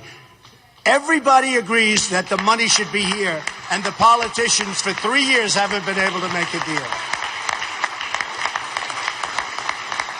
And we could make a deal. There's an example of something that you could do if I sat down with a few of the senators, a few of the congressmen. You could make a deal on that in 10 minutes if you knew what you're doing, because everybody wants to do it. And companies are actually leaving our country to get their money, not only because our taxes are too high, which we're going to lower, by the way, but companies are leaving our country in order to go and get money that's their money, because there's no way of bringing it in. So we've got a long way to go. But I think at some point it's going to get done. This has been very exciting, this whole process. We started, I was one of 17 people, senators, governors. I've had such great support. Dr. Ben Carson the other day endorsed us, and great guy, wonderful man. And Chris Christie endorsed us. That was so incredible. And today, Pam Bondi came up and endorsed us. She was great, and she is a truly wonderful woman, and the job she's done in Florida is incredible. So many. We've had such incredible support. Paul Ryan called me the other day, tremendous call. I spoke with Mitch McConnell today. We had a great conversation. The fact is, we have to bring our party together. We have to bring it together. We have something happening that actually makes the Republican Party probably the biggest political story anywhere in the world. Everybody's writing about it all over Europe, all over the world. They're talking about it. Millions of people are coming in to vote. This was an example of it today. Many, many more people. I'm looking at the polling booths. I'm looking at different polling booths all around the country where it's up. And the lines are 4, 5, 6 blocks long. And one woman was in there for 40 years. She's been working the polls. And she said, we'd have 2 people here. We'd have 3 people. Now look at the line. And the line looked like it was, long. It was really long. 5 deep and long. And it's just a different thing. We have a great opportunity. And the people that are voting are Democrats are coming in, independents are coming in, and very, very importantly, people that never voted before. It's an incredible thing.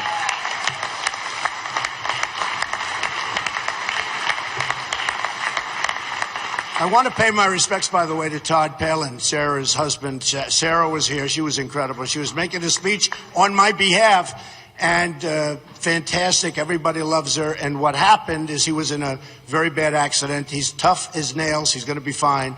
But I just want to pay my respects, by the way, to Todd and Sarah. So our theme, when we started, and Melania and I came down. Yeah, sit down, everybody, please. I mean, this is Mar-a-Lago. We give you seats. You don't have to stand. I'm looking at all these people.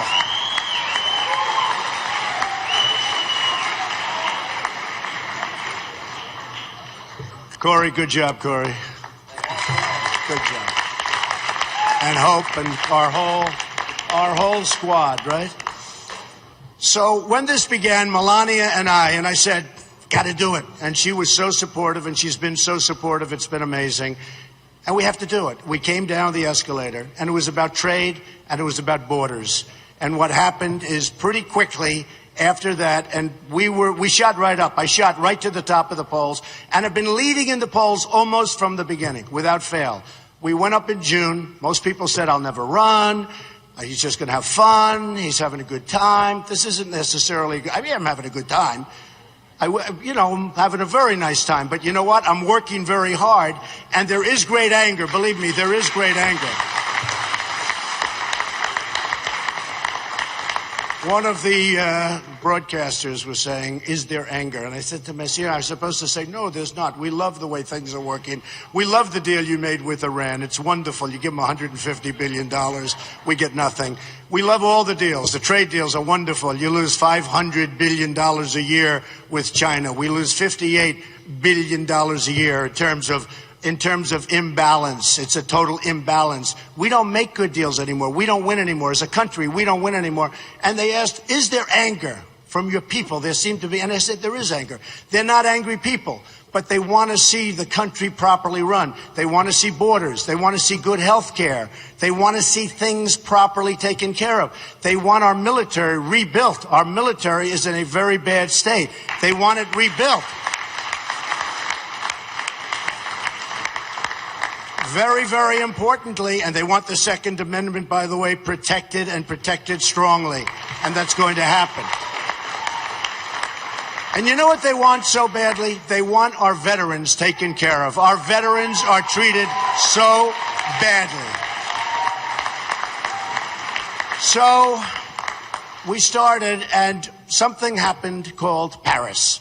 Paris happened, and Paris was a disaster. There have been many disasters, but it was Paris, and then we had a case in Los Angeles where it was in California where the 14 young people were killed, and it just goes on and on and on. And what happened with me is this whole run took on a whole new meaning. Not just borders, not just good trade deals, and we're going to make the best trade deals you've ever seen. We've got such endorsements from Carl Icahn and the smartest people in business. And these people are going to be negotiating our deals, and they're the best in the world. We have the best business people in the world. They're going to know we're going to have such great deals. We're going to do so good with trade. We're going to do so good on the border. But it took on a whole new meaning, and the meaning was very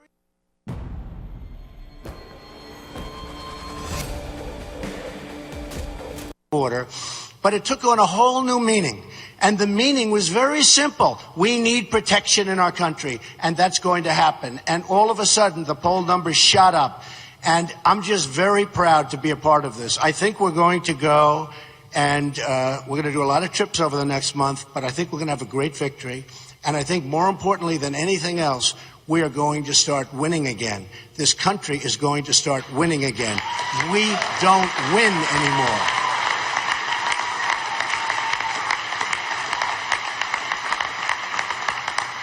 We don't win with our military. We can't beat ISIS. We're going to knock the hell out of them. We don't win. We don't win a trade.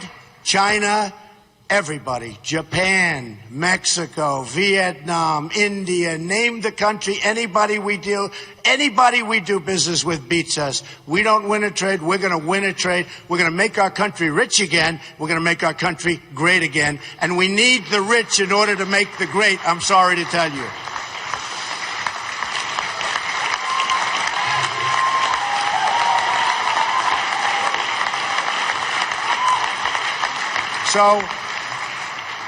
So I'm going forward. We had a fantastic evening. I would have never thought this could have happened. I guess we're waiting for one result, which possibly will be very successful also. But to win the states that we won and to win by the margins, and especially, look, this is my second home, Florida. To win by that kind of a number is incredible. It's record-setting. And I have to say it that number one, I want to congratulate Marco Rubio on having run a really tough campaign. He's tough, he's smart, and he's got a great future. He's got a great future. But I have to say, and nobody has ever in the history of politics received the kind of negative advertising that I have. Record. By the way, mostly false. I wouldn't say 100%, but about 90%. Mostly false, vicious, horrible. They say it was 18 million the first week, meaning last week, and 25 million. It added up to over $40 million. And you explain it to me because I can't. My numbers went up. I don't understand it. Nobody understands it. My numbers went up.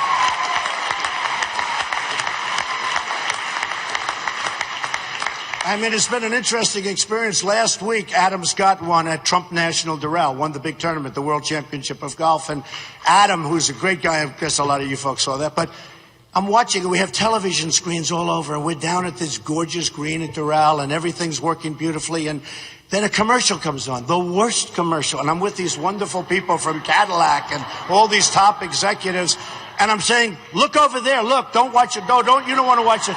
I'm saying, isn't the grass beautiful? Look, don't watch.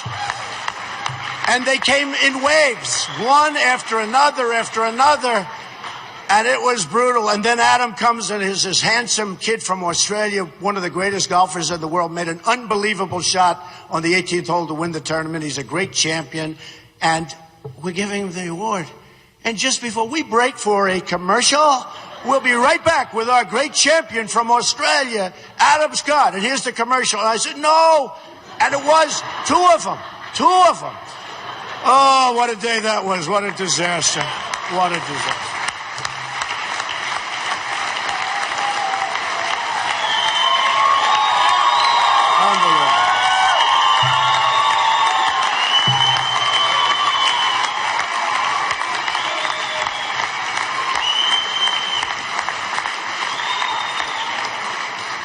So again, I just want to congratulate everybody. This is a really interesting process. It's an amazing process. It's very tough, but it is by the end, if you get to the end, you can handle a lot of things, including pressure. That I can tell you, because there's nothing like it. Lies, deceit, viciousness, disgusting reporters, horrible people. Sure. Some are nice. Some are nice. Some really disgusting people back there, I have to tell you. And I just want to say we're going to go forward and we're going to win. But more importantly, we're going to win for the country. We're going to win, win, win, and we're not stopping. We're going to have great victories for our country. Thank you very much, everybody. Thank you. Thank you.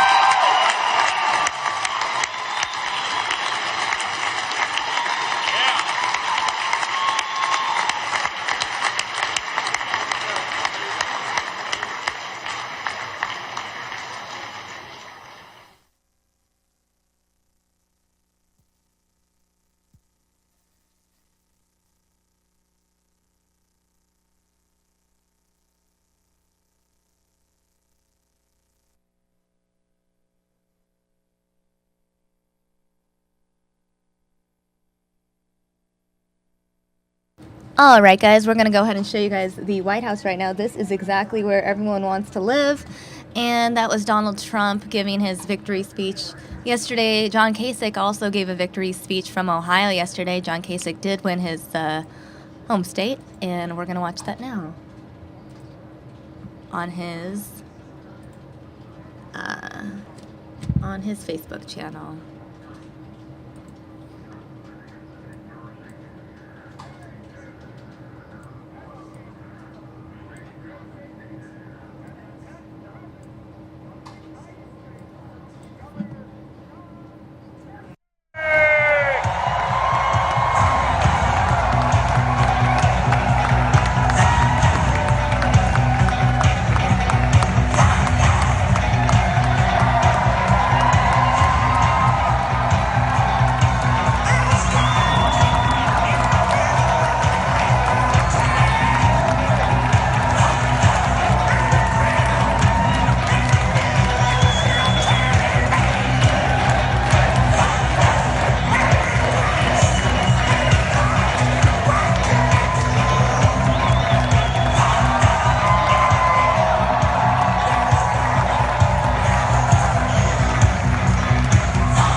About pulling us together, not pulling us apart. It is about USA.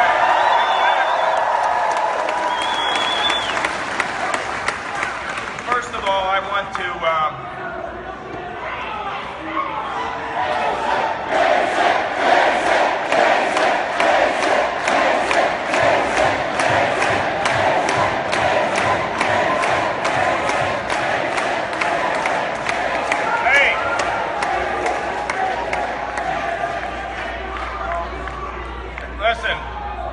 Listen, everybody, let me,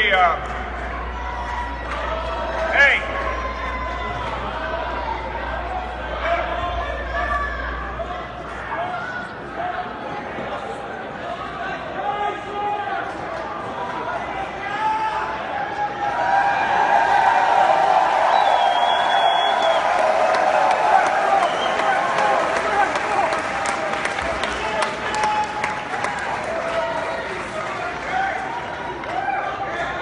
When you went to college in the 1970s, you appreciated good, peaceful protest every once in a while.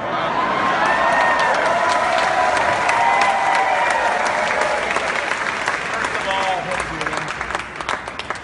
you know, when you're in the arena and you are struggling and you leave your family to go out on the campaign trail and deliver a message to America because you believe that you believe that you are the best qualified person to be President of the United States, and you put it all on the line, and your family puts it all on the line. And I want this crowd here tonight to give a great response to a very, very great, talented, and fine United States Senator Marco Rubio for the effort that he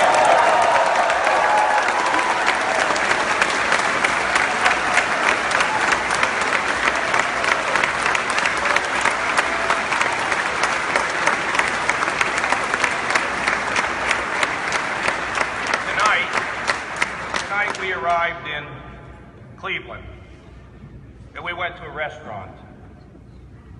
We thought we could kind of sneak in and grab a quick meal. And when we walked through the restaurant, people started to cheer. My reaction? Please don't do that because you're going to make me cry. But to have people believe in you, and to believe that you can bring people together and strengthen our country, I have to thank the people of the great state of Ohio. I love you.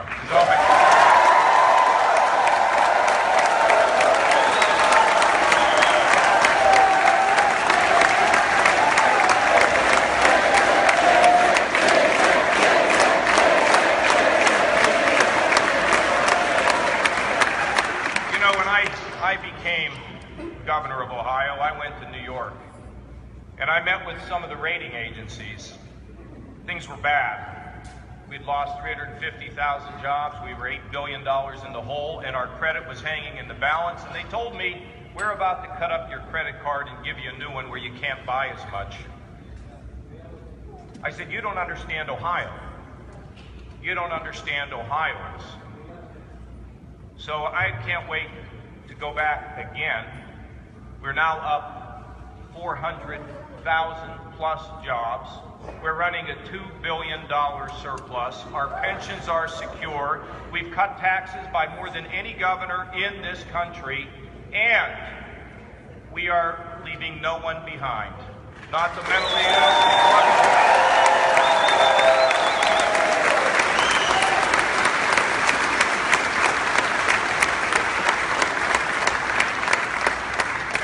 Whether you can actually serve a meal of words, but I would like to go back to those credit rating agencies with them, where they can learn to eat their words about doubting Ohio. Huh?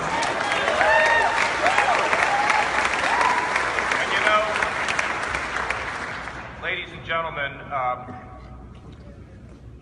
look, my whole life has been about trying to create a climate of opportunity for people.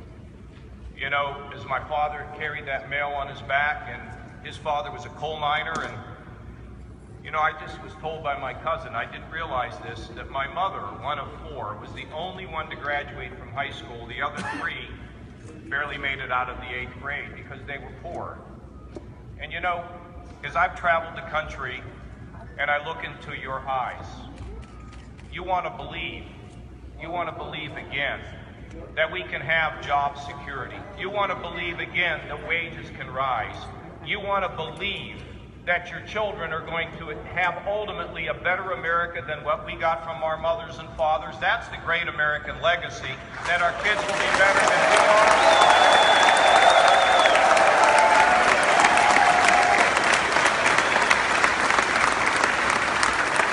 I want people in Ohio to know, as I think you do, I want people around the country to know that I understand these tough issues.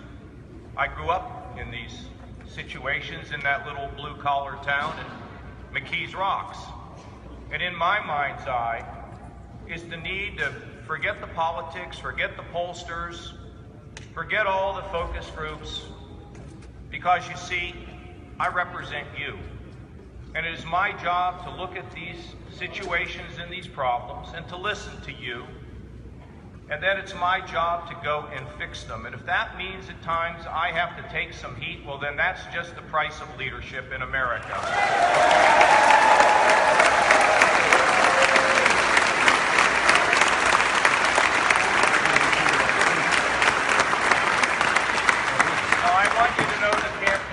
goes on, and I also want you to know that it's been my intention to make you proud. It's been my intention to have young people all across this country watch somebody enter into politics, even though I labored in obscurity for so long, people counting me out, people in Ohio saying, why don't they ever call on him, okay? We get all that. But we put one foot in front of the other. And I want to remind you again tonight that I will not take the low road to the highest office in the land.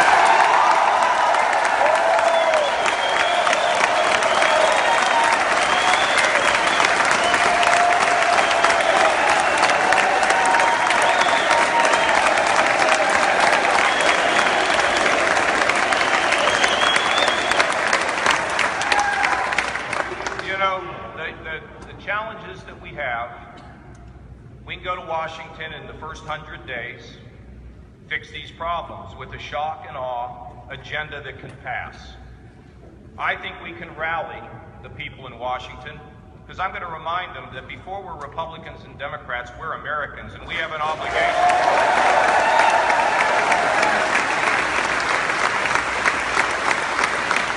But I really believe this and want you to know this. And maybe in many respects, this is why I've been given a chance to stand here tonight and have earned a victory. You know, the Lord's made everybody here special. I've been telling people this all across the country. Nobody, sir, has ever been made like you before, and no one will ever be like you again. And young lady, you're here at a moment in time.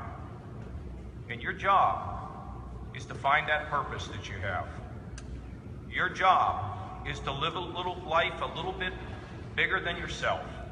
Your job is to be a center of healing and justice and hope in whatever way we can. If we're a school teacher, we give up money to change lives. If we're a nurse, we work 15 extra minutes when we're dead on our feet because we want to assure a family that things are going to be okay. And if we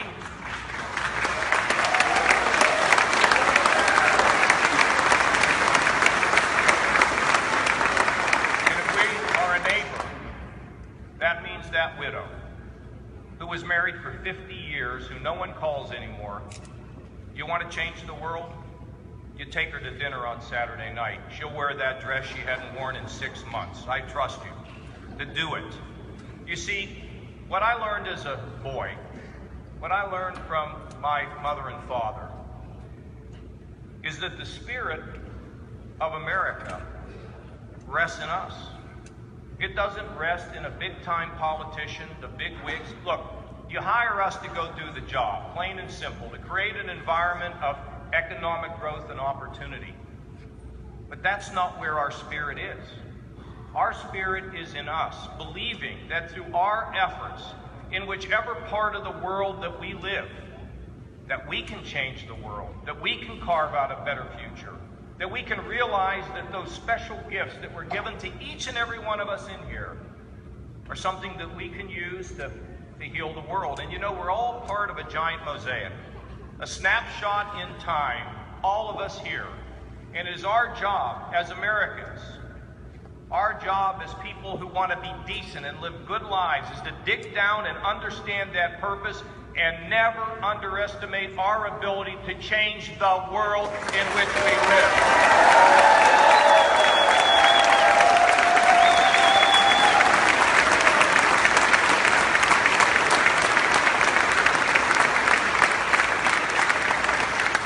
Well, guess what? Tomorrow, I'm going to Philadelphia. And then I'm going, I don't know, all over the country, okay? And many of you have traveled around this country trying to help me. You know what?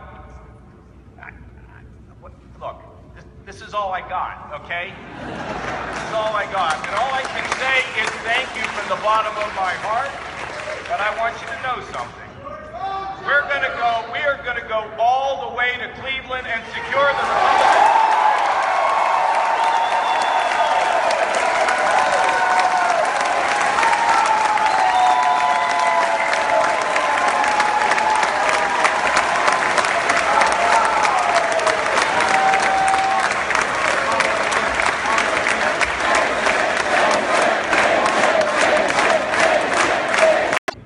You know, my father was a Democrat all his life. He was. We had a lot of Democrats that said they didn't like a socialist agenda or a left-wing agenda or big government. I want to thank them for coming over in this election and putting their confidence in me. Because, you know, I think we all know that conservative principles can work, that common sense can work, that shifting power and money and influence from that big place in Washington and moving it to where we live, it empowers us. That's the direction for our country. That is the direction. Finally, I want you coming out on the road. I want you continuing to do what we've been doing all over this country. I'm getting ready to rent a covered wagon. We're going to have a big sail and have the wind blow us to the Rocky Mountains and over the mountains to California. But here's what I want you to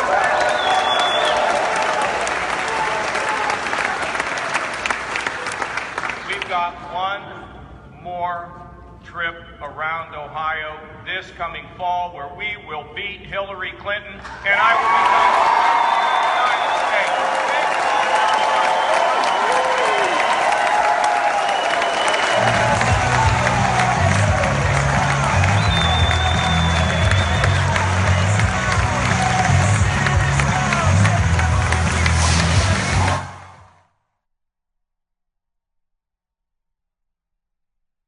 And there is the big confetti parade. Apparently, everyone was talking about the amount of confetti that dropped at John Kasich's victory speech. It's pretty crazy how much confetti was dropped at that event. The rumor on the internet is that John Kasich was not satisfied with the amount of confetti that was dropped at his 100th town hall in New Hampshire, which is why his campaign staff made sure to have extra confetti at last night's celebration. I'm going to give you guys a quick look at the White House one more time. This is where John Kasich wants to live. This is where Donald Trump wants to live. This is where Ted Cruz wants to live. I'm sure this is also where Jeb Bush and Marco Rubio at once also wanted to live, although they have both dropped out from the campaign, along with at least a dozen others. We're down to 3 people in the GOP presidential race. The question is, who will be the nominee?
You know, because of all of you and our supporters across the country, our campaign has earned more votes than any other candidate, Democrat or Republican.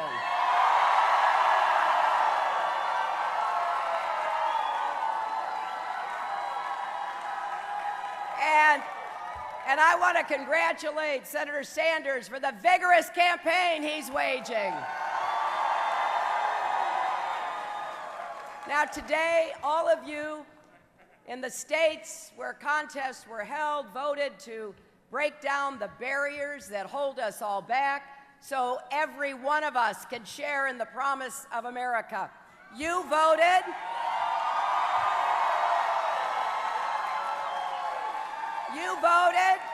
You voted for our tomorrow to be better than our yesterday. Tomorrow where all of us do our part and everyone has a chance to live up to his or her God-given potential.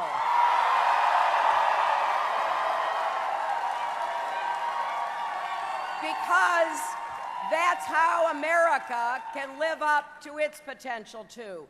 Now we need you to keep working, keep volunteering, keep contributing at HillaryClinton.com. Please join the 950,000 supporters who already have contributed, most less than $100, because our campaign depends on small donations for the majority of our support. We can't do this without you. So if you've been waiting for the right moment, now's the time to come join us.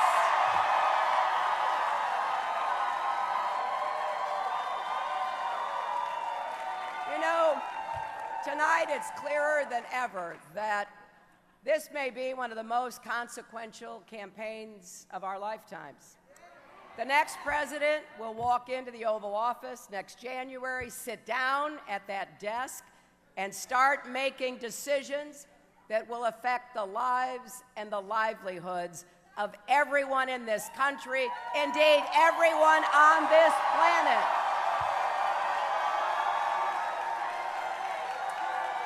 Now I know that easy decisions don't make it to the president's desk, only the hardest choices and the thorniest problems. I saw President Obama wrestle with the decision to send Navy SEALs after Osama bin Laden, the decision to rescue the auto industry, to fight for the Affordable Care Act, and so many more.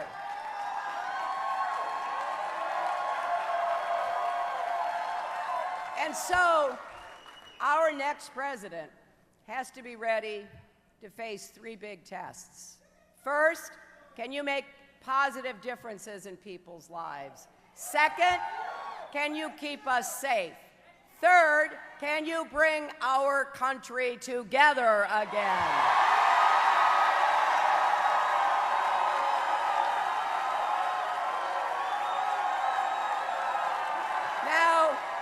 Now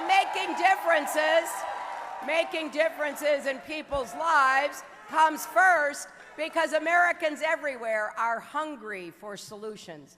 They want to break down the barriers holding them back so we can all rise together. Ask any parent. You'll hear nothing is more important than making sure their kids have a good school and a good teacher no matter what zip code they live in. They deserve a president who understands that when we invest in our children's education, we're investing in all of our futures. And young people across America struggling under the weight of student debt find it difficult to imagine the futures they want. And they deserve a president who will help relieve them of that burden and help future generations go to college without borrowing a dime for tuition.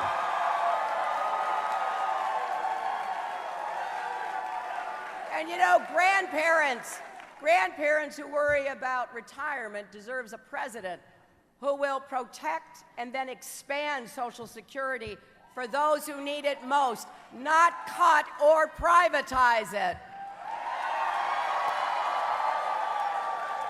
Families deserve a president who will fight for the things that are priorities at home, but too often aren't priorities in Washington. Affordable child care, paid family leave, and something we have waited for long enough, equal pay for equal work for women.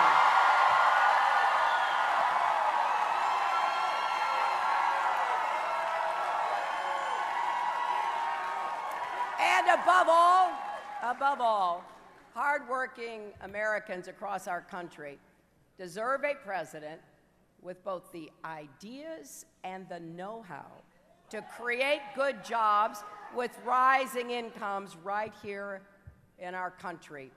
And I am absolutely convinced that we have the tools to do that. That's why I've laid out a program to do what can be done. More good jobs in infrastructure, more good jobs in manufacturing.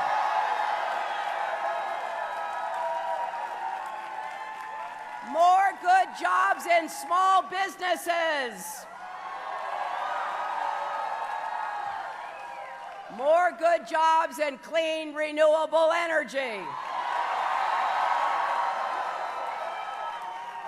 Good-paying jobs are the ticket to the middle class, and we're going to stand up for the American middle class again. We're going to stand up for American workers and make sure no one takes advantage of us. Not China, not Wall Street, and not overpaid corporate executives. Now look, of course, every candidate makes promises like this. But every candidate owes it to you to be clear and direct about what our plans will cost and how we're going to make them work.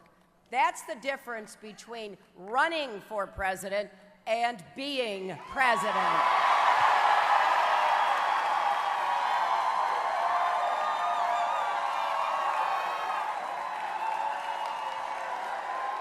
And I'll tell you,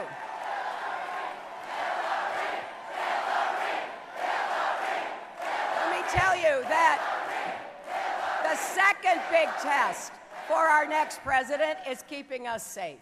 We live in a complex and, yes, a dangerous world. Protecting America's national security can never be an afterthought. Our commander-in-chief has to be able to defend our country, not embarrass it.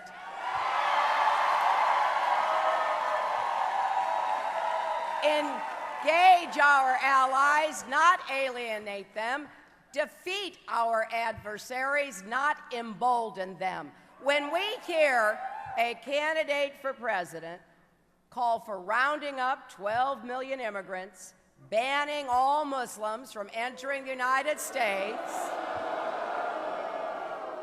when he embraces torture, that doesn't make him strong, it makes him wrong.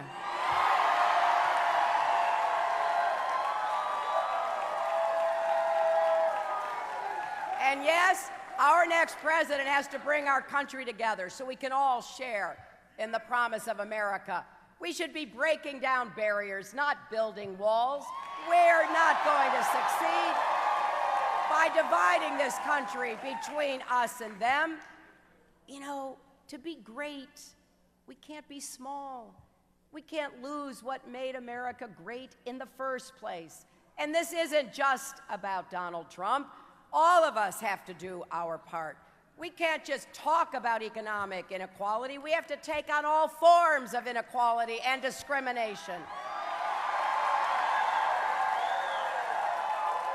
Together, we have to defend all of our rights, civil rights and voting rights, workers' rights and women's rights, LGBT rights, and rights for people with disabilities.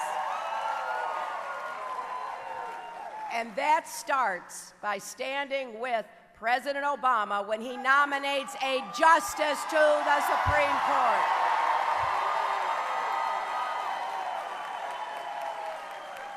Our next president will face all these challenges and more. You know, running for president is hard, but being president is harder. It is the hardest, most important job in the world, And no one person can succeed at the job without seeking and finding common ground to solve the problems we face. If we work together, we can make a real difference in people's lives.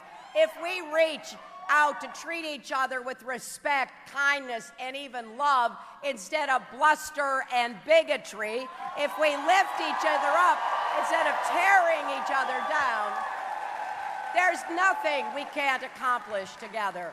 So please join me in this campaign. Every vote counts. Every volunteer hour counts. Every contribution counts. 8 years ago, on the night of the Ohio primary, I said I was running for everyone who's ever been counted out but refused to be knocked out, for everyone who has stumbled but stood right back up, for everyone who works hard and never gives up. Well, that is still true.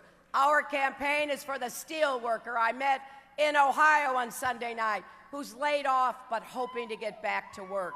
It's for the mother I met in Miami, whose 5 children haven't seen their father since he was deported. She dreams of a day when deportations end and families are reunited on a path to citizenship in America.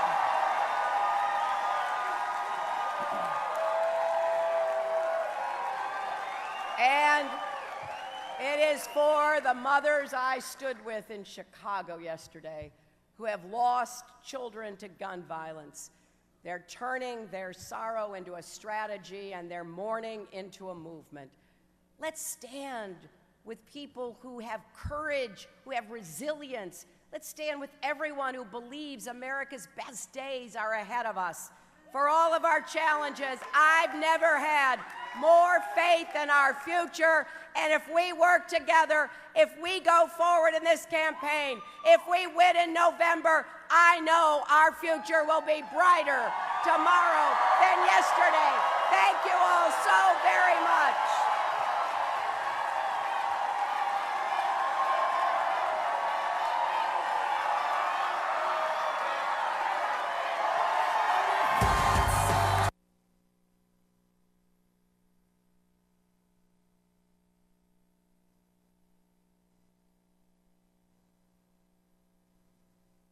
J. Trump.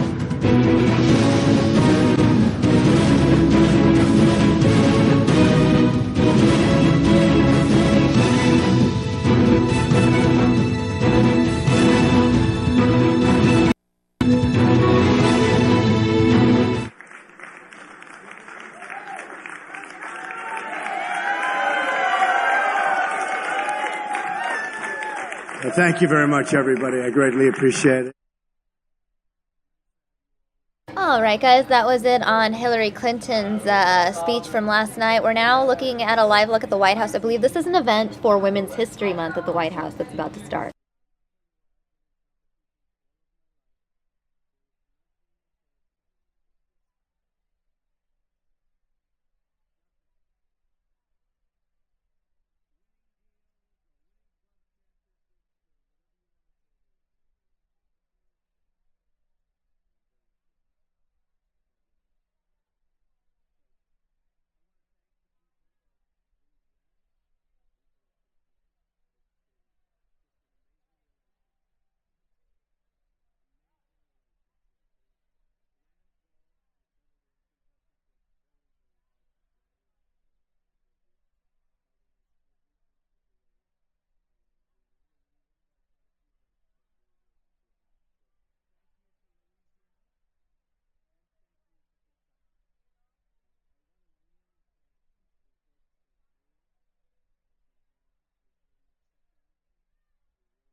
Ladies and gentlemen, Sana Amana.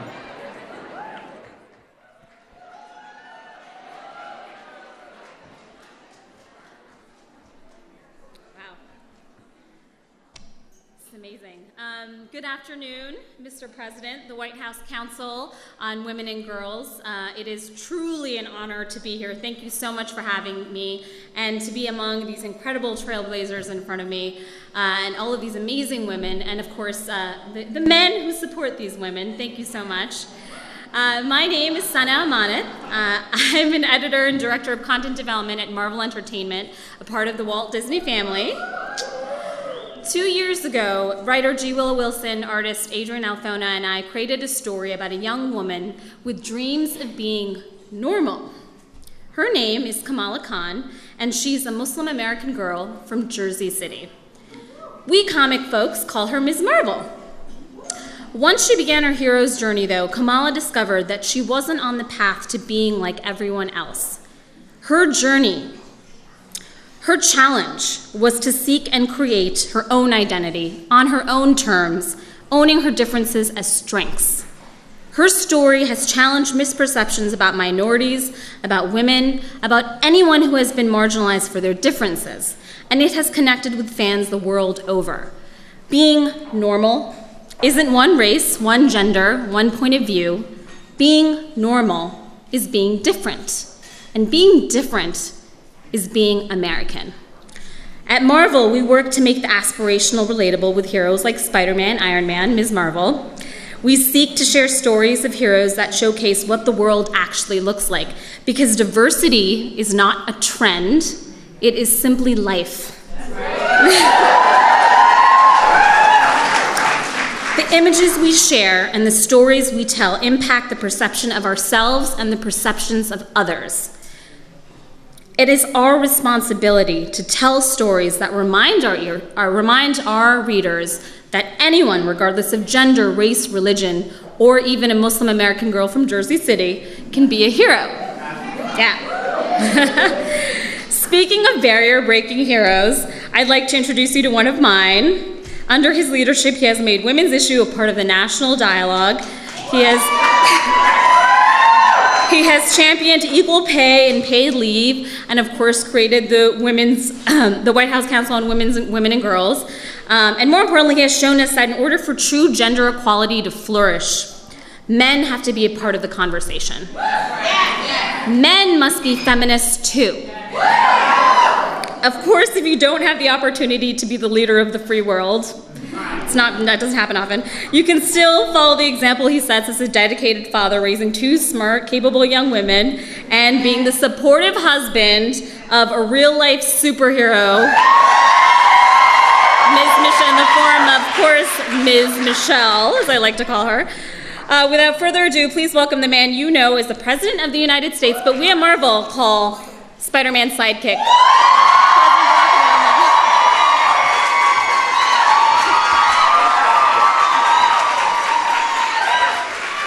Hello, everybody. Hello, hello, hello. You know, I can already tell this is kind of a rowdy bunch.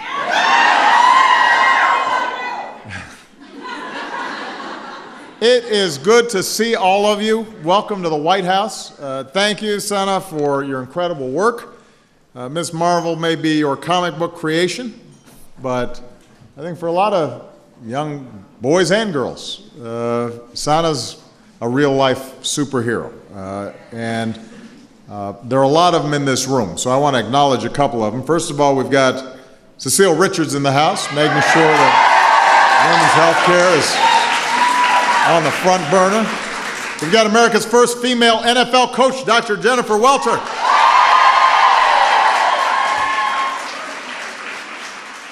We have some outstanding members of Congress, including Democratic leader Nancy Pelosi.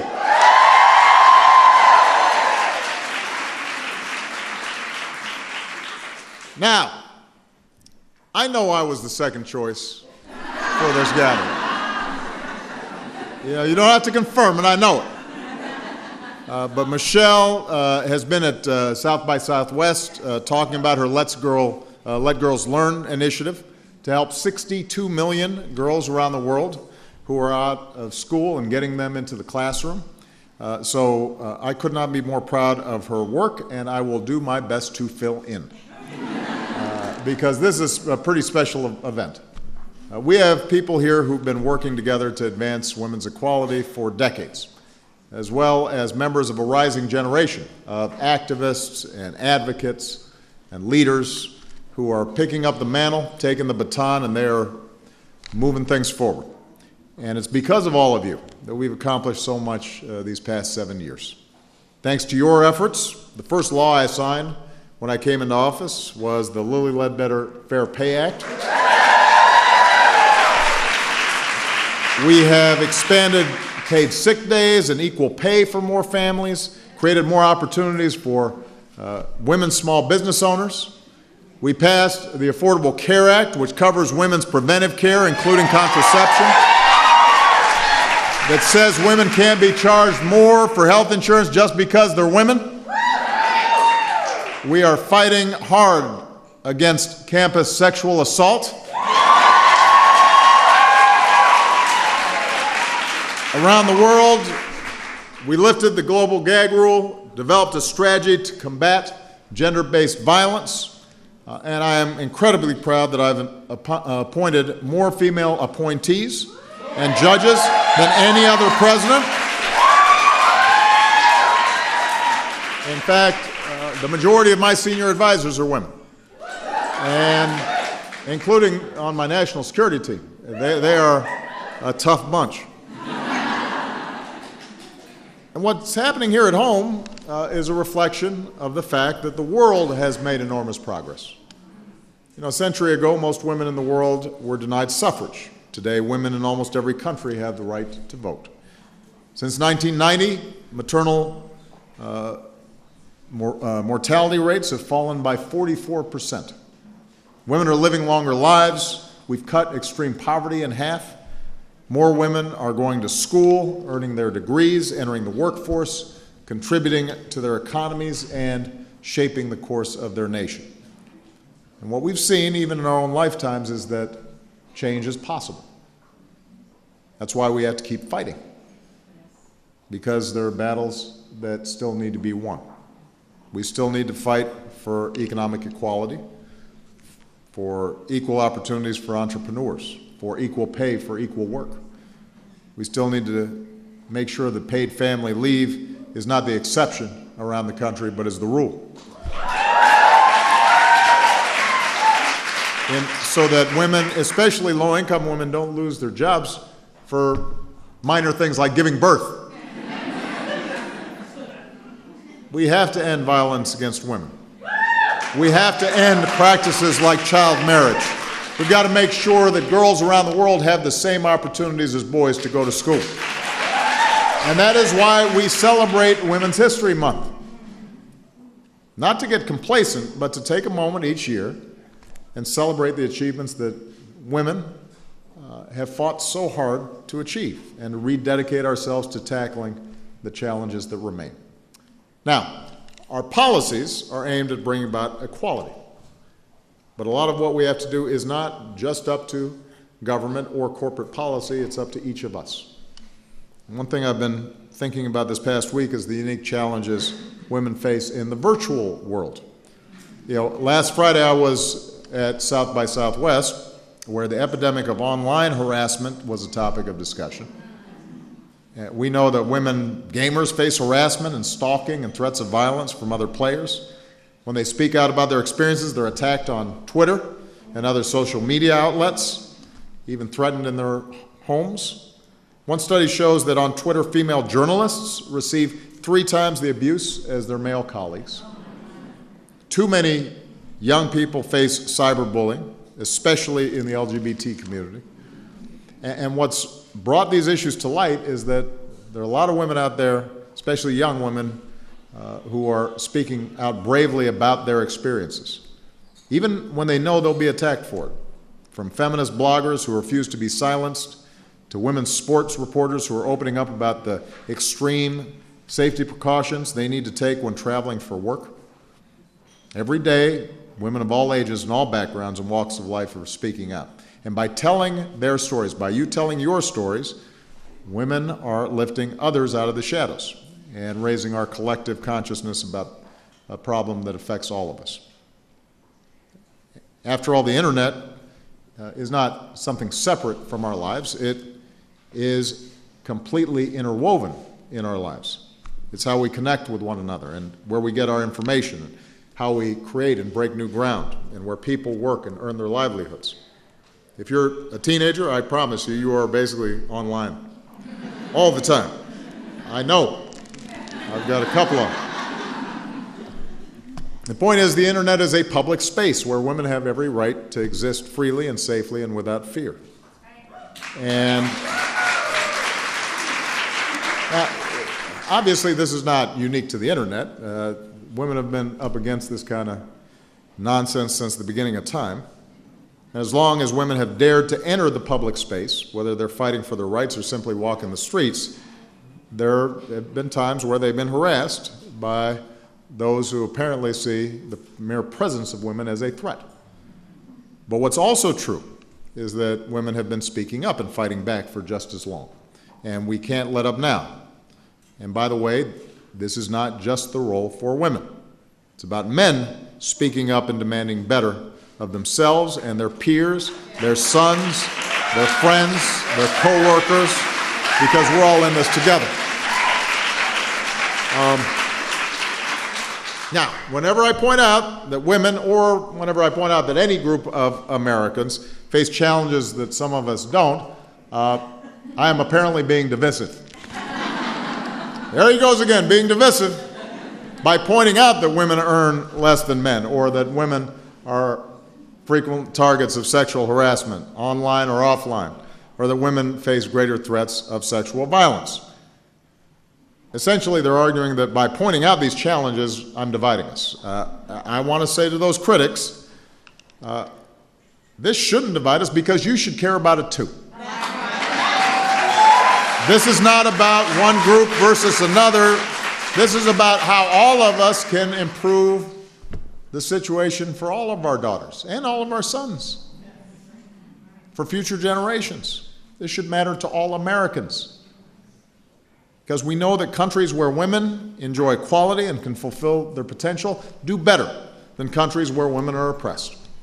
When any group of Americans are experiencing discrimination or not being treated fairly, that hurts all of us, and it undermines our ideals. It corrodes our aspiration to ensure that every single one of us is entitled to a life of liberty and that we're able to pursue our happiness. And when our society makes it possible for women to contribute their talents to our communities, then we all win. We all succeed. When technology is the key to the 21st century and economic success, I personally would like to see more women coders. I don't want them experiencing harassment. I want them to be able to come up with the great new software that's going to revolutionize some aspect of life. When our companies need all the talent that they can get to compete around the world, we should be encouraging every CEO to make sure their workforces are reflective of America. We should be encouraging women to chase their ambitions and climb as high as their hard work and their skills can take them. When it's long past time for our leaders to reflect the majority of the population, wouldn't it be better for America if women weren't discouraged from seeking office because of double standards, and we had more women in positions of power and high office?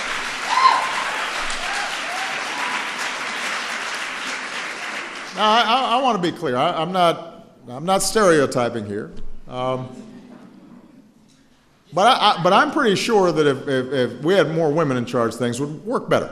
I'm pretty sure that's true.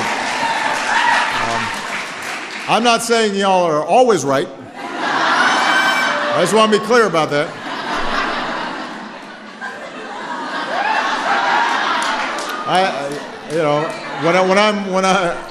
I'm in a household where I'm outnumbered, and I know there are times where you too can be somewhat unreasonable. But in general, as a whole,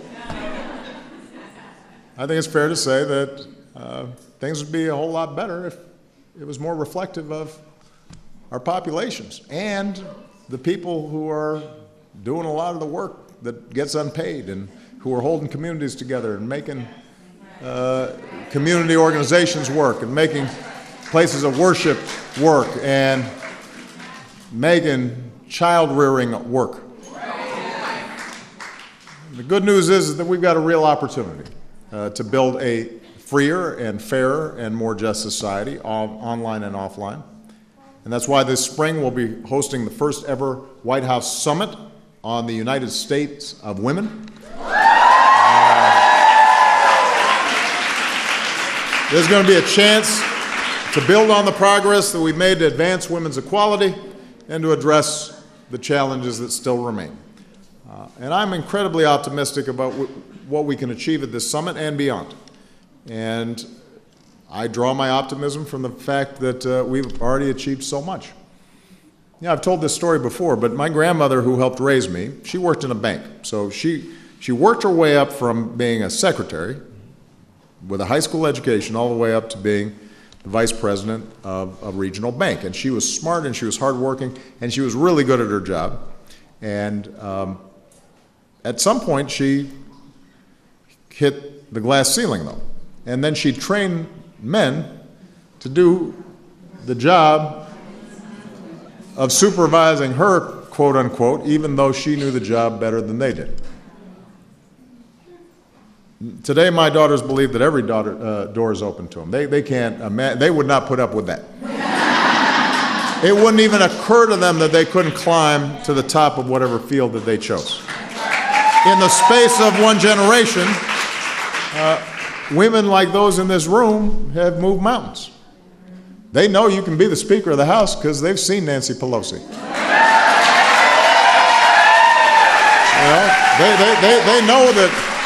They know that they can draw comic books or can direct film or can be an astronaut or do whatever they want.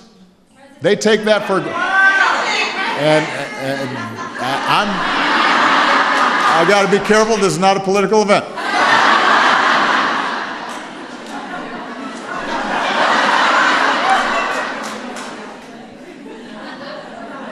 And they've got role models like Dr. Welter, who once said, "My opportunity could create other opportunities," and I love everything about that.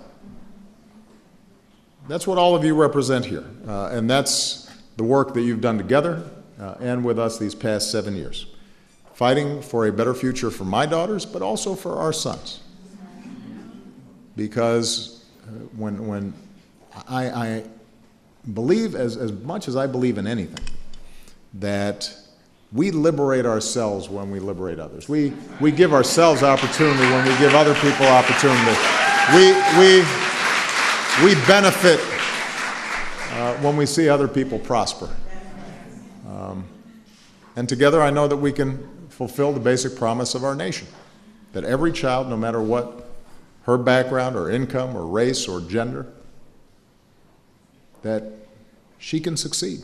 She can make of her life what she will. You guys are all examples of that. So keep up the great work. Thank you very much.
All right, guys, we've lost that feed from the White House, so we're going to go live now to our Skyfox chopper feed. The Skyfox was just at the scene of a crash. It's now going to an animal hoarding situation in Tonopah.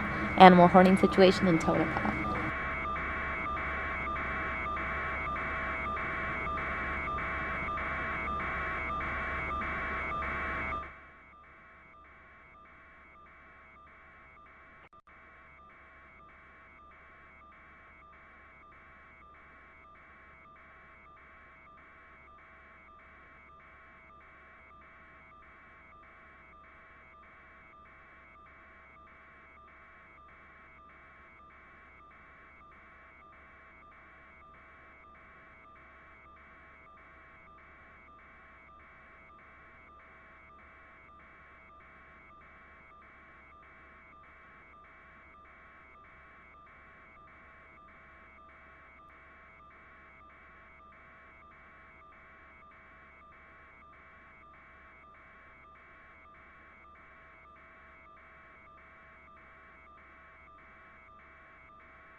Again, guys, you are looking at Skyfox as it heads to an animal hoarding situation in Tonopah, Arizona. This is what we know so far. Maricopa County Sheriff's Office Animal Crimes Unit is serving a search warrant in Tonopah right now for neglected animals. MCSO detectives are taking 60 to 70 animals from this property. The animals to be taken include turkeys, chickens, goats, rabbits, dogs, and a mini horse.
Looks like we've temporarily lost our feed. What's going on? Switching out with Samia, so I'm trying to get my computer up and going, and it looks like we're having some issues with our satellite, so I apologize for that.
So it looks like we are currently on the scene of a animal hoarding case.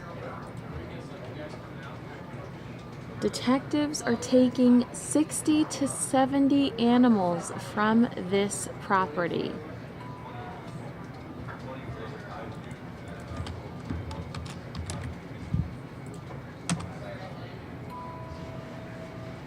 Look, we have covered these cases before. They're horrific. You can see they've got these little shacks built for some of these animals. Chickens, goats, rabbits, dogs, and a mini horse are some of the animals. Turkeys, chickens, goats, rabbits, dogs, and a mini horse are some of the animals that are being rescued today by MCSO. Again, that's MCSO. And a lot of times when they do these rescues, they have GoPros attached to their hats when they go in, so you get a better understanding of the environment, so you can see the surroundings. Sometimes we go into homes where there's dog breeding and there's feces everywhere and puppies running all over the place. So these animal hoarding situations are very upsetting. And again, 60 to 70 animals rescued today by MCSO. And you're looking at the venue right now. Briefly, I'm going to remove that lower third so you can get a better visual of the property. So the lower third will be back up in just a second, but I wanted you to get a better visual of the property. You can see it looks like, is that a horse right to the center? It's going to be in the center of the screen now, walking around the property. It looked like the mini horse. Is that it right there in the center of the screen?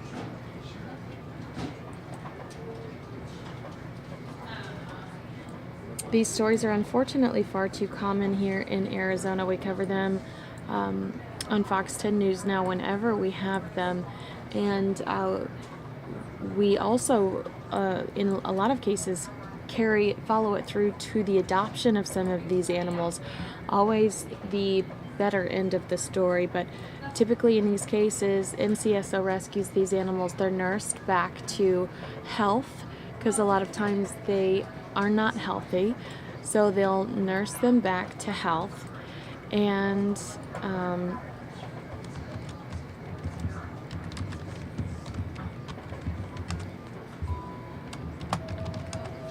then these animals are adopted. So we look forward to that aspect of this unfortunate story. But we are looking at this. And so far, all I see is it looked like that horse in the center of the screen. If that is a horse, they need to zoom in on it for me. But again, it was turkeys, chickens, goats, rabbits, dogs, and a mini horse. 60 to 70 animals being rescued from the property.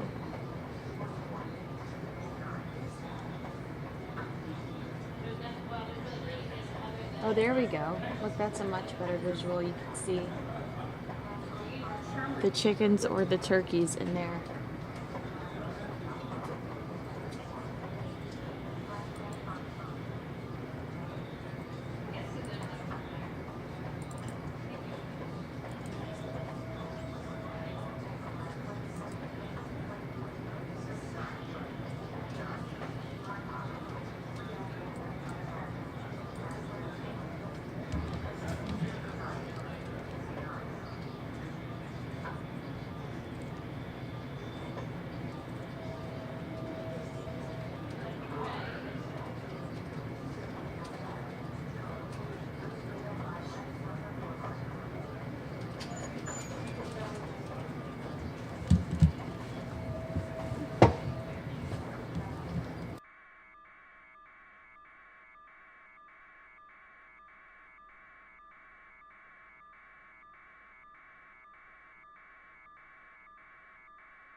Is that a hole in the roof?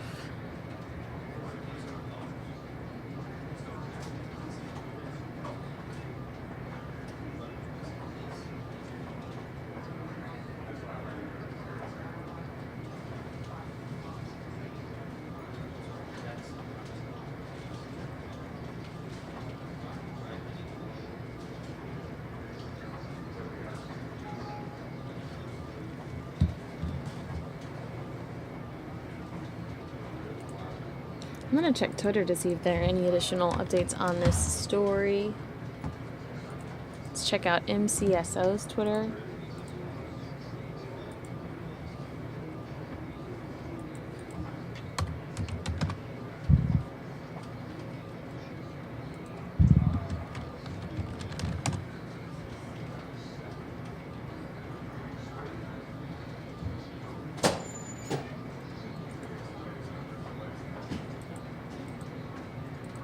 I have to actually check the AP numbers for Kim.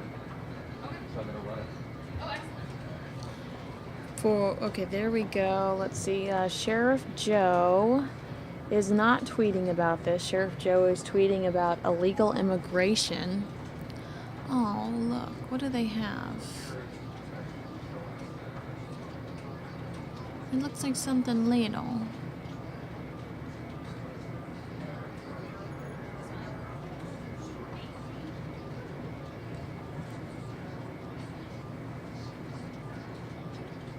Sheriff Joe is tweeting about immigration right now. He's not tweeting about this, but I bet you he eventually will. Let's see.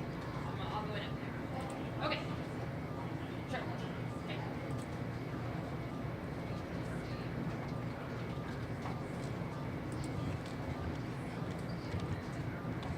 Mel, Yeah. what's my first step? Arizona? Yes. Then, Wait a minute. Why is Yeah, it's an animal neglect investigation is how it's also being described. Over 60 animals taken. 20 minutes ago, a search warrant was issued for the 60 to 70 neglected animals. Investigating animal cruelty. Here, let's see. All right. Maricopa Sheriff has not tweeted about this. The Maricopa Sheriff's Office has not tweeted about this incident yet. But we are seeing a lot of activity on Twitter about it. No new updates or visuals. I'd like to see some visuals from the ground, so hopefully we'll get some of those soon.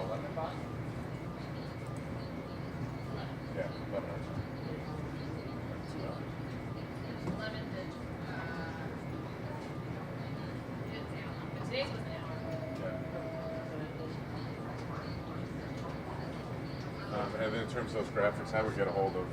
Oh, here's Deputy Enriquez. I'm going to show you his Twitter in just a second. Take a look at this. He's got a better view of the property. Oh, but what is that?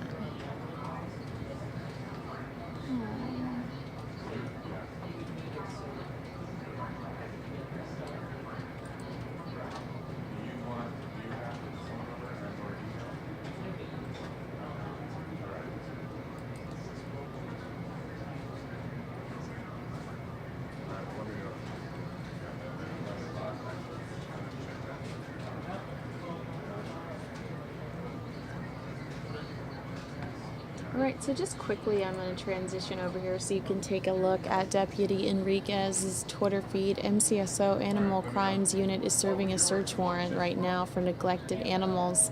And you can see kind of the point of view of somebody on the ground there. Transition back to here, you see the ponytail, hovering over the lower third as they are collecting and rescuing 60 to 70 animals on this property. And again, we've seen in these cases, a lot of times they wear GoPros on their head, and We have shown you that footage in the past when they enter the property to kind of have their point of view and see what it's like inside some of these venues. This one, looks pretty interesting on the outside, so I can only imagine what it's like on the inside.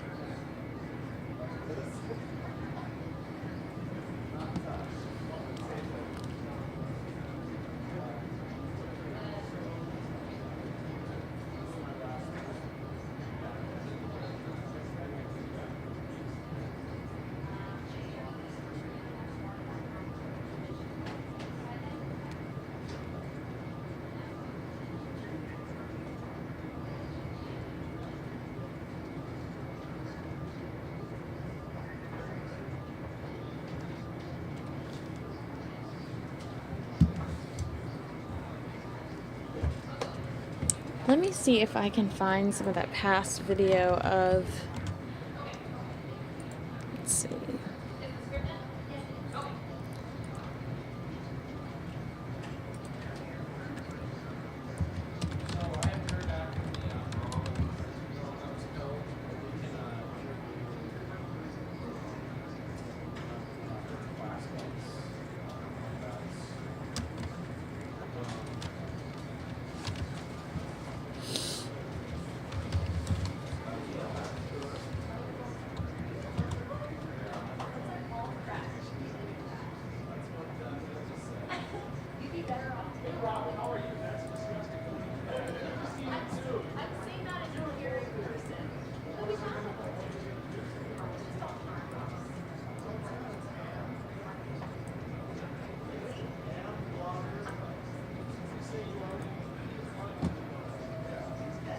Alright, so what I'm going to do is I'm going to show you some video of an animal hoarding story we did 11 months ago, almost a year ago, with Andrew Hasbin.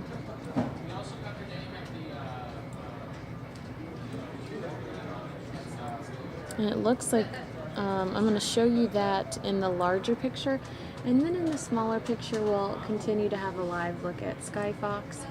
But I just wanted to give you an understanding of what we've got coming up here.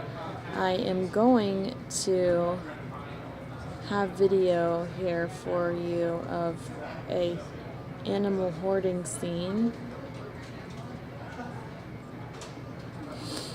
provided to us from MCSO.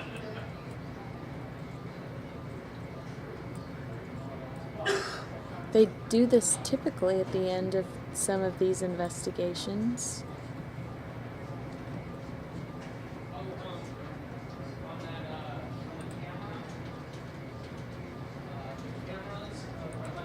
So this is kind of what it looks like when they give us a glimpse of, they wear these GoPros on their head when they first enter the properties, and you get a sense of what it's like, what their point of view is when they go in to rescue some of these animals. And it's actually, it looks and feels very scary. And again, this is a case that is that happened 11 months ago. This is an 11-month-old case. This is not the same one, but I keep explaining to you the kind of video we're expecting to see, so I wanted to show you this one. I did just get word from my producer that the chopper's going away. So this is an older, but the larger video you're seeing is an older case, and you can see all the puppies inside of there. And it doesn't just look like an animal hoarding situation as much as it looks like a hoarding situation in general. I mean, look at, it's just there's stuff everywhere in this home.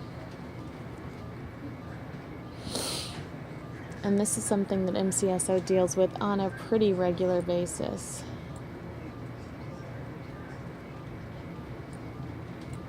Oh, is that multiple little animals? Oh, it's a cat and kittens. Oh. Right, so we are losing Sky Fox, so I'm going to cut out of our live feed there. And we'll go back to... But these are the types of videos that we get after MCSO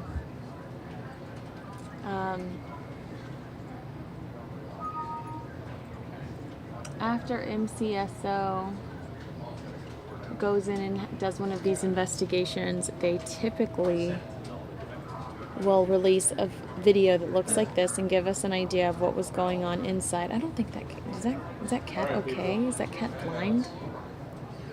But they break down what happened on the inside as well. They'll do a press conference.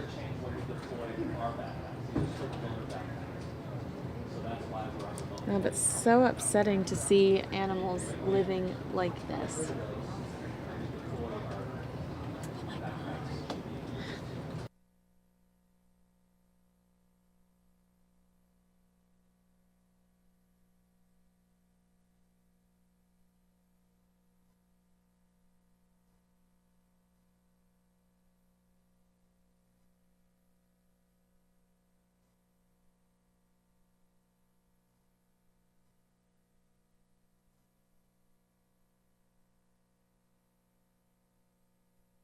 All right, so where I'm going to take you now is we have not had a lot of politics going on here today, but what we were doing for a while when we were overwhelmed was I'm going to show you Carly Fiorina talking on behalf of Carly Fiorina, who's here tomorrow, was talking tomorrow she's here with Rick Perry at ASU to talk on behalf of Ted Cruz, and she did the same thing last night, and we showed you some of that here, but I think you're gonna like this. This is from Ted Cruz's, if you're a fan of Ted Cruz or Carly, I think you'll enjoy this. It's an interesting point of view from the stage last night, and I'm gonna show that to you here. This is shot via Facebook mentions.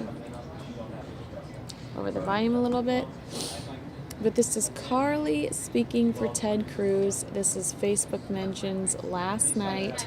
And Carly's going to be here tomorrow with Rick Perry talking at ASU to rally for Ted Cruz. So let's take a look at Carly yesterday on Facebook mentions.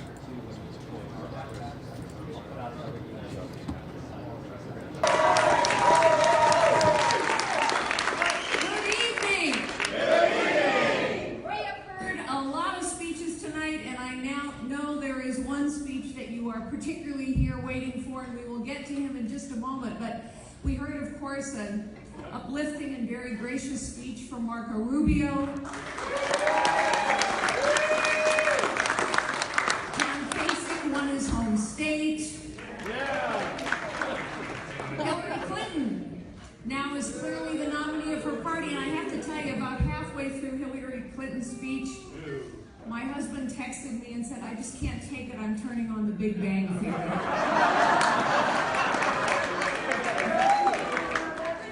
And then, of course, we heard from Donald Trump.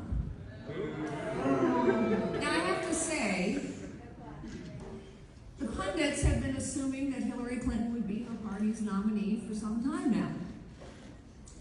And for about the last week or so, every time I've gotten on television or gotten on the radio, someone has asked me this question: well, if Donald Trump is our nominee, are you going to support him?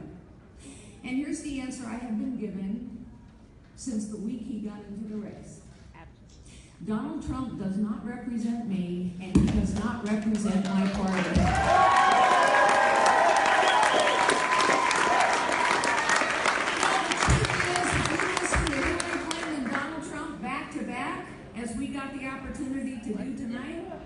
When you listen to Hillary Clinton and Donald Trump back to back, you know that they are just two sides of the same coin. Hillary Clinton has made her millions selling access and influence from the inside, and Donald Trump has made his billions buying people like Hillary Clinton off. They are the system.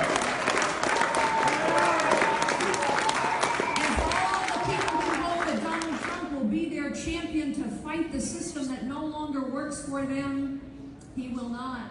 He will continue to take advantage of that system as he has his entire life. There is only one fearless fighter against the Washington cartel in this race, and we know, you know who that is. Now, you know, having run for president myself, I know it is hard. It is hard for supporters who have fought hard for a candidate. It is hard for those supporters, particularly when someone has won one or two. It's hard for those supporters to say it's time to unify behind someone else.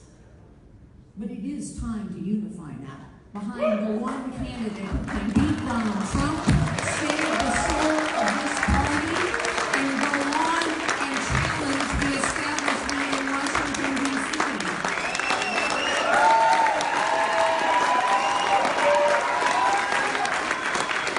You know, people have asked me how I came to endorse Ted Cruz. I have to tell you, before I ever had a conversation with Ted Cruz about endorsing him, I walked into a voting booth in Virginia, in my home state of Virginia. And I looked at that ballot, and I saw all these names. I saw my own name on that ballot. And that was kind of a thrill, I have to tell you. And I thought about all the supporters who had fought hard for me. And then I thought about why I ran for president in the first place. I ran because I know we need a real constitutional conservative in the White House.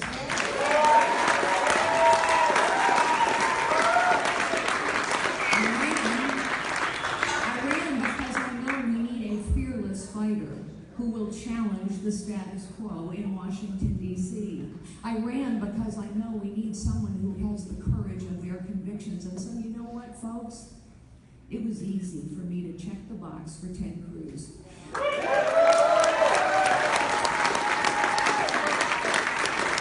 so I say to all of you who have worked so hard for Ted and all of you across the nation as well, now is the time for us to unify behind a constitutional conservative who represents the best of our party and the best of our movement. It is time now to unify behind the one man who can both beat Donald Trump and beat Hillary Clinton. Yeah. It is time to unify behind a man that we can trust in private as well as in public. Ladies and gentlemen, please join me. Give it up for the next President of the United States and the First Lady of the United States, Ted and Heidi Cruz.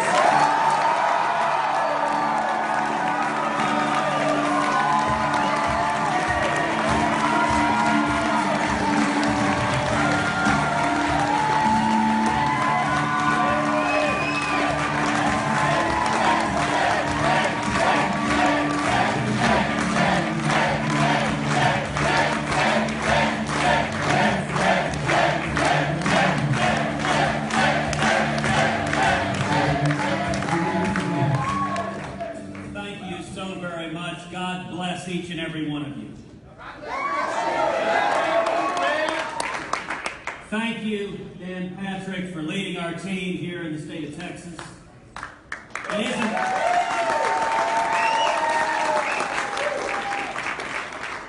isn't Carly extraordinary?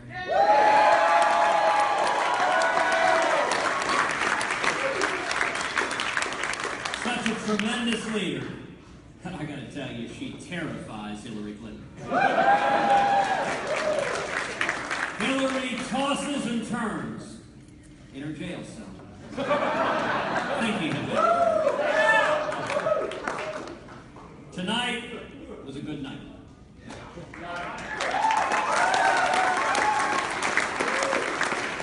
Tonight we continued to gain delegates and continue our march to 1,237.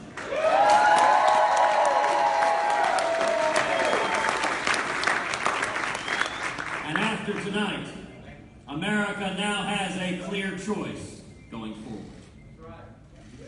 Let me say a word about Marco Rubio.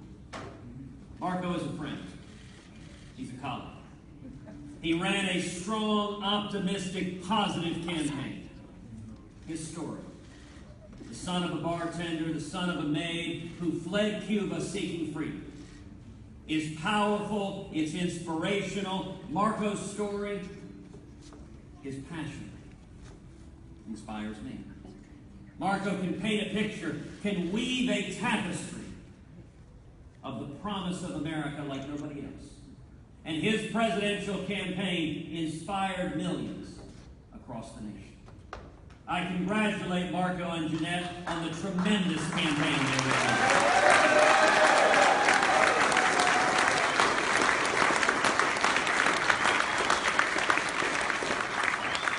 To those who supported Marco, who worked so hard, we welcome you with open arms.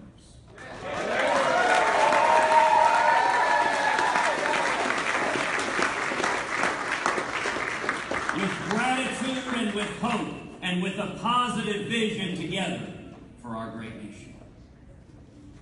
We welcome you to join us along with remarkable leaders like Carly Fiorina, like Governor Rick Perry, like all of the Republicans who are united behind our campaign, from Mike Lee to Mark Levin to National Review. Starting tomorrow morning, every Republican has a clear choice. Only two campaigns have a plausible path to the nomination, ours and Donald Trump's. Nobody else has any mathematical possibility whatsoever. Only one campaign has beaten Donald Trump over and over and over again.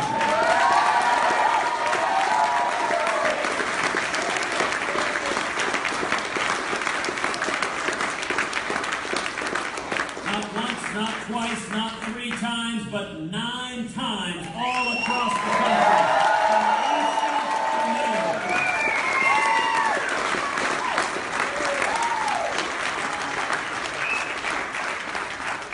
And going forward, the choice is straightforward. Do you want a candidate who shares your values, or a candidate who has spent decades opposing your values? The mainstream media, the network suits who make the decisions want Donald Trump as the Republican nominee. That's why they've given him hundreds and millions in free advertising, because they are partisan Democrats ready for Hillary. And they know that Donald may be the one person on the face of the earth that Hillary Clinton can beat in the general election. But the media aren't going to decide this election. The voters will.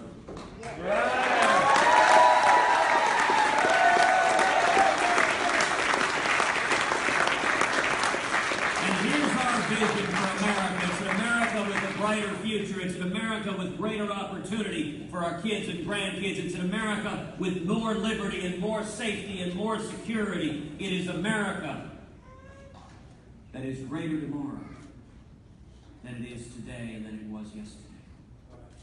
This election will focus on 3 critical issues: jobs, freedom, and security. As president, my #1 priority will be jobs. Turning around the stagnation, the misery of the Obama-Clinton economy. You know, it's easy to talk about making America great. You can even print that on a baseball cap. But the critical question is whether you understand the principles and values that made America great in the first place.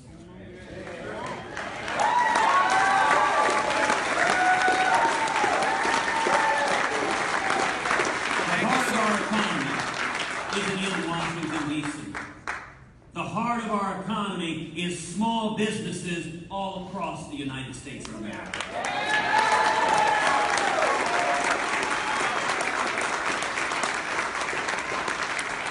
If I am elected president, we will repeal every word of Obamacare.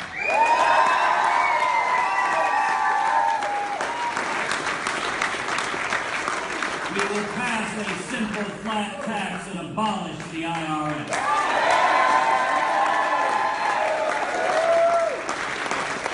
We will rein in the EPA and the government regulators that are killing small businesses.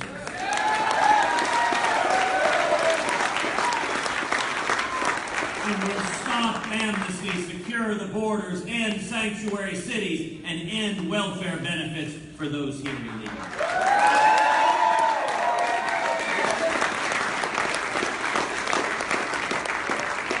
And the result will be millions upon millions of high-paying jobs. Will be wages rising for people all across America. Will be young people coming out of school with 2, 3, 4, 5 job opportunities.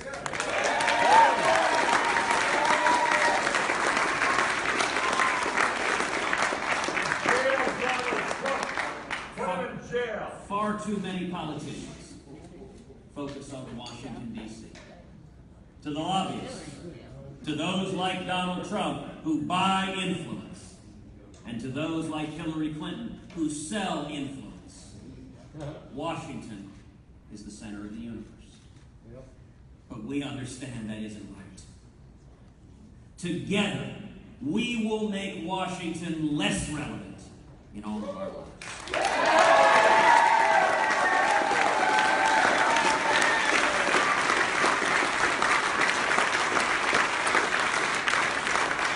We'll fire government regulators and repeal job-killing regulations. And together, we will take the boot of the federal government off the backs of the necks of small businesses all across this country.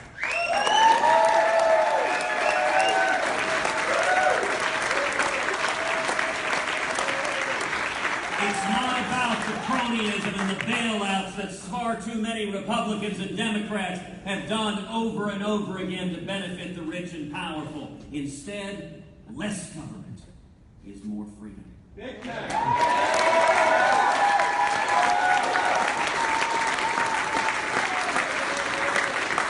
Higher wages and a better standard of life for all of us. The second critical issue in this election is freedom.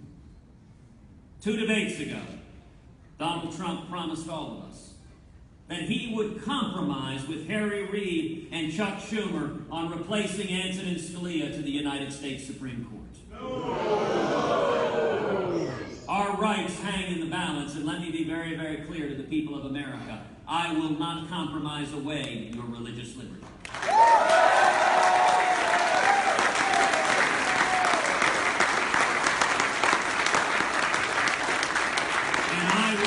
Compromise away your Second Amendment right to keep and bear arms.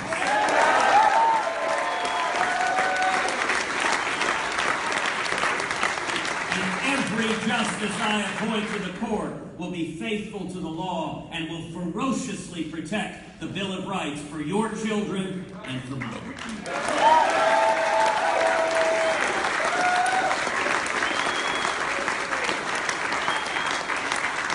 The third critical issue in this election is security. For 7 years, we've abandoned our friends and allies, and we've shown weakness and appeasement to our enemies. 2 debates ago, Donald Trump promised as president to be neutral between Israel and the Palestinians. Well, let me be clear. As president, I will not be neutral.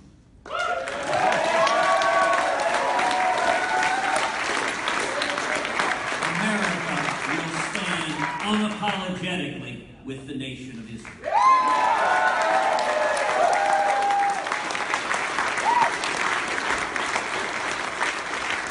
And anyone who cannot tell the difference between our friends and our enemies, who cannot tell the difference between Israel and Islamic terrorists who seek to murder us, that raises real questions about their fitness and judgment to be commander-in-chief.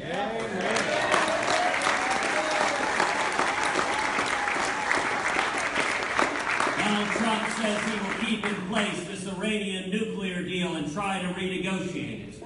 I will rip to shreds this Iranian nuclear deal.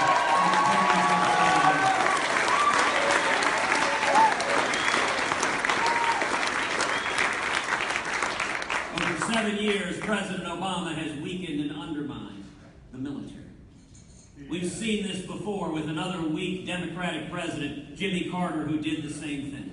Yep. And in January 1981, Ronald Reagan came into office. And what did Reagan do? He cut taxes, he lifted regulations, he pulled government off the backs and the necks of small businesses. We saw millions of high-paying jobs. It generated trillions in new government revenue, and he used that money to lobbied the military to bankrupt the Soviet Union and to win the Cold War.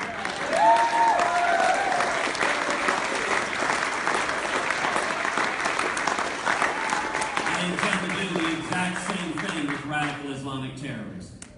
We are going to repeal Obama Obamacare. We're going to pass a flat tax, lift the regulations, stop amnesty, and we will see millions upon millions of high-paying jobs, trillions in new government revenue, and we will use that revenue to rebuild this military so that it remains the mightiest fighting force on the face of the planet.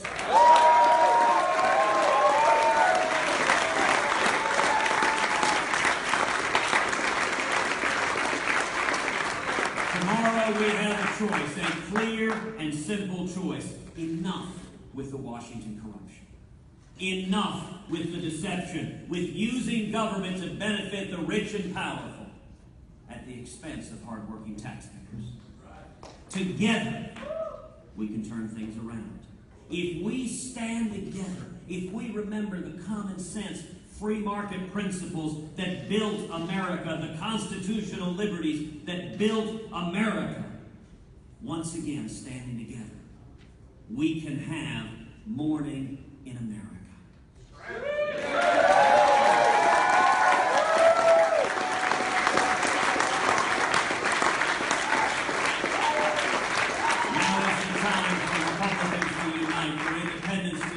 For libertarians to unite, for all of us who want a brighter future for our nation to come together and stand as one. Starting tomorrow morning, there is a clear choice, a clear and direct choice. And for everyone who wants to see a brighter tomorrow, we welcome you to our teams. We welcome you with open and welcoming arms. Thank you, and God bless you.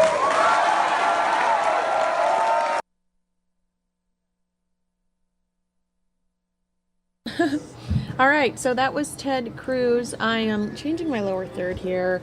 We've got a lot of exciting stuff coming up in Phoenix over the next... I thought I was changing my lower third. You are such a hoverer. I'm looking for my glasses. Oh. We have a lot of exciting stuff coming up in Phoenix. I don't see your glasses. I don't either. If you guys know where Samia's glasses are, please tweet us. So what I'm changing my lower third to is Carly Fiorina and Rick Perry are expected at ASU tomorrow for Ted Cruz. Ted Cruz is actually expected here on Friday. And then on Saturday, Donald Trump is expected in Phoenix. So let's see, Carly Fiorina, Rick Perry, Ted Cruz, and Trump to take Phoenix.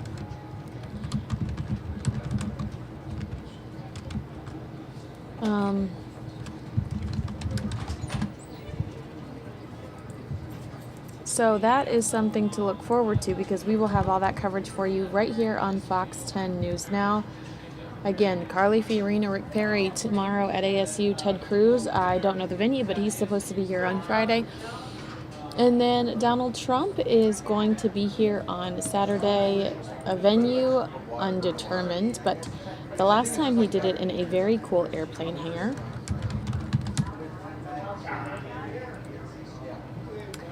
And I do have, I want to pull for you. Cruz is now stressing that if you were voting for Marco Rubio, you should come to his team, come support him. And I've heard Marco's advisors saying that too. But I have yet to hear Marco actually say it himself. Here is Marco speaking last night at, here's his speech last night, breaking down the fact that he is no longer going to be running for president of the United States of America.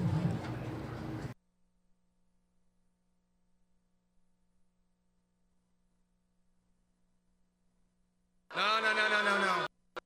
Thank you so much. First of all, thank you all for everything. I want to begin by I haven't had a chance to speak to him yet, but I want to congratulate Donald Trump on his victory, a big victory in Florida.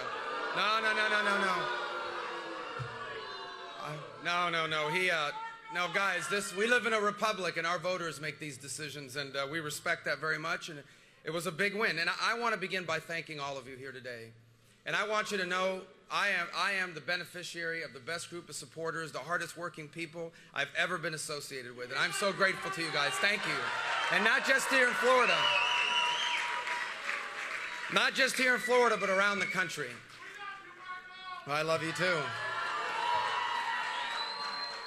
I want you to know that you worked as hard, not just here, but all over the country. I want to talk to people in Iowa and in New Hampshire and in South Carolina and in the great state of Minnesota where I won and in the territory of Puerto Rico and Washington, D.C. All over. We had a great team. We have a great team, and I'm so grateful for all the help that you guys have given us. I just want you to know there's nothing more you could have done. You worked as hard as anyone worked. I want you to know we worked as hard as we ever could. But, well, America's in the middle of a real political storm, a real tsunami, and we should have seen this coming. Look, people are angry and people are very frustrated. It really began back in 2007, 2008, with this horrifying downturn. Don't worry, you won't get beat up at our event.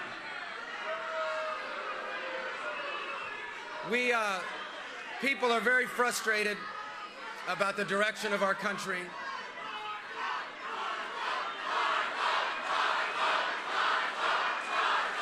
Thank you.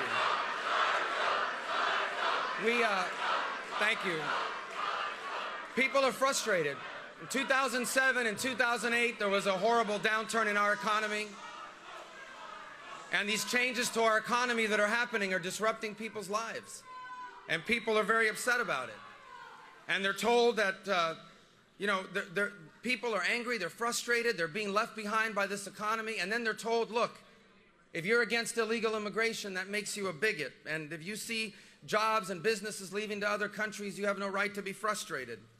They see America involved in the world and Americans spending money and losing their lives, and they see that there's very little gratitude for all the sacrifice America makes. And quite frankly, there's millions of people in this country that are tired of being looked down upon, tired of being told by these self-proclaimed elitists that they don't know what they're talking about and they need to instead listen to the so-called smart people. And I know all these issues firsthand. I've lived paycheck to paycheck. I grew up paycheck to paycheck. I know what it's like to have to figure out how to find the money to fix the air conditioner that broke last night. I know my parents struggled, and I know millions of people that are doing that. I know immigration in America is broken. No one understands this issue better than I do. My parents are immigrants. My grandparents were immigrants. Jeanette's parents were immigrants. I live in a community of immigrants. I've seen the good and the bad and the ugly. I've battled my whole life against the so-called elites, the people who think that, I needed to wait my turn or wait in line or it wasn't our chance or it wasn't our time. So I understand all of these frustrations. And yet when I decided to run for president, I decided to run a campaign that was realistic about all of these challenges, but also one that was optimistic about what lies ahead for our country. I know that we have a right to enforce our immigration laws, but we also have to have a realistic approach to fix it. I know that we are living through this extraordinary economic transformation that is really disruptive in people's lives. Machines are replacing them. Their pay is not enough. I know it's disruptive. But I also know this new economy has incredible opportunity. I know America can't solve all of the world's problems. But I also know that when America doesn't lead, it leaves behind a vacuum. And that vacuum leads to chaos. And most of all, I know firsthand that ours is a special nation. Because where you come from here doesn't decide where you get to go. That's how a 44-year-old son of a bartender and a maid, that's how I decide that in fact I too can run for president of the United States of America. So, from a political standpoint, the easiest thing to have done in this campaign is to jump on all those anxieties I just talked about, to make people angrier, make people more frustrated. But I chose a different route, and I'm proud of that. Because that would have been, in a year like this, that would have been the easiest way to win. But that is not what's best for America. The politics of resentment against other people will not just leave us a fractured party. They're going to leave us a fractured nation. They're going to leave us as a nation where people literally hate each other because they have different political opinions. That we find ourselves at this point is not surprising, for the warning signs have been here for close to a decade. In 2010, a Tea Party wave carried me and others into office because not enough was happening, and that Tea Party wave gave Republicans a majority in the House. But nothing changed. In 2014, those same voters gave Republicans a majority in the Senate, and still nothing changed. And I blame some of that on the conservative movement, a movement that is supposed to be about our principles and our ideas, but I blame most of it on our political establishment. A political establishment that for far too long has looked down at conservatives as simple-minded people, looked down at conservatives as simply bomb throwers. A political establishment that for far too long has taken the votes of conservatives for granted. And a political establishment that has grown to confuse cronyism for capitalism and big business for free enterprise. I endeavored over the last 11 months to bridge this divide within our party and within our country, because I know that after 8 years of Barack Obama, this nation needs a vibrant and growing conservative movement, and it needs a strong Republican Party to change the direction now of this country, or many of the things that are going wrong in America will become permanent, and many of the things that make us a special country will be gone. America needs a vibrant conservative movement, but one that's built on principles and on ideas, not on fear, not on anger, not on preying on people's frustrations. A conservative movement that believes in the principles of our Constitution, that protects our rights and limits the power of government. A conservative movement committed to the cause of free enterprise, the only economic model where everyone can climb without anyone falling. A conservative movement that believes in a strong national defense, and a conservative movement that believes in the strong Judeo-Christian values that are the formation of our nation.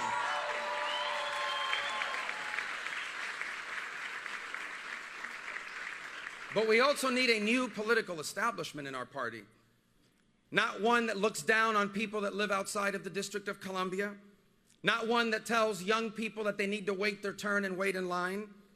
And not one that's more interested in winning elections than it is in solving problems or standing by principles. And this is the campaign we've run. A campaign that is realistic about the challenges we face, but optimistic about the opportunities before us. A campaign that recognizes the difficulties we face, but also one that believes that we truly are on the verge of a new American century. And a campaign to be president, a campaign to be a president that would love all of the American people, even the ones that don't love you back.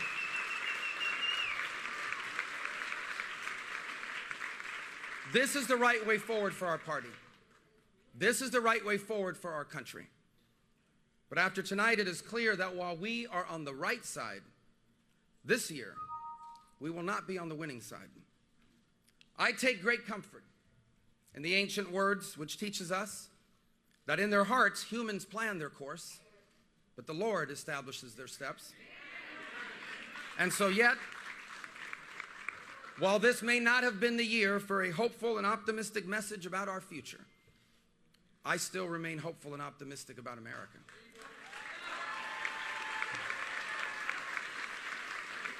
And how can I not? How can I not? My mother was one of 7 girls born to a poor family. Her father was disabled as a child. He struggled to provide for them his entire life. My mother told us a few years ago she never went to bed hungry growing up, but she knows her parents did, so they wouldn't have to. She came to this country in 1956 with little education, no money, no connections. My parents struggled their first years here. They were discouraged. They even thought about going back to Cuba at one point, but they persevered. They never became rich. I didn't inherit any money from my parents. They never became famous.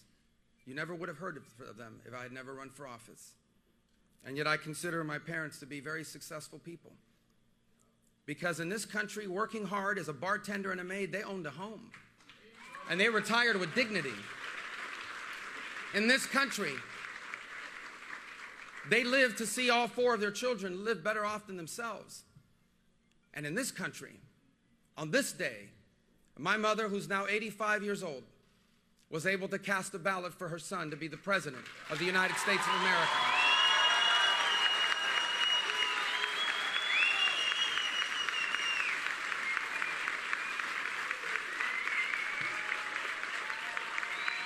And so,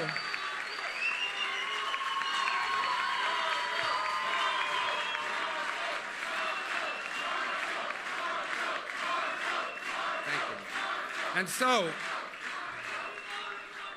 while it is not God's plan that I be president in 2016 or maybe ever, and while today my campaign is suspended,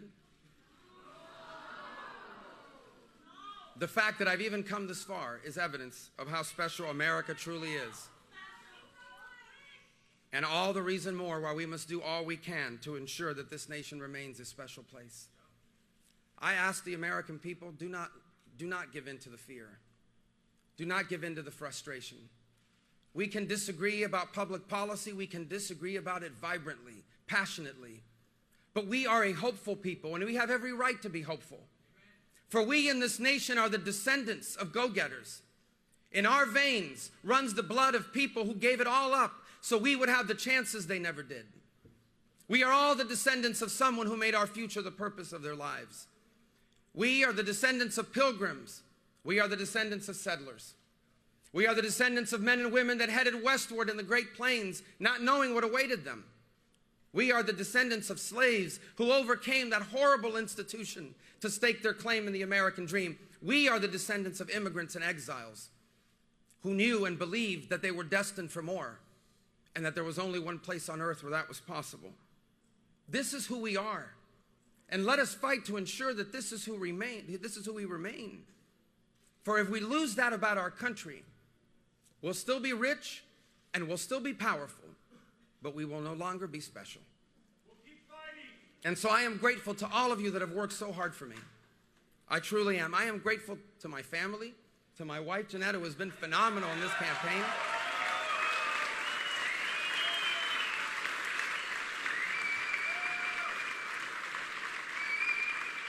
To my 4 kids, who have been extraordinary in this campaign.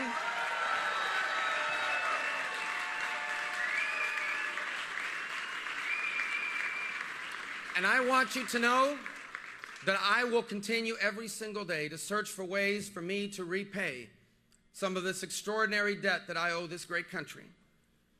And I want to leave with an expression of gratitude to God, in whose hands all things lie. He has a plan for every one of our lives.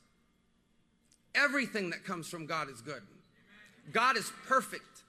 God makes no mistakes. And He has things planned for all of us. And we await eagerly to see what lies ahead. And so I leave tonight with one final prayer. And I use the words of King David because I remain grateful to God. Yours, O Lord, is the greatness and the power and the glory and the victory and the majesty. Indeed, everything that is in the heavens and the earth. Yours is the dominion, O Lord. And you exalt yourself as head over all. Both riches and honor come from you, and you rule over all. And in your hand is power and might, and it lies in your hand to make great and to strengthen everyone. May God strengthen our people. May God strengthen our nation. May God strengthen the conservative movement. May God strengthen the Republican Party. May God strengthen our eventual nominee. And may God always bless and strengthen this great nation, the United States of America. Thank you, and God bless you all. Thank you very much. Thank you.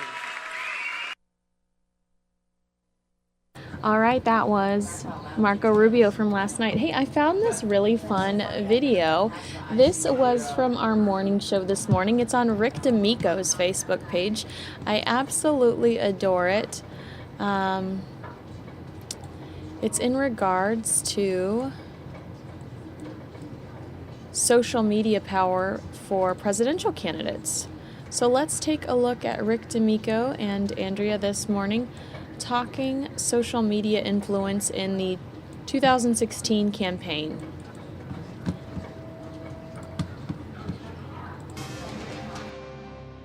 Well, welcome back. Next Tuesday, Arizona holds our preferential, say the word. Preferential election.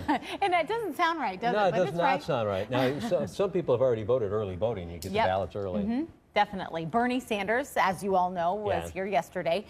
Donald Trump confirming this morning on Fox News Channel that he is coming to Arizona. So this morning we take a closer look at the candidates and their social media reach. And Vincent Orlick is president of Social Media Club in Social Media Club Phoenix is here. So Nice to see you. thanks for having me back. I think Barack Obama probably was the first candidate ever to kind of like be the vanguard of this new thing called social media, which isn't new anymore, but he used Definitely. it more than anybody else at the beginning. It was certainly a big part of why he was elected. Yeah. The grassroots movement that formed as a result of his use of social media was huge. Now you have to do it. I mean, really, you kind of have to do it in almost every job that there is out there, but especially campaigning for this coveted seat. Yeah. It's the way you reach a lot of people. It is, and the amount of people that you can reach through the various channels is enormous. I think we're going to talk a little bit about how many followers people have. And you want to take a look at the numbers right now? Yes. Okay, Yeah. of each candidate. Okay. So shall we start with Bernie Sanders and Hillary Clinton? We'll start on the Democratic side. Yeah, and Hillary and Bernie are very active on social media, both of them, on Twitter, on Facebook, on Instagram, and also on Snapchat, which is kind of the big up-and-comer right now, even on the political scene. Really? Absolutely. They're even doing Snapchat. Absolutely. So Snapchat is the thing where you would chat or take a picture and then it disappears after you use it or something like that? It can. Oh. So that when it first started, that was kind of how it worked. Okay. It would self-destruct, if you will. Right. Now, you can see These John are Kasich. Snapchats, These are right? from yesterday, from at the various locations at the it's during Super Tuesday. You can see people voting with including Snapchats while they're voting, holding their do that? ballots. There's no rules against it. I know, In the right? I think when the founding fathers, put this country together, they didn't take into consideration Snapchat. They weren't thinking did about But Snapchat Okay. is definitely huge. Not to discount the others, because they're certainly big. Twitter, especially for Donald Trump.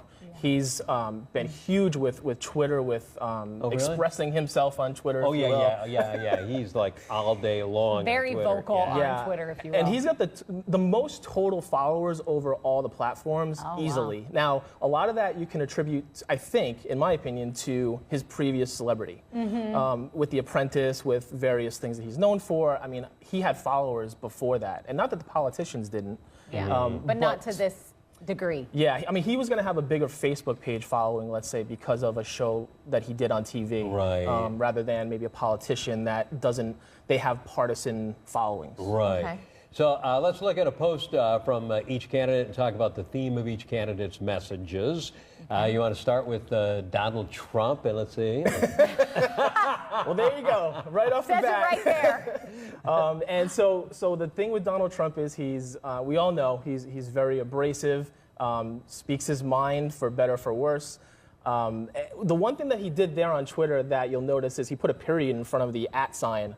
What that does is that makes it seen by anyone and everyone. If he didn't put the period there, that means that only his followers and the followers of who he mentioned would see it. So know that. I didn't That's a know little that Twitter either. trick for you guys. So that was very intentional then. Yeah, and that's actually the biggest from what I saw over the last, say, few days. Actually, his total tweets, that was his most popular tweet Really? ever. Yeah. Okay. Okay, you want to take a look at something Ted Cruz put out there? Yeah. Okay, let's see this one. Okay. Yep, the establishment totally held Trump and me in a cage. So, Sorry to disappoint. which is funny because he's mentioning Donald Trump, Right.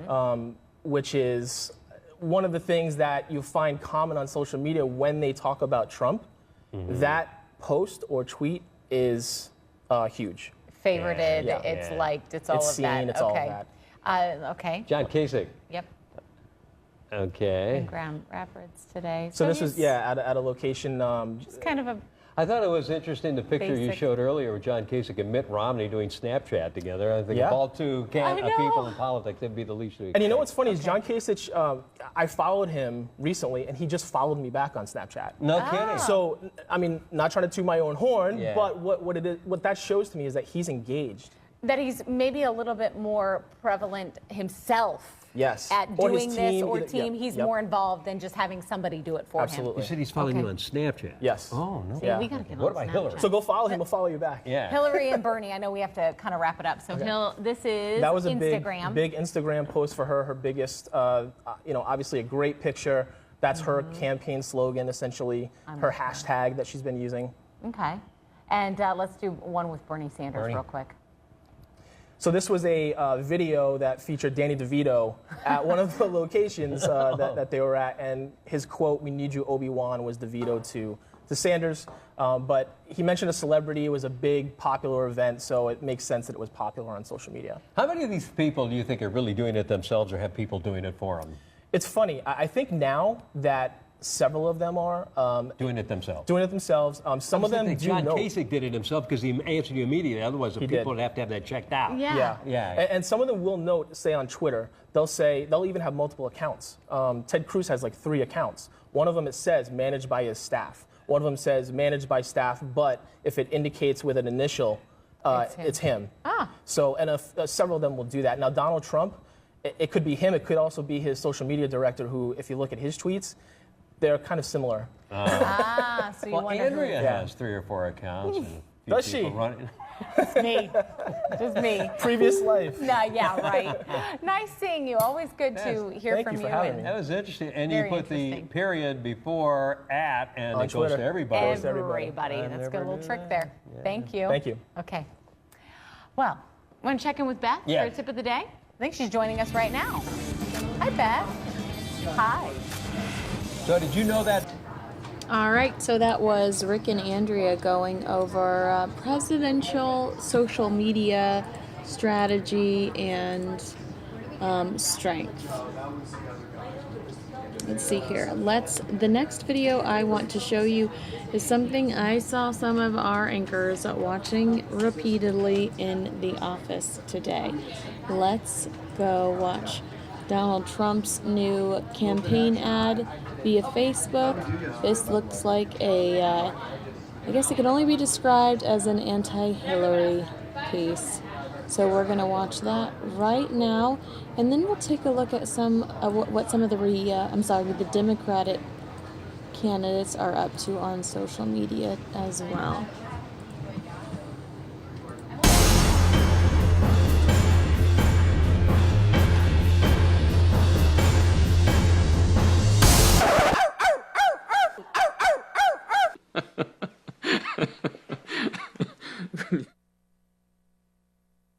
I think we should watch that again.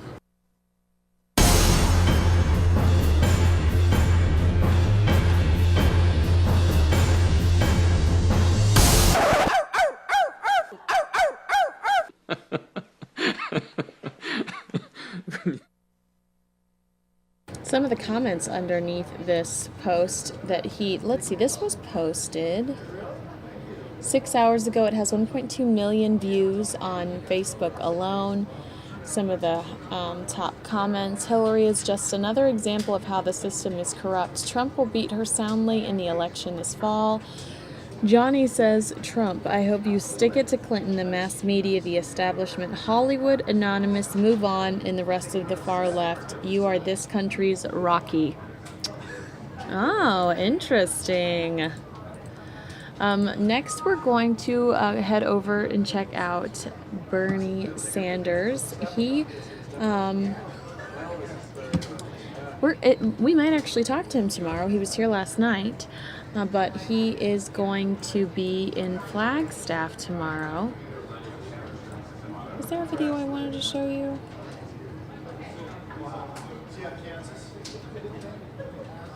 This is a video that Bernie originally posted in November of 2015, but 6 hours ago, his campaign reshared it. So let's take a look at this, and we might revisit last night's speech as well.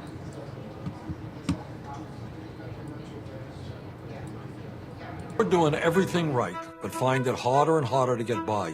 You're not alone. While our people work longer hours for lower wages, almost all new income goes to the top 1%. My plan? Make Wall Street banks and the ultra-rich pay their fair share of taxes. Provide living wages for working people. Ensure equal pay for women. I'm Bernie Sanders. I approve this message because together we can make a political revolution and create an economy and democracy that works for all and not just the powerful few. Is a killer drug. And that is why I have introduced legislation. That's not what you're supposed to be hearing, but you were. Hey, let's head over and what is this? Let's take a look at Bernie from last night here in Phoenix. Our police department was busy. I know that much last night. I talked to one officer. But we're going to take a look at Bernie in Phoenix last night. He's going to be in Flagstaff tomorrow night, and we might actually sit down with him. I hope we get the chance. So take a look at Bernie Sanders from last night in Phoenix. Thank you so much for your support. And one more time, who are you guys here to see? All right, it is my honor and my pleasure to introduce the next president of the United States, Senator Bernie Sanders.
Phoenix, thank you.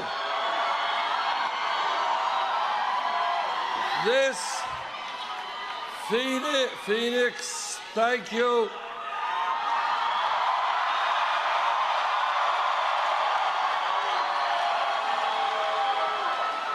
This is a huge crowd.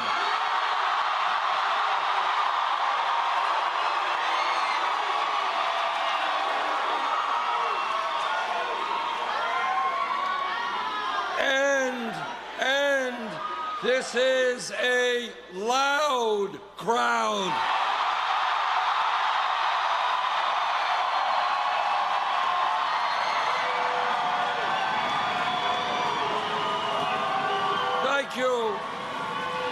Thank you all very much for being here this evening.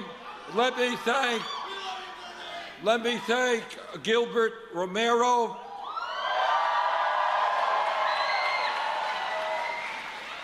Let me thank Catherine Polino Figueroa Bueno, a young woman, as you know, who saw her parents arrested on television.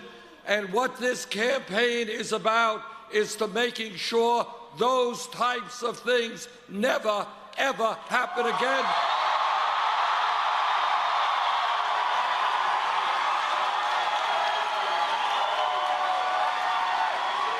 I want to thank Makana, and I want to thank Jose Miranda, our state director.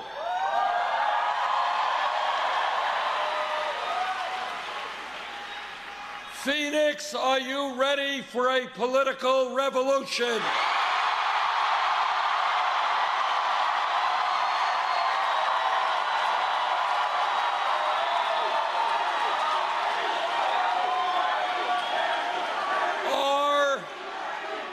Are you tired of a handful of billionaires running our economy?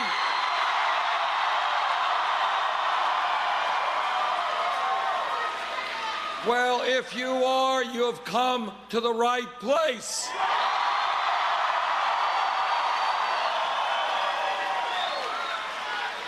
You know, what excites me so much as I go around the country is to see the incredible energy of hundreds of thousands of people who love this country but know we can do so much better.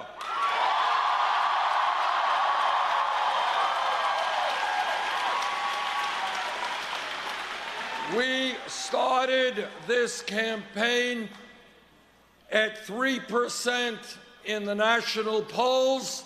We have come a long way in 10 months.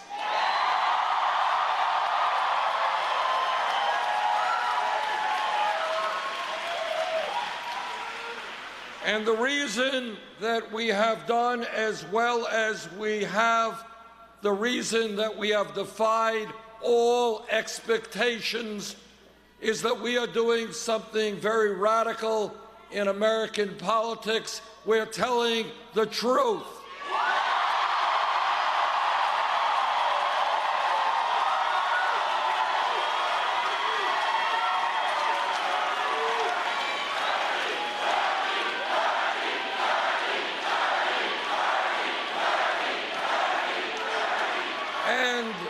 And the truth is not always pleasant.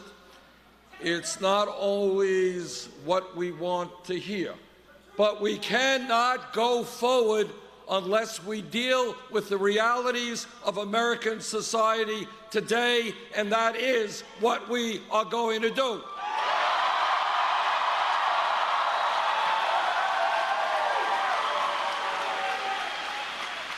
Truth number one is that today we have a corrupt campaign finance system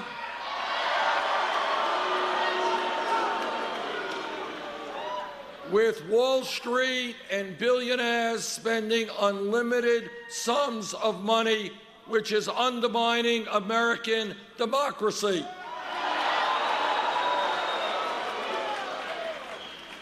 To my mind, democracy is not complicated. It is one person, one vote. You want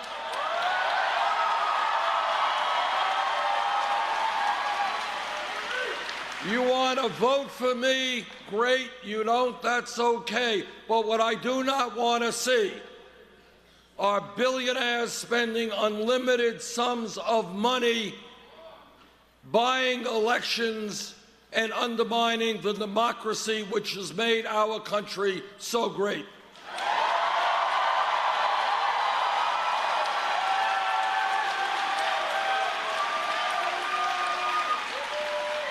And that is why, together, we are going to overturn this disastrous Citizens United Supreme Court decision.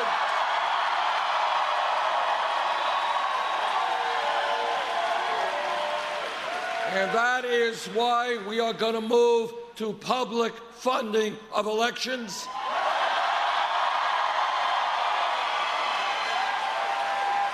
And that is why we are going to take on vigorously those cowardly Republican governors who are trying to suppress the vote.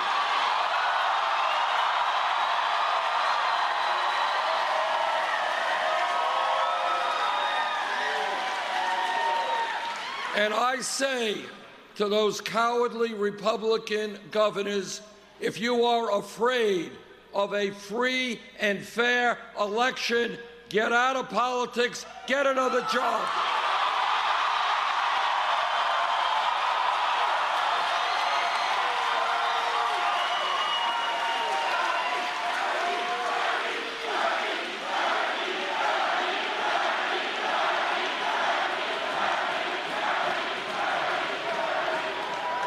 When in our country today, we have the Koch brothers and a handful of other billionaires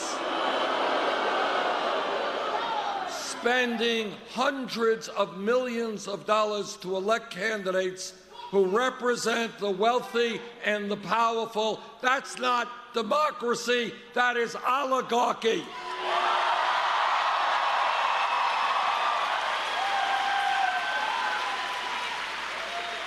And the people of our country will not tolerate oligarchy.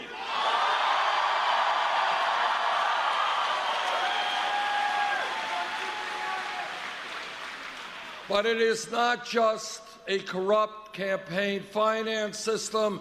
It is a rigged economy, an economy in which we have today a grotesque level of income and wealth inequality, which is unsustainable and un-American.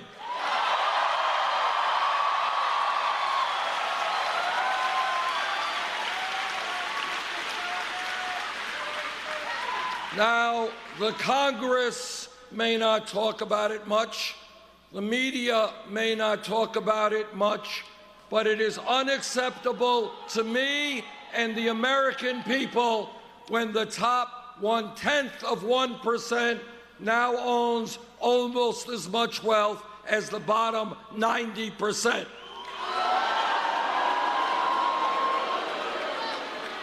It is unacceptable to me that the wealthiest 20 people own more wealth than the bottom half of America, 150 million people. Now, I want to give you one idea, one example of what a rigged economy is about. Turns out that the wealthiest family in this country is the Walton family of Walmart. Turns out that the wealthiest family in America who owns Walmart pay their workers wages that are so low that many of those workers have to go on Medicaid and food stamps in order to survive. And what a rigged economy is about is that the middle class taxpayer pays more in taxes to subsidize the employees of the wealthiest family in America. That's a rigged economy. So I say to the Walton family, the wealthiest family in America, get off of welfare, pay your workers a living wage.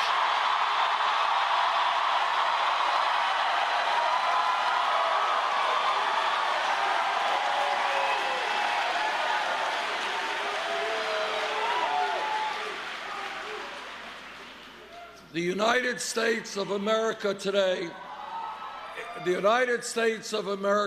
is the wealthiest country in the history of the world, but almost nobody knows that. And the reason for that is we have people working 2 or 3 jobs. Mom is working, dad is working, the kids are working, marriages are stressed out, parents don't have time to spend with their kids. And despite all of that, 58% of all new income generated goes to the top 1%. You know what we are going to do together? We're going to create an economy that works for all of us, not just the 1%.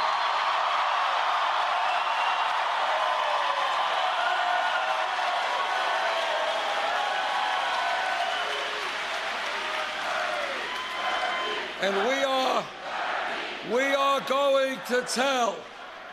are going to tell the billionaires in corporate America that they are going to have to start paying their fair share of taxes.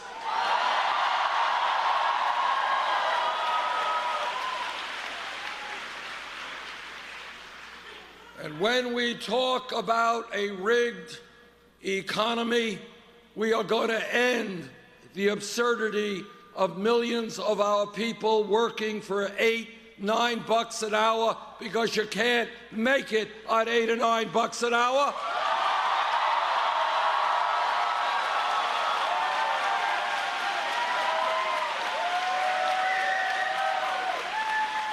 And that is why we are going to raise the minimum wage to a living wage, $15 an hour.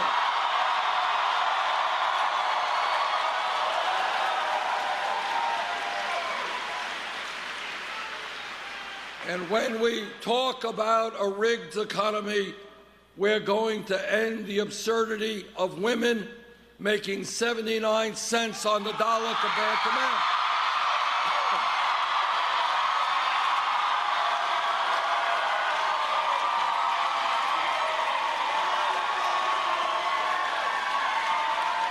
And I know that every man in this room will stand with the women in the fight for pay equity.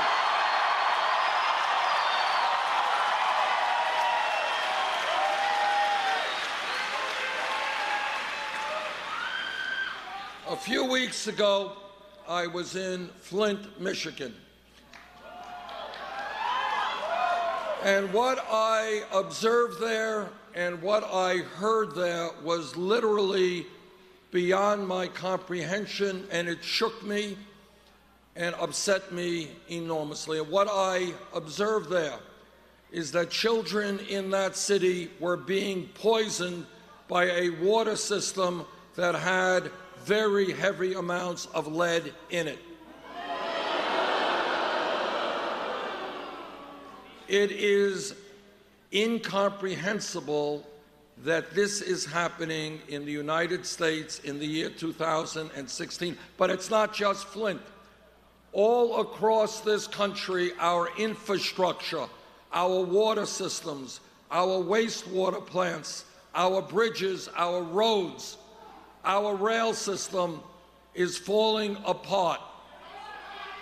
In the United States of America, we should have a first-class infrastructure, and that is what we're going to build.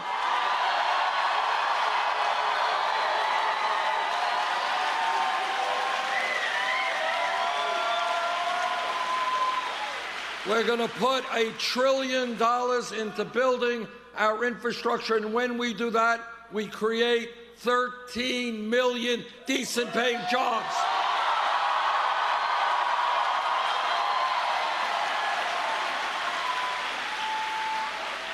What this campaign is about is asking the American people to think outside of the box, outside of the status quo. Think about a nation not where our children are being poisoned by lead in the water, but where we have a cutting-edge infrastructure in roads and in bridges and in rail and in air transport. That's where we have got to go.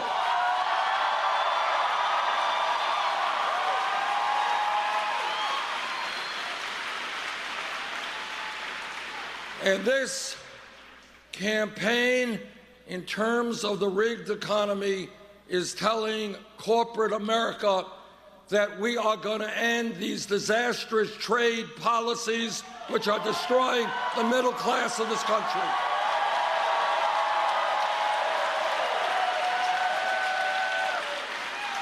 No, you cannot continue to shut down plants in America and move to cheap labor countries all over the world.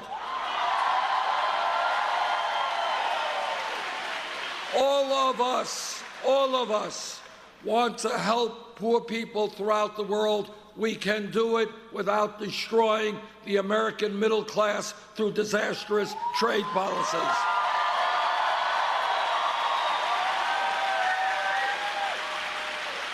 So I say to corporate America, you want us to buy your products, start manufacturing those products here in America, not in China.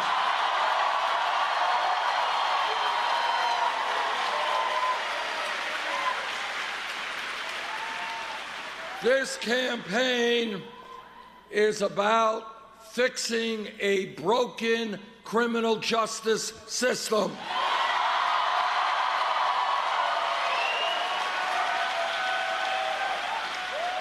Once again, I ask you, think outside of the box, outside of the status quo. America should not have more people in jail than any other country on earth.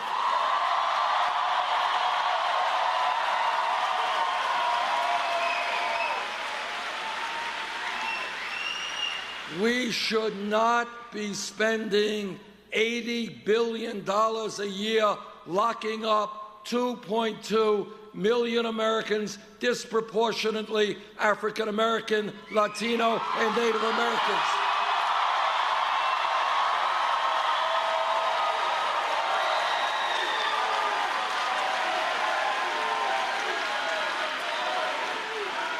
All over this country, we see very high rates of youth unemployment. For white kids, 33%, Latino kids, 36%, African American kids, 51%. What we will do is create jobs and education for those young people.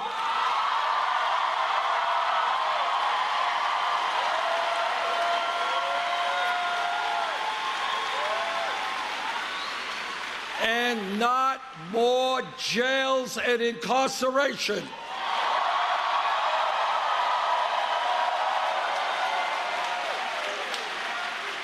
And we are going to create a criminal justice system where unarmed people, often minorities, are not shot by police officers.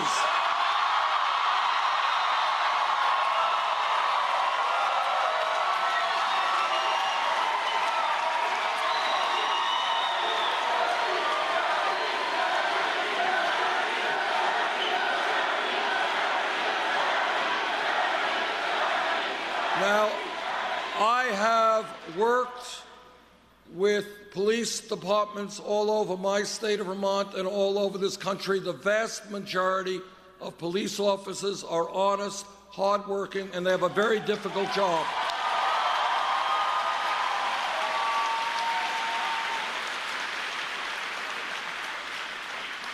But like any other public official, when a police officer breaks the law, that officer must be held accountable.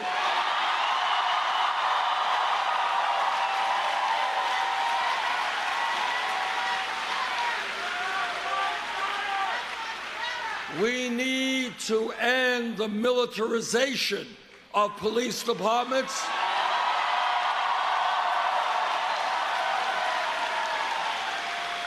Police departments should not look like occupying armies. They should be part of the communities they serve.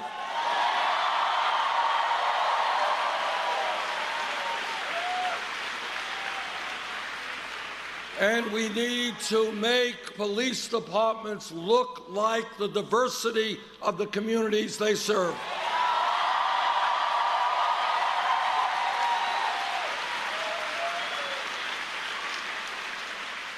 In my state of Vermont, neighboring New Hampshire, and all across this country, we have a major crisis in terms of heroin addiction and drug overdoses. We need to address that issue of substance abuse and addiction as a health issue, not a criminal issue.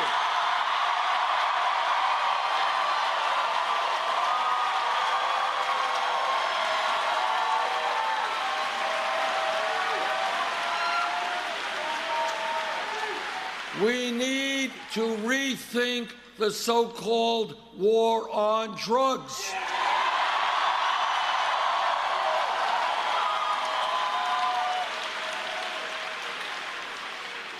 Over the years, too many lives have been negatively impacted through arrests for possession of marijuana.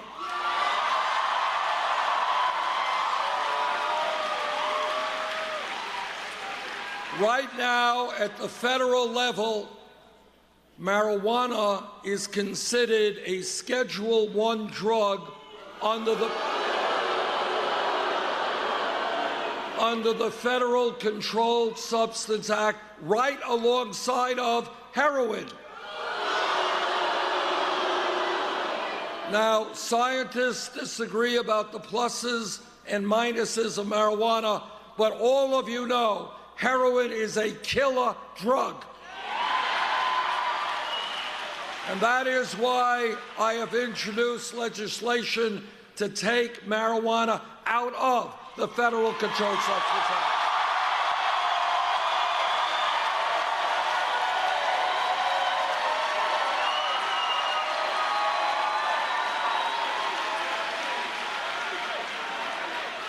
Now, I wanna just tell you a brief story about what I mean when I talk about a rigged economy, a corrupt campaign finance system, and a broken criminal justice system. I want you to hear this. Last month, Goldman Sachs, one of the large, you know Goldman Sachs, okay. Goldman Sachs, one of the large financial institutions on Wall Street, paid the federal government a settlement fine of $5 billion. They paid that fine because they were selling worthless packages of subprime mortgage loans. Paid a $5 billion fine. Now, all of you know that 8 years ago, this country was plunged into the worst economic downturn since the Great Depression. As a result of Wall Street greed and illegal behavior, we lost millions of jobs, people lost their life savings, people lost their homes. That took place because of the greed and illegal behavior on Wall Street. Now today, now this is the broken criminal justice system. Today, some person in Arizona or Vermont gets picked up with a small amount of marijuana. That person has a police record for the rest of their lives. But if you are a CEO or an executive on Wall Street whose illegal behavior destroyed the economy, you get a salary increase, not a police record.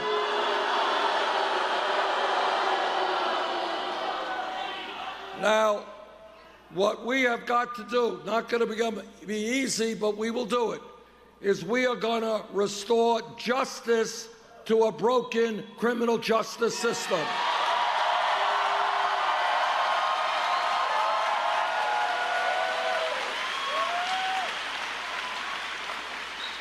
What America is supposed to be about is justice, equal justice under the law. You're poor, you break the law. You're rich, you break the law. You both pay the price. That is what we're going to do.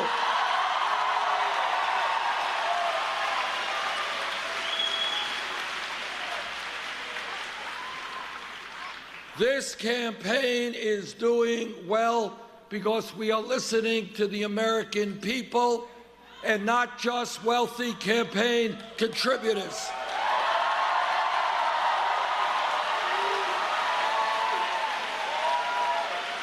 I am very proud that our campaign does not have a super PAC.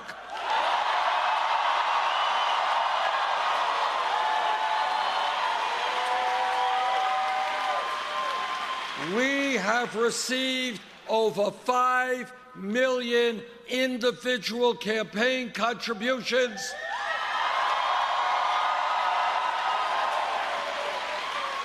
Anyone know what the average contribution is?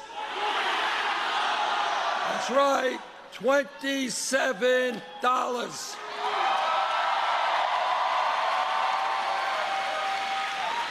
Now, my opponent raises money in a slightly different way. She has a super PAC which, among other special interests, has received $15 million from Wall Street. She has received money from the drug companies and the fossil fuel industry. She has given speeches on Wall Street for $225,000 a pop.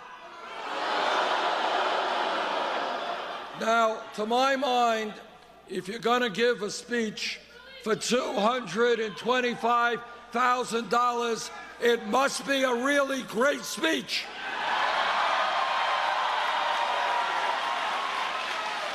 And if it's such a great speech, all of America should be able to read it.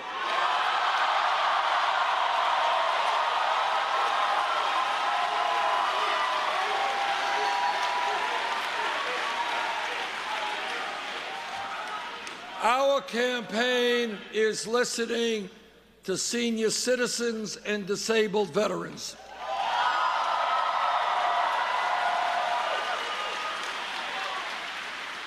And here is a principle, a bedrock principle of my campaign, and that is we will be judged as a nation not by how many millionaires and billionaires we have, but by how we treat the weakest and most vulnerable amongst us.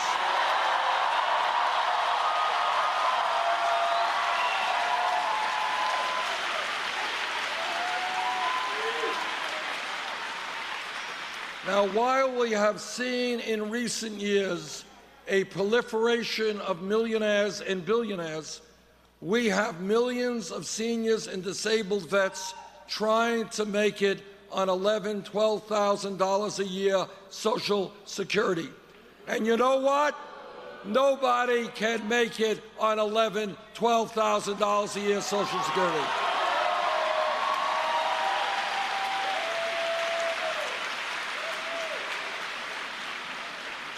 My Republican colleagues in the Senate, they want to cut Social Security.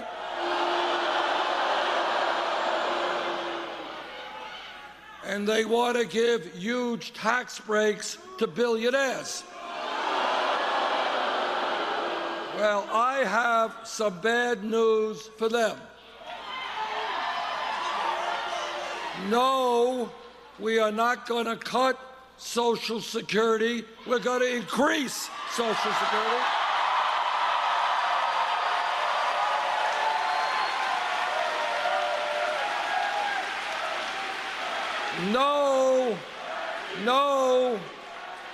No, we're not going to give tax breaks to Donald Trump and the other billionaires.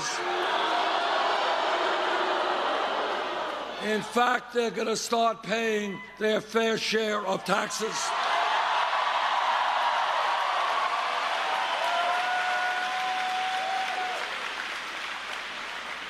This campaign is listening to the Latino community.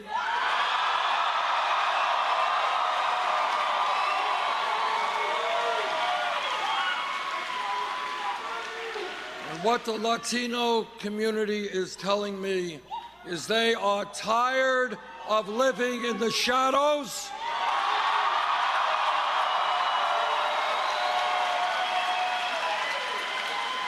They are tired of living in fear and being exploited.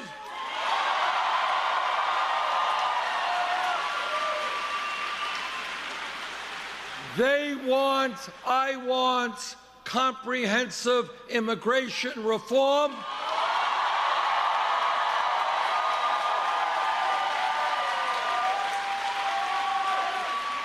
And a path toward citizenship.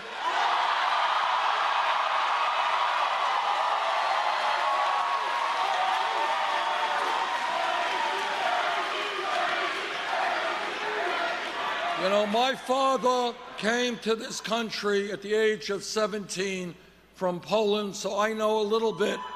I know a little bit about the immigrant experience. And let me just say this. We got 11 million undocumented people in this country. If the Congress does not do its job, I will use the executive powers of the presidency to do it for them.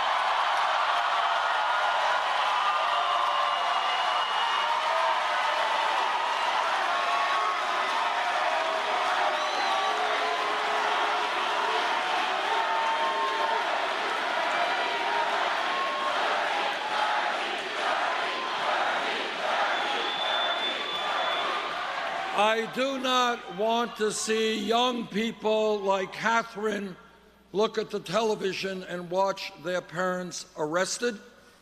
I do not want to see families broken up. The function of immigration reform is to unite families, not divide them.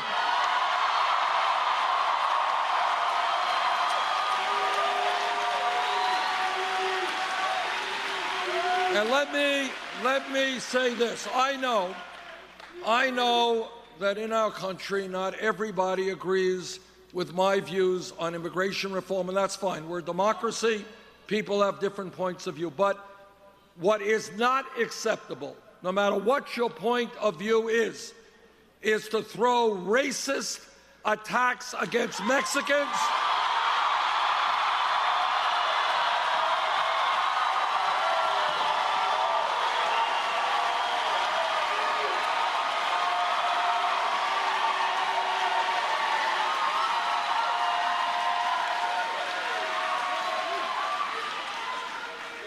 the reason that Donald Trump will never be elected president is the American people will not accept insults to Mexicans, Muslims, or women.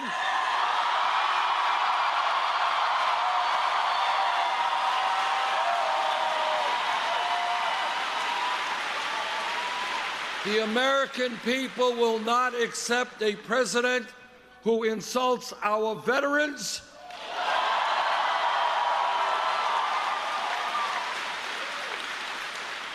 or who several years ago led the so-called birther effort, which was an ugly, ugly attempt to undermine the legitimacy of the presidency of Barack Obama.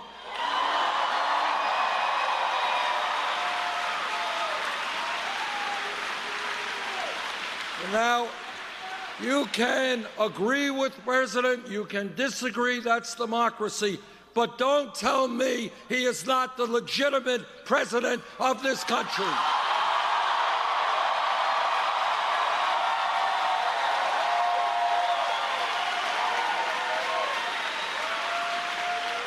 And when we talk about racism in America, I always find it interesting. President Obama's father was born in Kenya. My father was born in Poland, but nobody asked me for my birth certificate.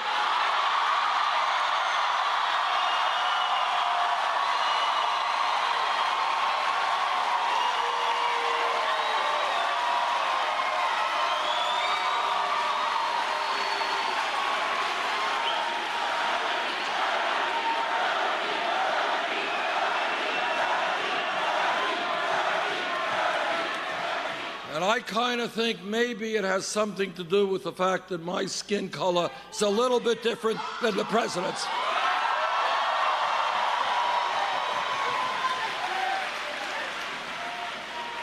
I am a member of the Senate Committee on the Environment. I have talked to scientists all over the world. Climate change is real.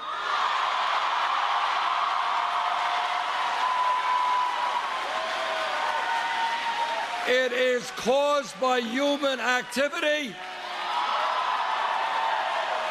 And let me tell you what the scientists are telling us. And that is, if we do not get our act together in the very near future, we are not going to leave a planet for our kids and grandchildren which is healthy, and that is unacceptable.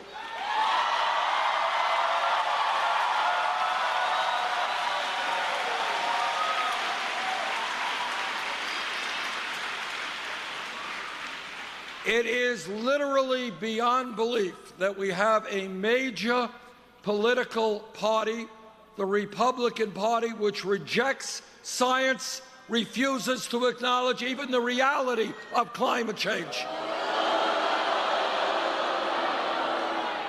But together, we are going to take on the fossil fuel industry, transform our energy system.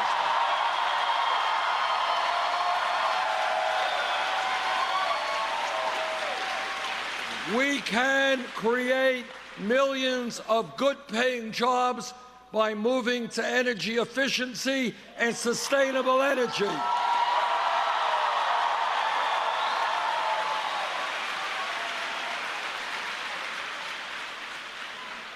My Republican colleagues run all over the country talking about family values.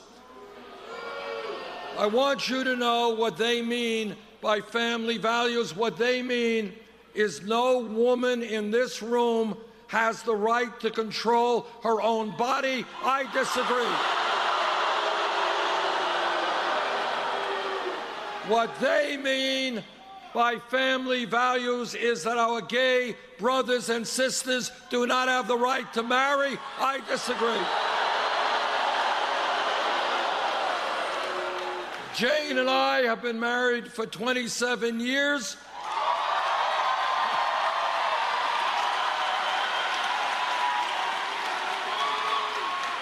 And we believe in family. But when we talk about family values, what we mean is ending the embarrassment of the United States being the only major country on earth not to provide paid family and medical leave.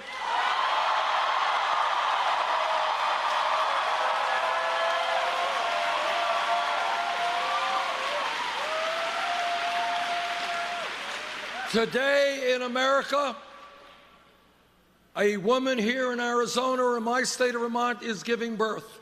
And if that woman is a working class woman, a low-income woman, in all likelihood, she will have to go back to work in 1 week or 2 weeks, separating herself from her baby in order to earn income to take care of a family. No mother should have to be separated from her baby because she lacks necessary income.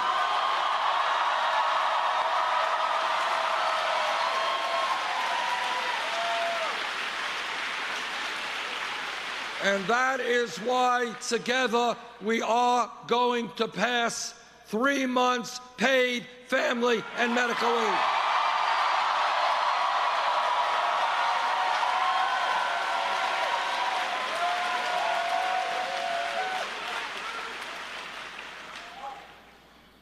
One of the important jobs of a President of the United States is to conduct sane, effective foreign policy.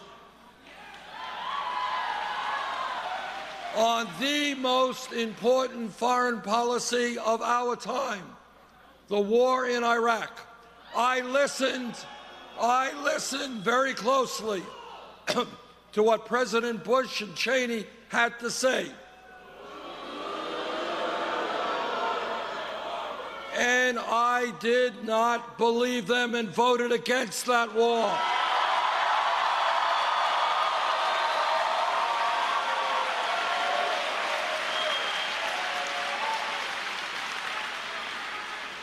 Unfortunately, Secretary Clinton voted for that war when she was in the Senate. And let me make this pledge to you. Yes, we will destroy ISIS, but we will do it in a way that doesn't involve our men and women in the military involved in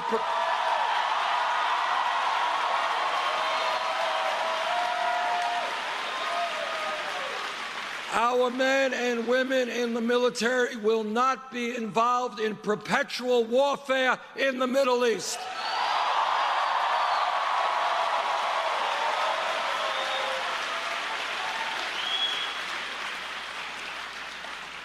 Now, I have been criticized for saying this, so let me say it again. I believe that human beings are entitled to certain inalienable rights.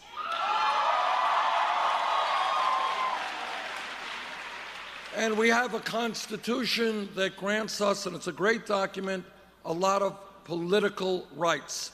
But I believe we have got to go further than that. And I believe that we have got to guarantee our people economic rights.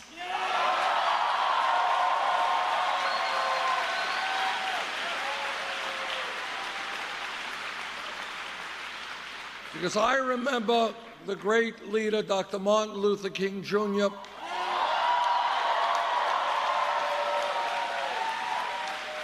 when he led the Great March on Washington in 1963.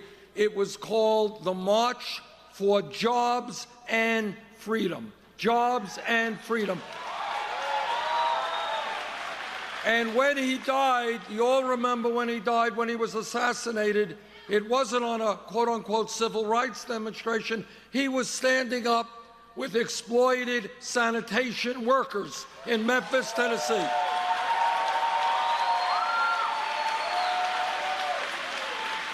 And he understood, and I agree, that to be truly free, you need economic security as well.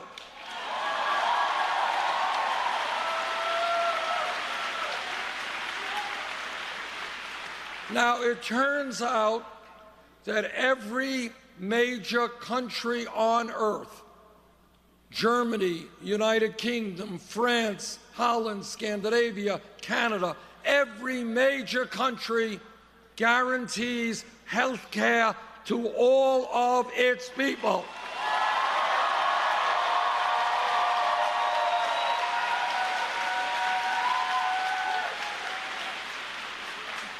If elected president, I will do my best to have the United States join the rest of the industrialized world. Health care for all.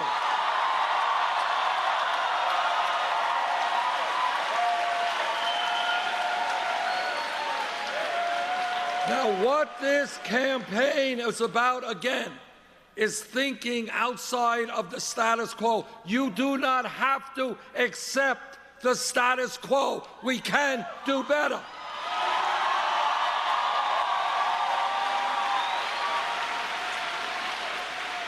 Don't let people tell you that you can't think big.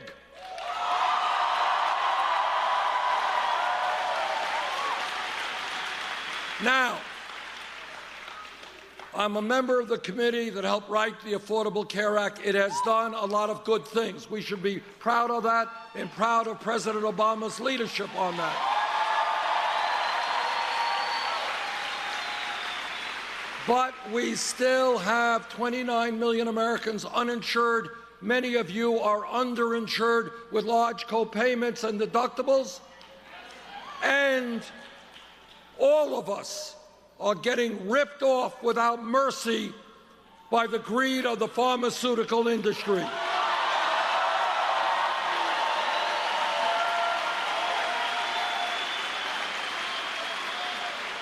They are charging us by far the highest prices in the world for prescription drugs. People are dying. People are dying in this country because they cannot afford the medicine they need. That is unacceptable. And after all of that, we end up spending far, far more per capita on health care than any other people. That is why together, we must fight to make sure that we pass a Medicare for all health care system.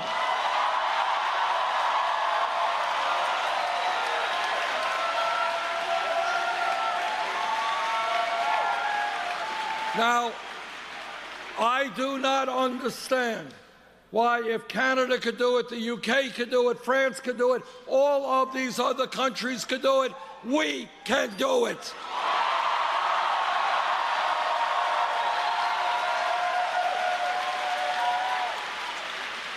And I want to give you another example of where, as a nation, we have got to think outside of the box. For 100+ years, we have had free public education in this country from 1st grade to 12th grade. The world has changed. The economy has changed. People today need more education.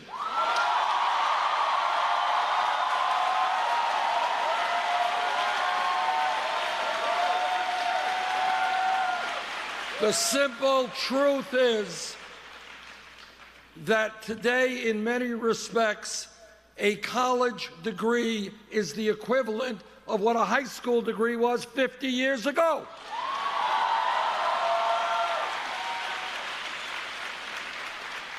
And that is why I believe we have got to make public colleges and universities tuition free.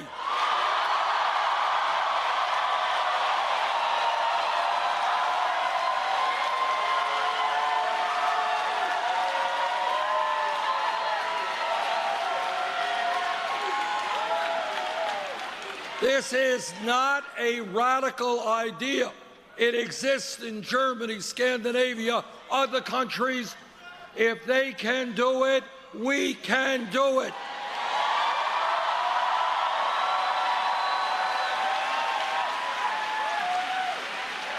And the other related issue we have got to deal with is the outrageous level of student debt in this country.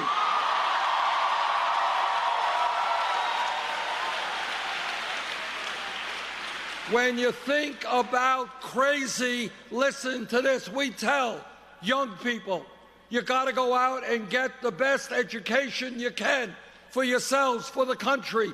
And yet millions of our people are $30,000, $50,000 in debt because they got an education. That's crazy.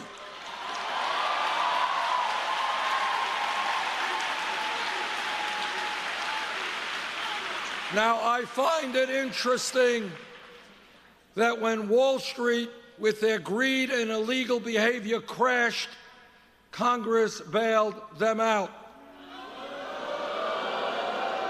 Now, I believe we should impose a tax on Wall Street speculation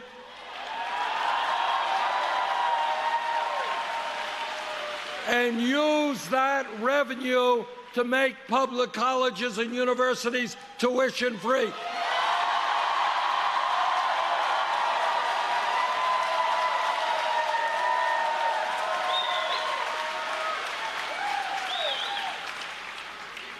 Everybody here understands one important historical fact, and that is change, real change, never takes place from the top on down.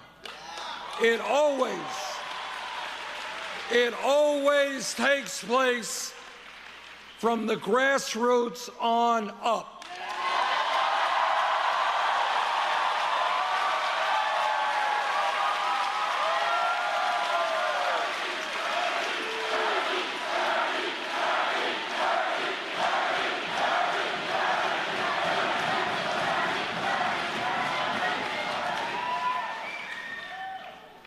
Workers 100+ years ago said they would not be treated like animals, and they struggled and went to jail and were beaten up in order to form unions and get collective bargaining.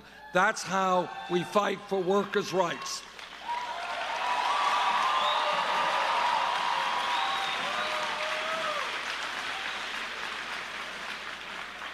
For hundreds of years, African Americans and their white allies struggled together to end racism and bigotry and segregation in America.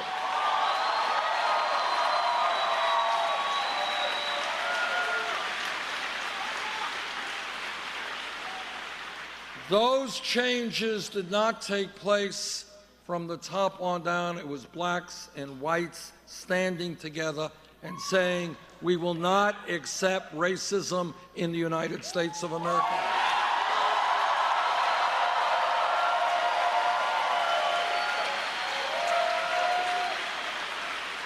People forget, but 100 years ago, women in America did not have the right to vote, could not get the education they wanted, could not do the jobs they wanted. But what happened is that people looked around and they said, hey, in America, we will not accept women being treated as second-class citizens. It's going to change.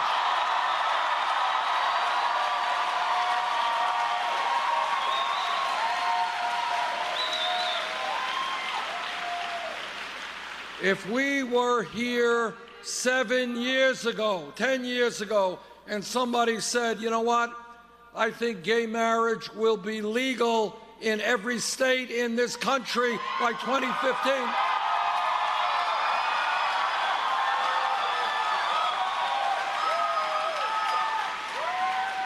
Nobody would have believed it, but it happened, and it happened because the gay community and their straight allies said that in America, people have the right to love whoever they want.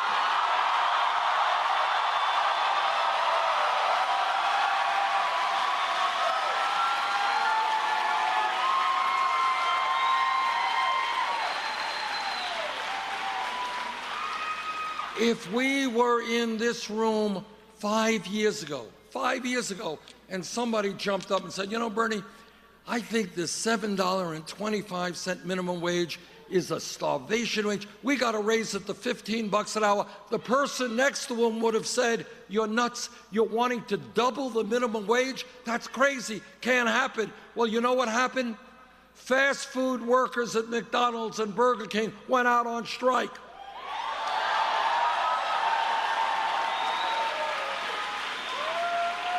They stood up and fought back, and then you know what happened? Seattle, $15 an hour.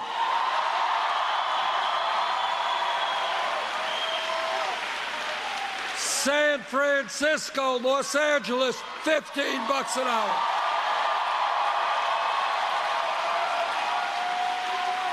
Oregon, $15 an hour. And that $15 an hour movement is sweeping the country. But here is my point, the most important point. Do not settle for the status quo when the status quo is broken.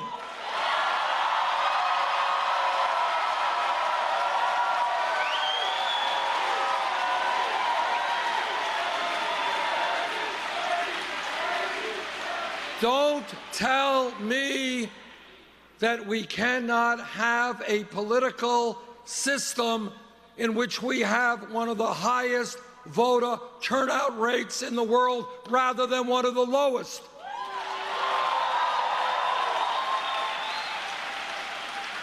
Don't tell me that we have to have the highest rate of childhood poverty in the industrialized world when we have a proliferation of millionaires and billionaires. We can change that.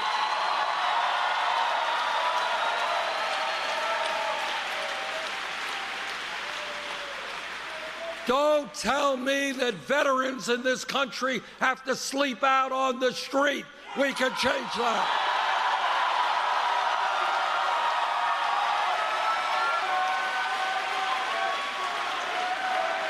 Don't tell me that in America we have to be the only major country that does not guarantee health care or paid family leave to all of our people.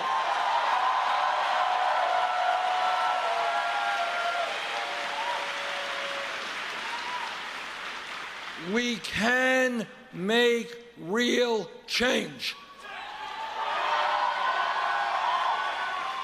But we don't make change if they divide us up.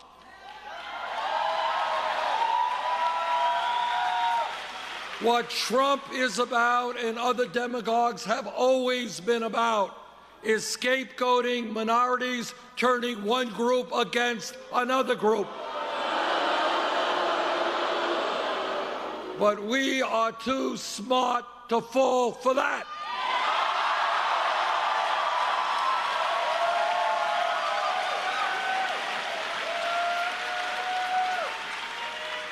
So if we stand together as black and white and Latino and Asian American and Native American, if we stand together as gay and straight men and women, if we stand together as people born in America, people who have come to this country, if we stand together, there is nothing we cannot accomplish.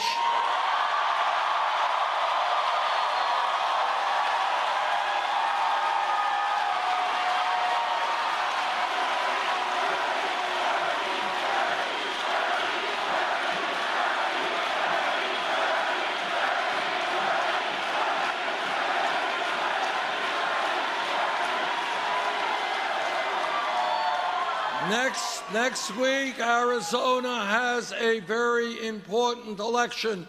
We will win.